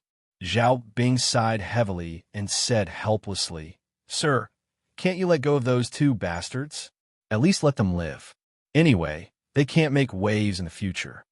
Nailin Yusi did not turn his head and said indifferently, Bastards? Both of them are your sons. Why are you scolding yourself? Zhao Bing was speechless. Nailin Yusi continued, The 2 sons of the king of Yanqi deliberately leaked military secrets to Great Peace City. They almost let His Royal Highness die in the southern battlefield of the capital. Not to mention the 2 sons. Even if their father dares to do this, I will beat him to death. Zhao Bing rolled his eyes and said in a muffled voice, I'm scared of you. Nailin Yusi finally turned his head and said seriously, Do you want an only son who can sit firmly on the dragon throne? Or do you want to be a tattered founding emperor of a second fallen country after wearing the dragon robe for a few years? Zhao Bing waved his hand as if he had a headache and said, Sir, you have the final say. Damn it, I can only win against you once in my life. Nailan Yusi smiled and asked, Then I can send the order to bring 2 cups of wine for the child to drink? Zhao Bing's face immediately became awkward. He lowered his head and said nothing. Nailan Yusi did not force the king to make an immediate decision. He turned his head and looked out of the window again. He seemed to be talking to himself. In the end, even a tiger doesn't eat its cubs. If you don't hesitate about this kind of thing, I, Nailan Yusi, will not help you to this step today. Of course, I won't live until now. Zhao Bing put down the wine cup, clenched his fists, and exhaled heavily. Do as you say. I, Zhao Bing, will pretend that I have never had these 2 sons. Nailan Yusi nodded. You have such a good son like Zhao Zhu. You should be satisfied. Look at the son of the old king of Jing and Zhao Hong, Zhao Sun, who dreams of being the emperor. In the end, he can't even protect the woman he loves. Look at the son of the king of Bailiang, Su Xiao, Su Fengyan. The first half of the words was very heartwarming, but the second half of the sentence? Zhao Bing couldn't help laughing and scolding. Stop, stop. Aren't you insulting me? You scholars are full of bad ideas. Nailan Yusi laughed it off. Zhao Bing's mood improved a little, and he softly advised, The river breeze is strong, and Sir's body is. In short, don't stand at the window to be blown by the wind. Nailan Yusi sat back on the stool, poured a glass of wine for Zhao Bing, and said slowly, The most interesting thing about the ancient people is that most of them have a heart-wrenching story. It's a pity that the most famous rouge, the red cheeks, is a tribute. People can't buy it, even if they have money. It's a pity that the female in the flower sculpture, Hong, in fact, is not delicious at all. Chapter 2032. Zhao Bing took the wine glass and drank the new Hong that was said to have been buried under the ground for more than 10 years. He thought deeply and said, This wine is not good to drink. Nailan Yusi sighed. The use of scholars is to drink, eat, read, write, and pass down all the interesting things of the ancient people. Zhao Bing asked, What about people like me and Lame Su? Nailan Yusi smiled and said, You guys, the only use of making the life of a scholar so comfortable is to prevent the scholar from getting carried away and forgetting his roots. Zhao Bing reached out and picked up a piece of marinated beef on the side dish, chewed it slowly, and nodded after a long silence. It tastes good. Nailan Yusi said straightforwardly, Don't pretend to know when you don't know. It's been almost 30 years, but you still can't change your habit of eating shit. Zhao Bing didn't care and laughed. I'm exposed by you again. Thinking back to that year, the 2 first met in the capital of Liang. At that time, Liang was still just a corner of the northern barbarian country, and Zhao Bing was just one of the many princes with low prestige. At that time, there were 4 people present, and 3 of them were familiar with each other. Prince Zhao Bing, surplus General Su Xiao, poor scholar Li Yishan, and Nailan Yusi.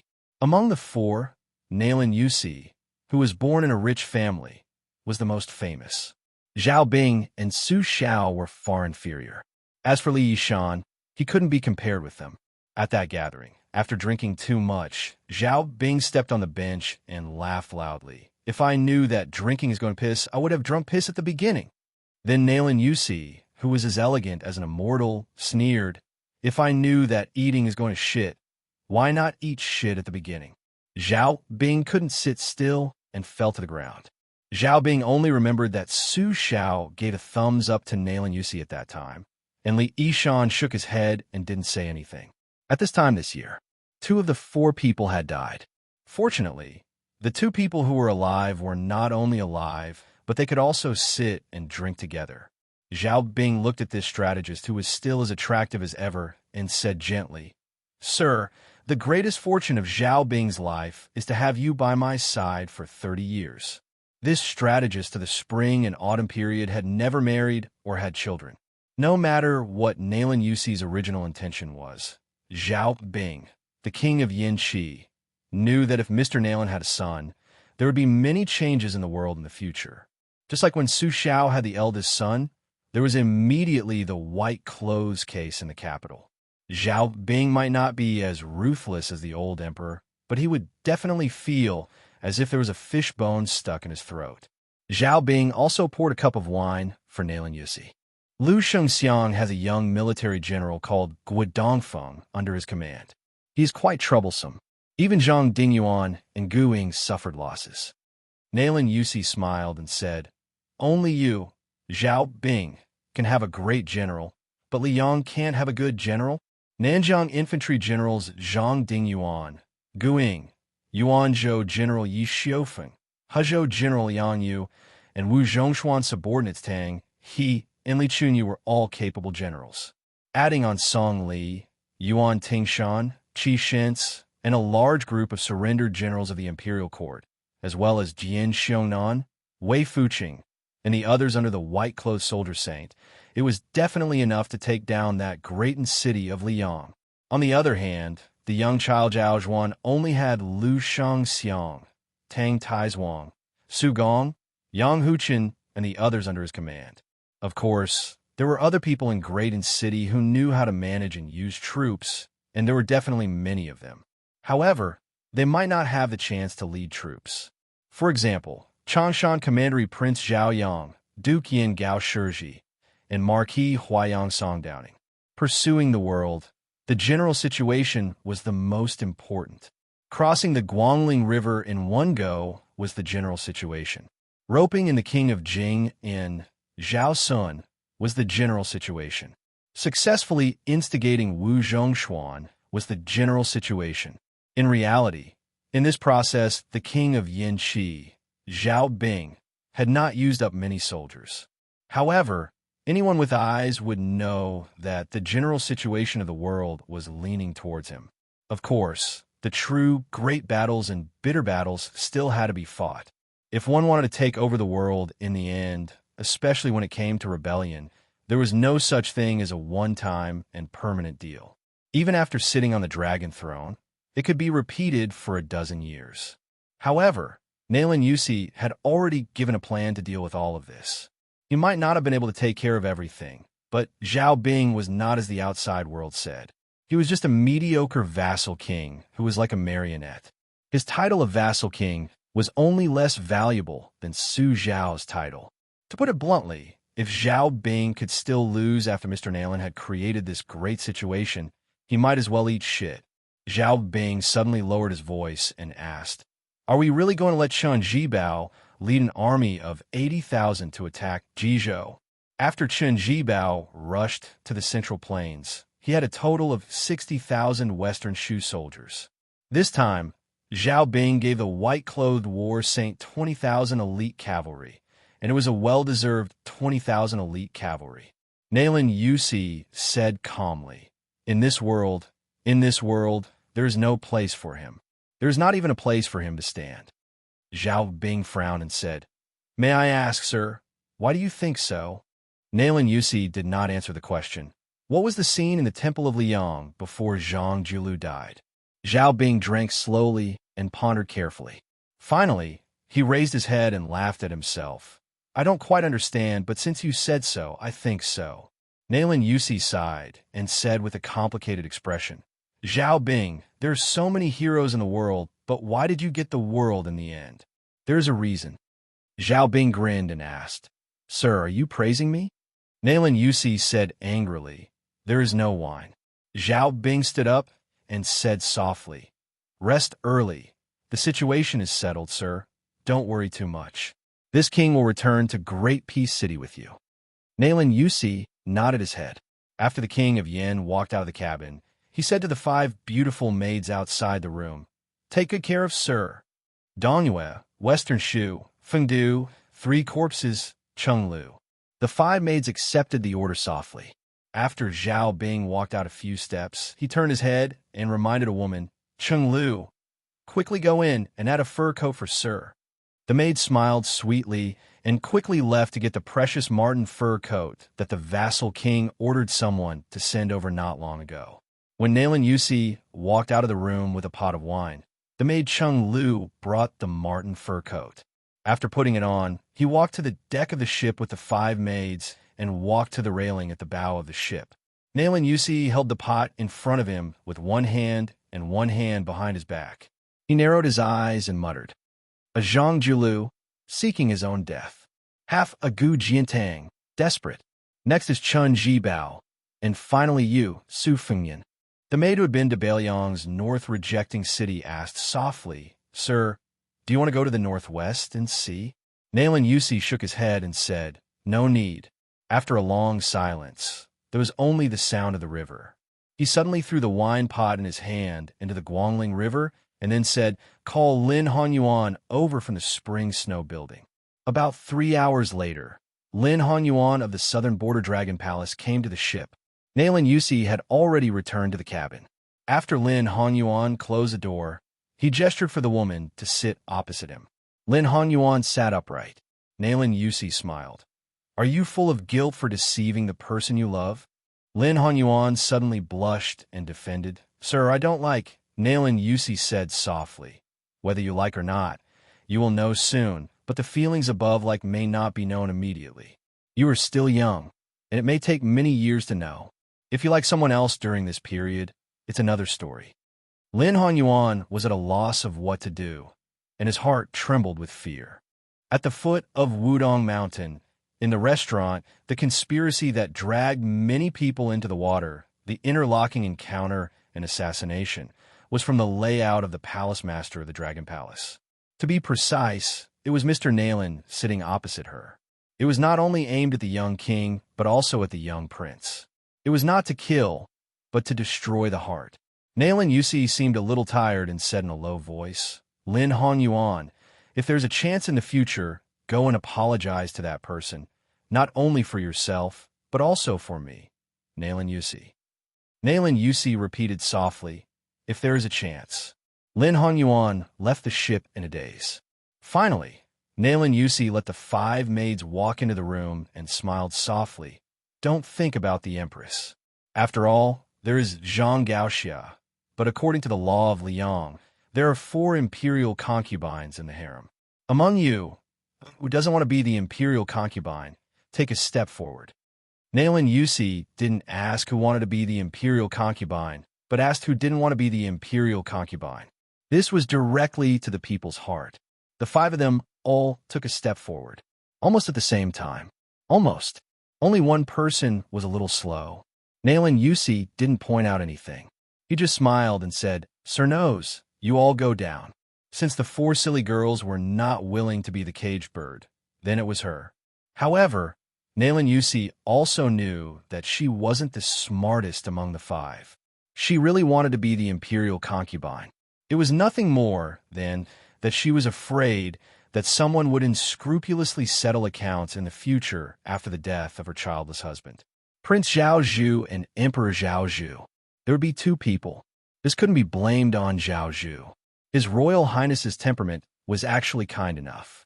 Even if Su Fengyan became the emperor, it was the same. Nailan Yusi lay on the table with sleepy eyes. He felt a little distressed for her. In the love between men and women in the world, after the love was deep, the one who lived longer would often be more painful. Nailan Yusi slowly closed his eyes and whispered a name. Ishan. The heroic women in the world only hated themselves for being a woman. But I, Nailan Yusi, only hated myself for being a man. The word love, I don't know where it starts and where it rests. I don't know where it starts and where it ends. I don't know where it ends. I don't know what you know. I don't know where to stop. The autumn wind was chilly. In the northeast area of the rich Gangnam-do and the barren Lianhuai Road, more than a dozen horses stopped at a mountain top. Chapter 2033. Dian Xiongzong and Wei Fuqing, one of the 4 fangs of Bailiang in the past, were among them. The rider between the 2 was a young general who had followed them to Shu. A white-clothed man was holding a famous spear, plum wine. The rider beside the white-clothed war saint was His Royal Highness, Zhao Zhu.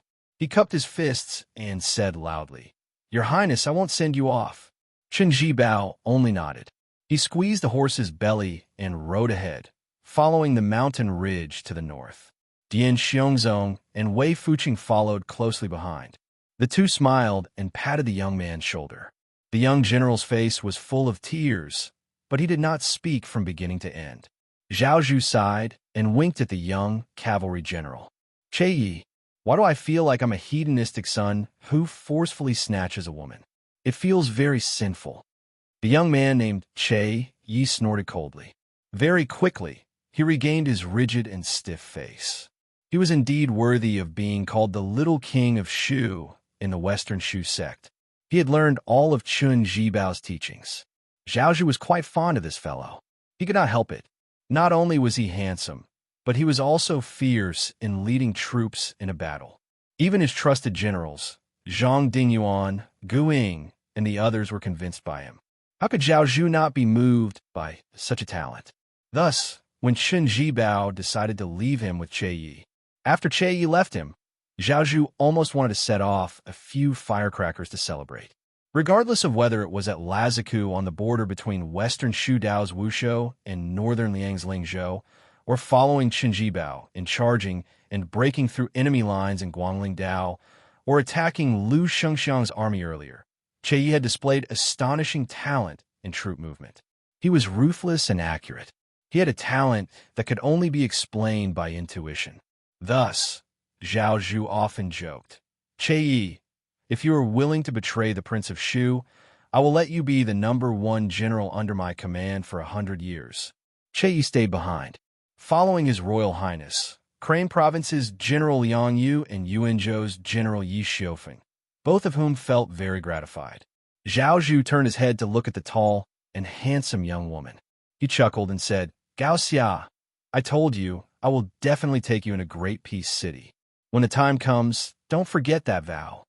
Zhang Gaoxia, whose ears were red, said expressionlessly, "Wait until you enter Great Peace City." Zhang Gaoxia was the daughter of Grand Secretary Zhang Jiulu, who had fled after his death. The two martial Dao grandmasters who had stayed by Zhao Zhu's side after leaving Martial Emperor City, Gong Bonk and the female fist grandmaster Linya, smiled at each other. After interacting for a long time, the two of them were very satisfied with this king of Yin Qi, His Royal Highness.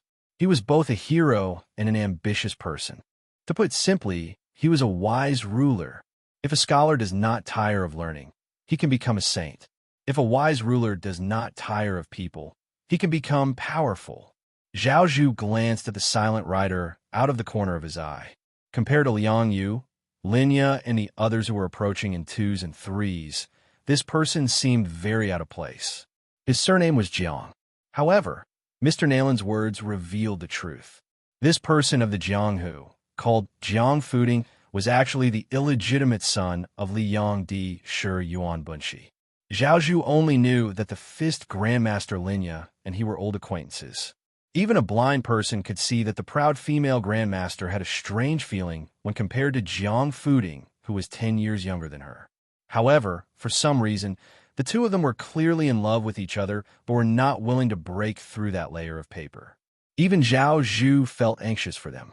Several times, he spoke up for them, but did not have a good ending. Once, he was gently punched in the face by Linya, who flew into a rage out of humiliation. Then his face was bruised and swollen for half a year. At that time, as long as he, Zhao Zhu, appeared in the military, there would be a military general who knew him well. Who would have thought that the situation would be so tragic? His Royal Highness is fighting so hard on the front lines. I only hate that I can't share His Royal Highness burdens. I can't make a name for myself on the battlefield. I can't escape the death penalty. Every time he was teased by those boorish men, the young His Royal Highness would laugh and pull him along. Among them, the handsome general, Gu Ying, only had a young son and no daughter. Logically speaking, he should be able to escape this calamity. Unexpectedly, His Highness the Crown Prince earnestly said, with father-in-law Gu's appearance and bearing, I, Zhao Zhu, will bear with it for a while. Wait for a while. It's not impossible for that child to be 4 or 5 years old. His Royal Highness, whose bruises were almost healed, was punched again. Gu Ying, Zhang Dingyuan, and Liang Yu, Yi Xiufeng, who followed Zhao Zhu here, and even Tang He, Li Chunyu, who used to be Wu Zhongshuan's subordinates, as long as they were generals of Nanjiang. They all admired His Royal Highness Zhao Zhu very much. Nailan Yusi once had a conclusion about this young man. The winter is warm, but not scorching. Who wouldn't like it? Therefore, although Zhao Zhu was the legitimate son of King Yanqi, Zhao Bing, he was not the eldest son. However, when Nanjiang was conferred the title of Crown Prince, Zhao Bing did not choose his elder brother, nor was he the youngest son who was most doted on by the princess. Zhao Zhu sighed softly in his heart. He actually had a grudge against Jiang Fuding, because no matter if it was in the Jianghu or the court, this person had a deep grudge against that person. But after Jiang Fuding had arrived, Mr. Nailan had jokingly said to Zhao Zhu in private how high His Royal Highness' position can be in the future, and how high Jiang Fuding's position is under your command can be determined by a single leaf. Why don't you consider it yourself? In the end, Nailan Yusi asked straightforwardly, in the future, if you face the south in Great Peace City, can you tolerate Yuan Tingshan, Jean Lanting, and the like to rise under your eyes? At the time, Zhao Zhu did not give an answer. It was unknown whether he was unwilling or unable. Maybe he was afraid he would disappoint Mr. Nailan, but maybe he was more afraid he would disappoint himself. Zhao Zhu sat silently on the back of the horse and looked towards the northwest. It was not just because the three grandmasters of Nanjiang, Cheng Baishuang, Mao Shulang, and Ji Luan had all stood in the same place that year. There had once been a person of the same age who would call him a little beggar. On the top of the mountain, Linya and Gong Bonk also looked into the distance. Their sect brothers, Yu Groom and Lu Huang, were there. While eldest Shixiang Groom was still alive, Lu Huang had died in the great battle at North Jibei City. Jiang Fuding was the same.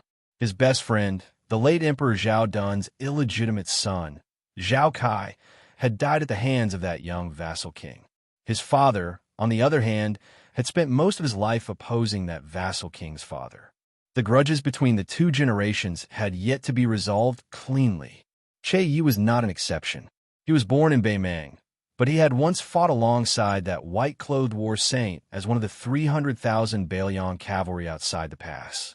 Liang Yu and Yi Xiufeng also looked in that direction. As generals, how could they not yearn for that kind of soul-stirring battlefield? For thousands of years, the cavalry battle outside the Northwest Pass was unique. Zhao Zhu slowly retracted his gaze and turned to ask in a loud voice, Mr. Jiang, the letter from Gumu Su Shi has almost reached Su Gong's hands, right? Jiang Fuding nodded. Zhao Zhu suddenly flipped off his horse. Under everyone's gaze, he squatted down and pulled out a nameless grass that was half yellow and half green. As he chewed, he laughed. If the emperor wants the subject to die, the subject is disloyal. If the father wants the son dead, the son is unfilial. Now it's up to this Jadushi to see if loyalty comes first or filial piety comes first. Then Zhao Zhu bared his teeth and said, Yang Huchen and Han Fong, these two generals of Jizhou are too shameless. They directly put Ma Zhongxian and Wen Tai, who treated them with respect, under house arrest. They seized the military power of Jing'an Road and occupied the Central Plains in one go. This is a bit of a headache. If there's a chance, I must find them for a drink. Arm in arm, Yin Huan. Zhao Zhu liked to make friends with people he was familiar with. Those he was more familiar with, he would even put his arm around their shoulders. He never cared about their status. Zhao Zhu raised his head and smiled at everyone. Wait for me at the foot of the mountain. It'll take at most an hour. In the end, only Zhang Gaoxia stayed. The others rode down the mountain. Zhang Gaoxia stood beside the squatting young crown prince and said gently, Are you afraid that you'll fall out with his brother in the future? Zhao Zhu curled his lips. That guy is such a magnanimous person. He won't haggle over every little thing with me, right? Perhaps he was asking himself, or perhaps he was asking Zhang Gaoxia, whom he had a crush on, or perhaps he was asking that person across thousands of mountains and rivers. Zhao Zhu simply sat cross-legged and raised his head. He said softly, If you're really angry, just hit me twice. I promise I won't fight back. Haha, but I'm a little beggar. When the time comes, I'll be an emperor. Us brothers can just fight in private. Zhang Gaoxiao lowered her head and looked. It was hard to imagine that such a tenacious young man would reveal such a weak attitude. At this moment, she seemed to truly understand this man called Zhao Zhu. She squatted down and gently wiped away his tears. She had never known how to comfort others, so she could only say, "I'll always be by your side in the future." The young man grunted in agreement. The world was not peaceful. Chapter 2034. Fortunately, Huksang City was an important town in the northern part of the state of Aquarius. Since it had not been affected by the raging war and the influx of nobles from the south to the north, Huksang City showed a morbidly prosperous scene. The collapse of the southern dynasty was imminent. Most of the people in Norland were nomads from the grasslands. Baimang dynasty's household registration system had also collapsed by more than half. It did not matter whether one had a travel permit or not. In troubled times, having real money was more useful than anything else. If one wanted to enter a city to seek protection, regardless of one's identity, one had to pay a huge toll. The toll was often directly related to the height of the city walls. At this time, a man who looked like a scholar from the southern dynasty was walking slowly in the crowd. He did not have any servants to escort him. His ivory-white satin robe had long been covered in dust. The passers-by on the street were not surprised. Countless descendants of noble families in the southern dynasty looked like a phoenix that had lost its feathers. On the way to escape, many beautiful concubines and maids had been personally handed over to the powerful nobles in Norland with both hands. This unkempt man had neither a sword nor saber. However, if one had the leisure to look at him carefully, a woman of a certain age who was more familiar with the affairs of men and women might be able to see that this man had shaved off his beard and had an extremely handsome face that had experienced the vicissitudes of life. Today, Baimang was full of a culture of taking pleasure in the face of disaster. Taking advantage of the fall of the noble families in the southern dynasty, many rich women in Norland who liked to keep male companions had reaped a lot of benefits. No one knew how many young men in the southern dynasty had become their playthings. For example, at this time, a carriage pulled by two majestic horses opened the curtain, revealing the face of a woman who was not even a middle-aged woman. Her eyes wandered around like an eagle hunting its prey. After a round, she chose two weak scholars who were walking together. As she pointed at them, the burly maid in the carriage quickly went to solve the problem for her master. She called the leader of the 8 squires and whispered a few words in a low voice. The knight nodded and galloped wildly.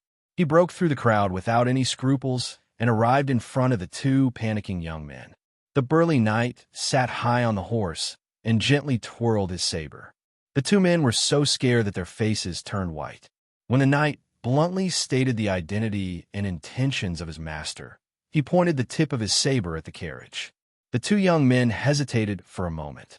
The knight sneered and pulled out his saber, rubbing the tip of his saber with 2 fingers. The 2 men quickly accepted their fate and followed the knight from the general's residence to the carriage. After sitting in the carriage, they were embarrassed because they had humiliated their family, but also relieved because they had sold their bodies for safety. The woman who was still holding the curtain glanced at them, and the corners of her mouth curled up. Thin arms and thin legs. Although their arms were not necessarily as thick as hers, this was the taste of a scholar after all. She withdrew her gaze and looked at the slender figure that she could not let go of after catching a glimpse of him. She hesitated whether she should take in another male pet. However, the slightly crowded carriage made her dispel the idea. When the carriage passed by the man again, she thought for a moment. Since she did not have such thoughts for the time being, she felt that she should not let the jealous women in the city take advantage of her. What if this man accidentally became a guest in their house? How awkward would that be? No one could get what she did not want. Therefore, she asked the burly maid to pass a message to the squires to kill the man who looked quite comfortable a moment ago. In troubled times, human lives were not as cheap as dogs in peaceful times. Life and death were only between some people's thoughts. As the wife of a general with real power, she put down the curtain and pricked up her ears, waiting for the pleasant sound of a sword piercing the chest or simply chopping off the head. If it was only because her husband was one of the generals of the Aquarius state, she naturally would not dare to be so unreasonable. However, since her husband was sitting in this position because of her family's noble surname, there were not many people in Huksang City who dared to make irresponsible remarks about her kidnapping a few refugees on the street and accidentally killing a few untouchables. However, after waiting for a moment, she did not hear the pleasant sound she expected. She lifted the curtain in confusion. The centurion of the personal guard returned to the window and bowed with a shocked expression. "Madam, that guy suddenly disappeared," the woman said angrily. "He actually escaped? How can that guy's 2 legs be faster than the 4 legs of a warhorse?" The centurion's fear was not because of the woman's anger, but because of his own strange encounter. He explained in a panic, "Madam, I've already rushed in front of that person and slashed him with my saber, but that guy just disappeared into thin air." The woman frowned and muttered, "Did I see a ghost in broad daylight? Could it be a martial arts master who hides his strength? It doesn't make sense. Our Beimeng Jianghu masters are almost completely wiped out in Bailiang. Even if there are fish that escape the net, they would either continue to serve in the army or be recruited by the big families of the southern dynasties as guards." Although the woman and her family were the best among the local forces of the Aquarius state, they were not so arrogant as to provoke those legendary people who flew around.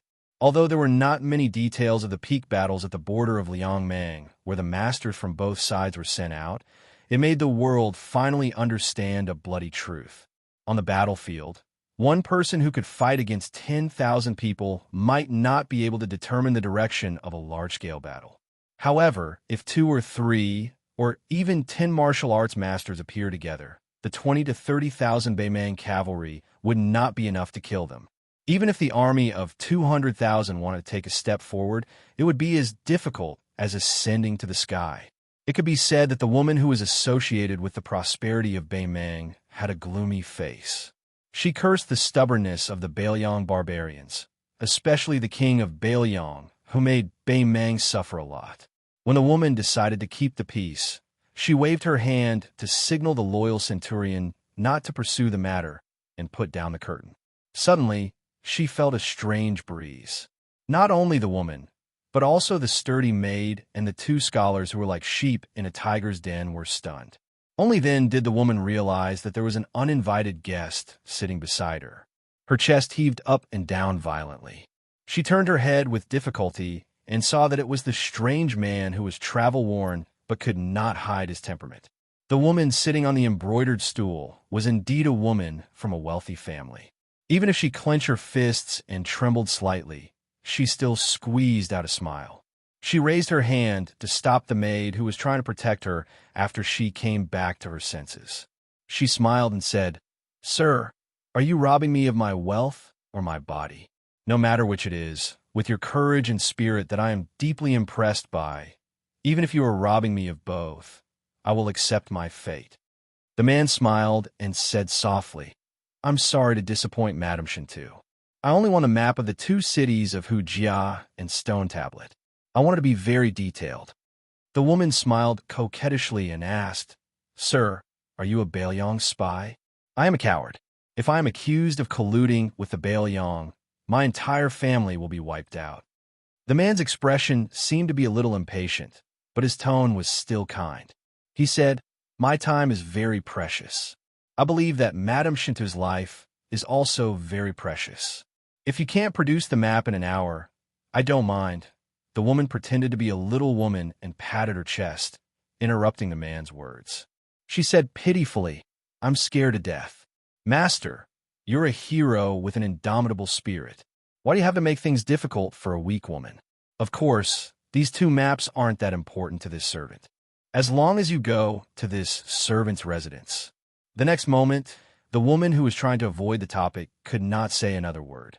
Her head and body were stuck to the back wall of the carriage like a thin piece of paper that was nailed into the wall. Her face quickly turned from red to pale and then to ashen. She was like a fish that had been pulled ashore, her life hanging by a thread. The female servant had already fainted and was lying limply on the ground like mud. It was unknown whether she was dead or alive. The remaining 2 young men who had escaped from Dragonways province to Hujia City were as silent as cicadas in winter. They tried their best to keep their mouths shut, afraid that they would anger this demon of unknown origin with a single breath. They saw that the man was absent-minded and in a daze, as if he was feeling something. He was then slightly disappointed. When he came back to his senses, he said calmly to the woman, "Perhaps I didn't make it clear earlier. My time is actually much more precious than Madame Shintu's life. If you blink, I will take it that you agree to hand over the 2 maps. I will count to 3. If I don't get an answer, then you will be carried into the general's residence today." The woman who was about to suffocate to death used the last of her energy to blink. Only today did she know that it was so difficult for a person to blink. The truth that made her feel the most despair was another matter. Her true, life-saving talisman was not the arrogant 8 horsemen retainers on the surface, but the old coachman who did not show his strength. He was a true second-grade master. However, the coachman did not notice the change in the carriage. During this time, she intentionally or unintentionally raised her voice and flirted with the man beside her. Logically speaking, with the old man's second-grade realm, he should have known what was happening behind him. However, the carriage was still moving forward steadily. Could it be that this man who looked less than 30 years old was a first-grade master? Was there such a person in the Beimang Jianghu? The Beimang Jianghu was not like the Liang Jianghu that was far away from the imperial court. There were no secrets to speak of. The man who was sitting cross-legged did not move. The woman, who was the first daughter of the Shinto family, was able to breathe again. The man calmly said, "Madam Shinto, your coachman was once a second-grade complete martial artist. He used a knife with his left hand. Unfortunately, his organs were severely injured when he was about 40 years old. All these years, he had been nourished with the Tao de Sec's precious medicine to maintain his second-grade realm. Am I wrong?"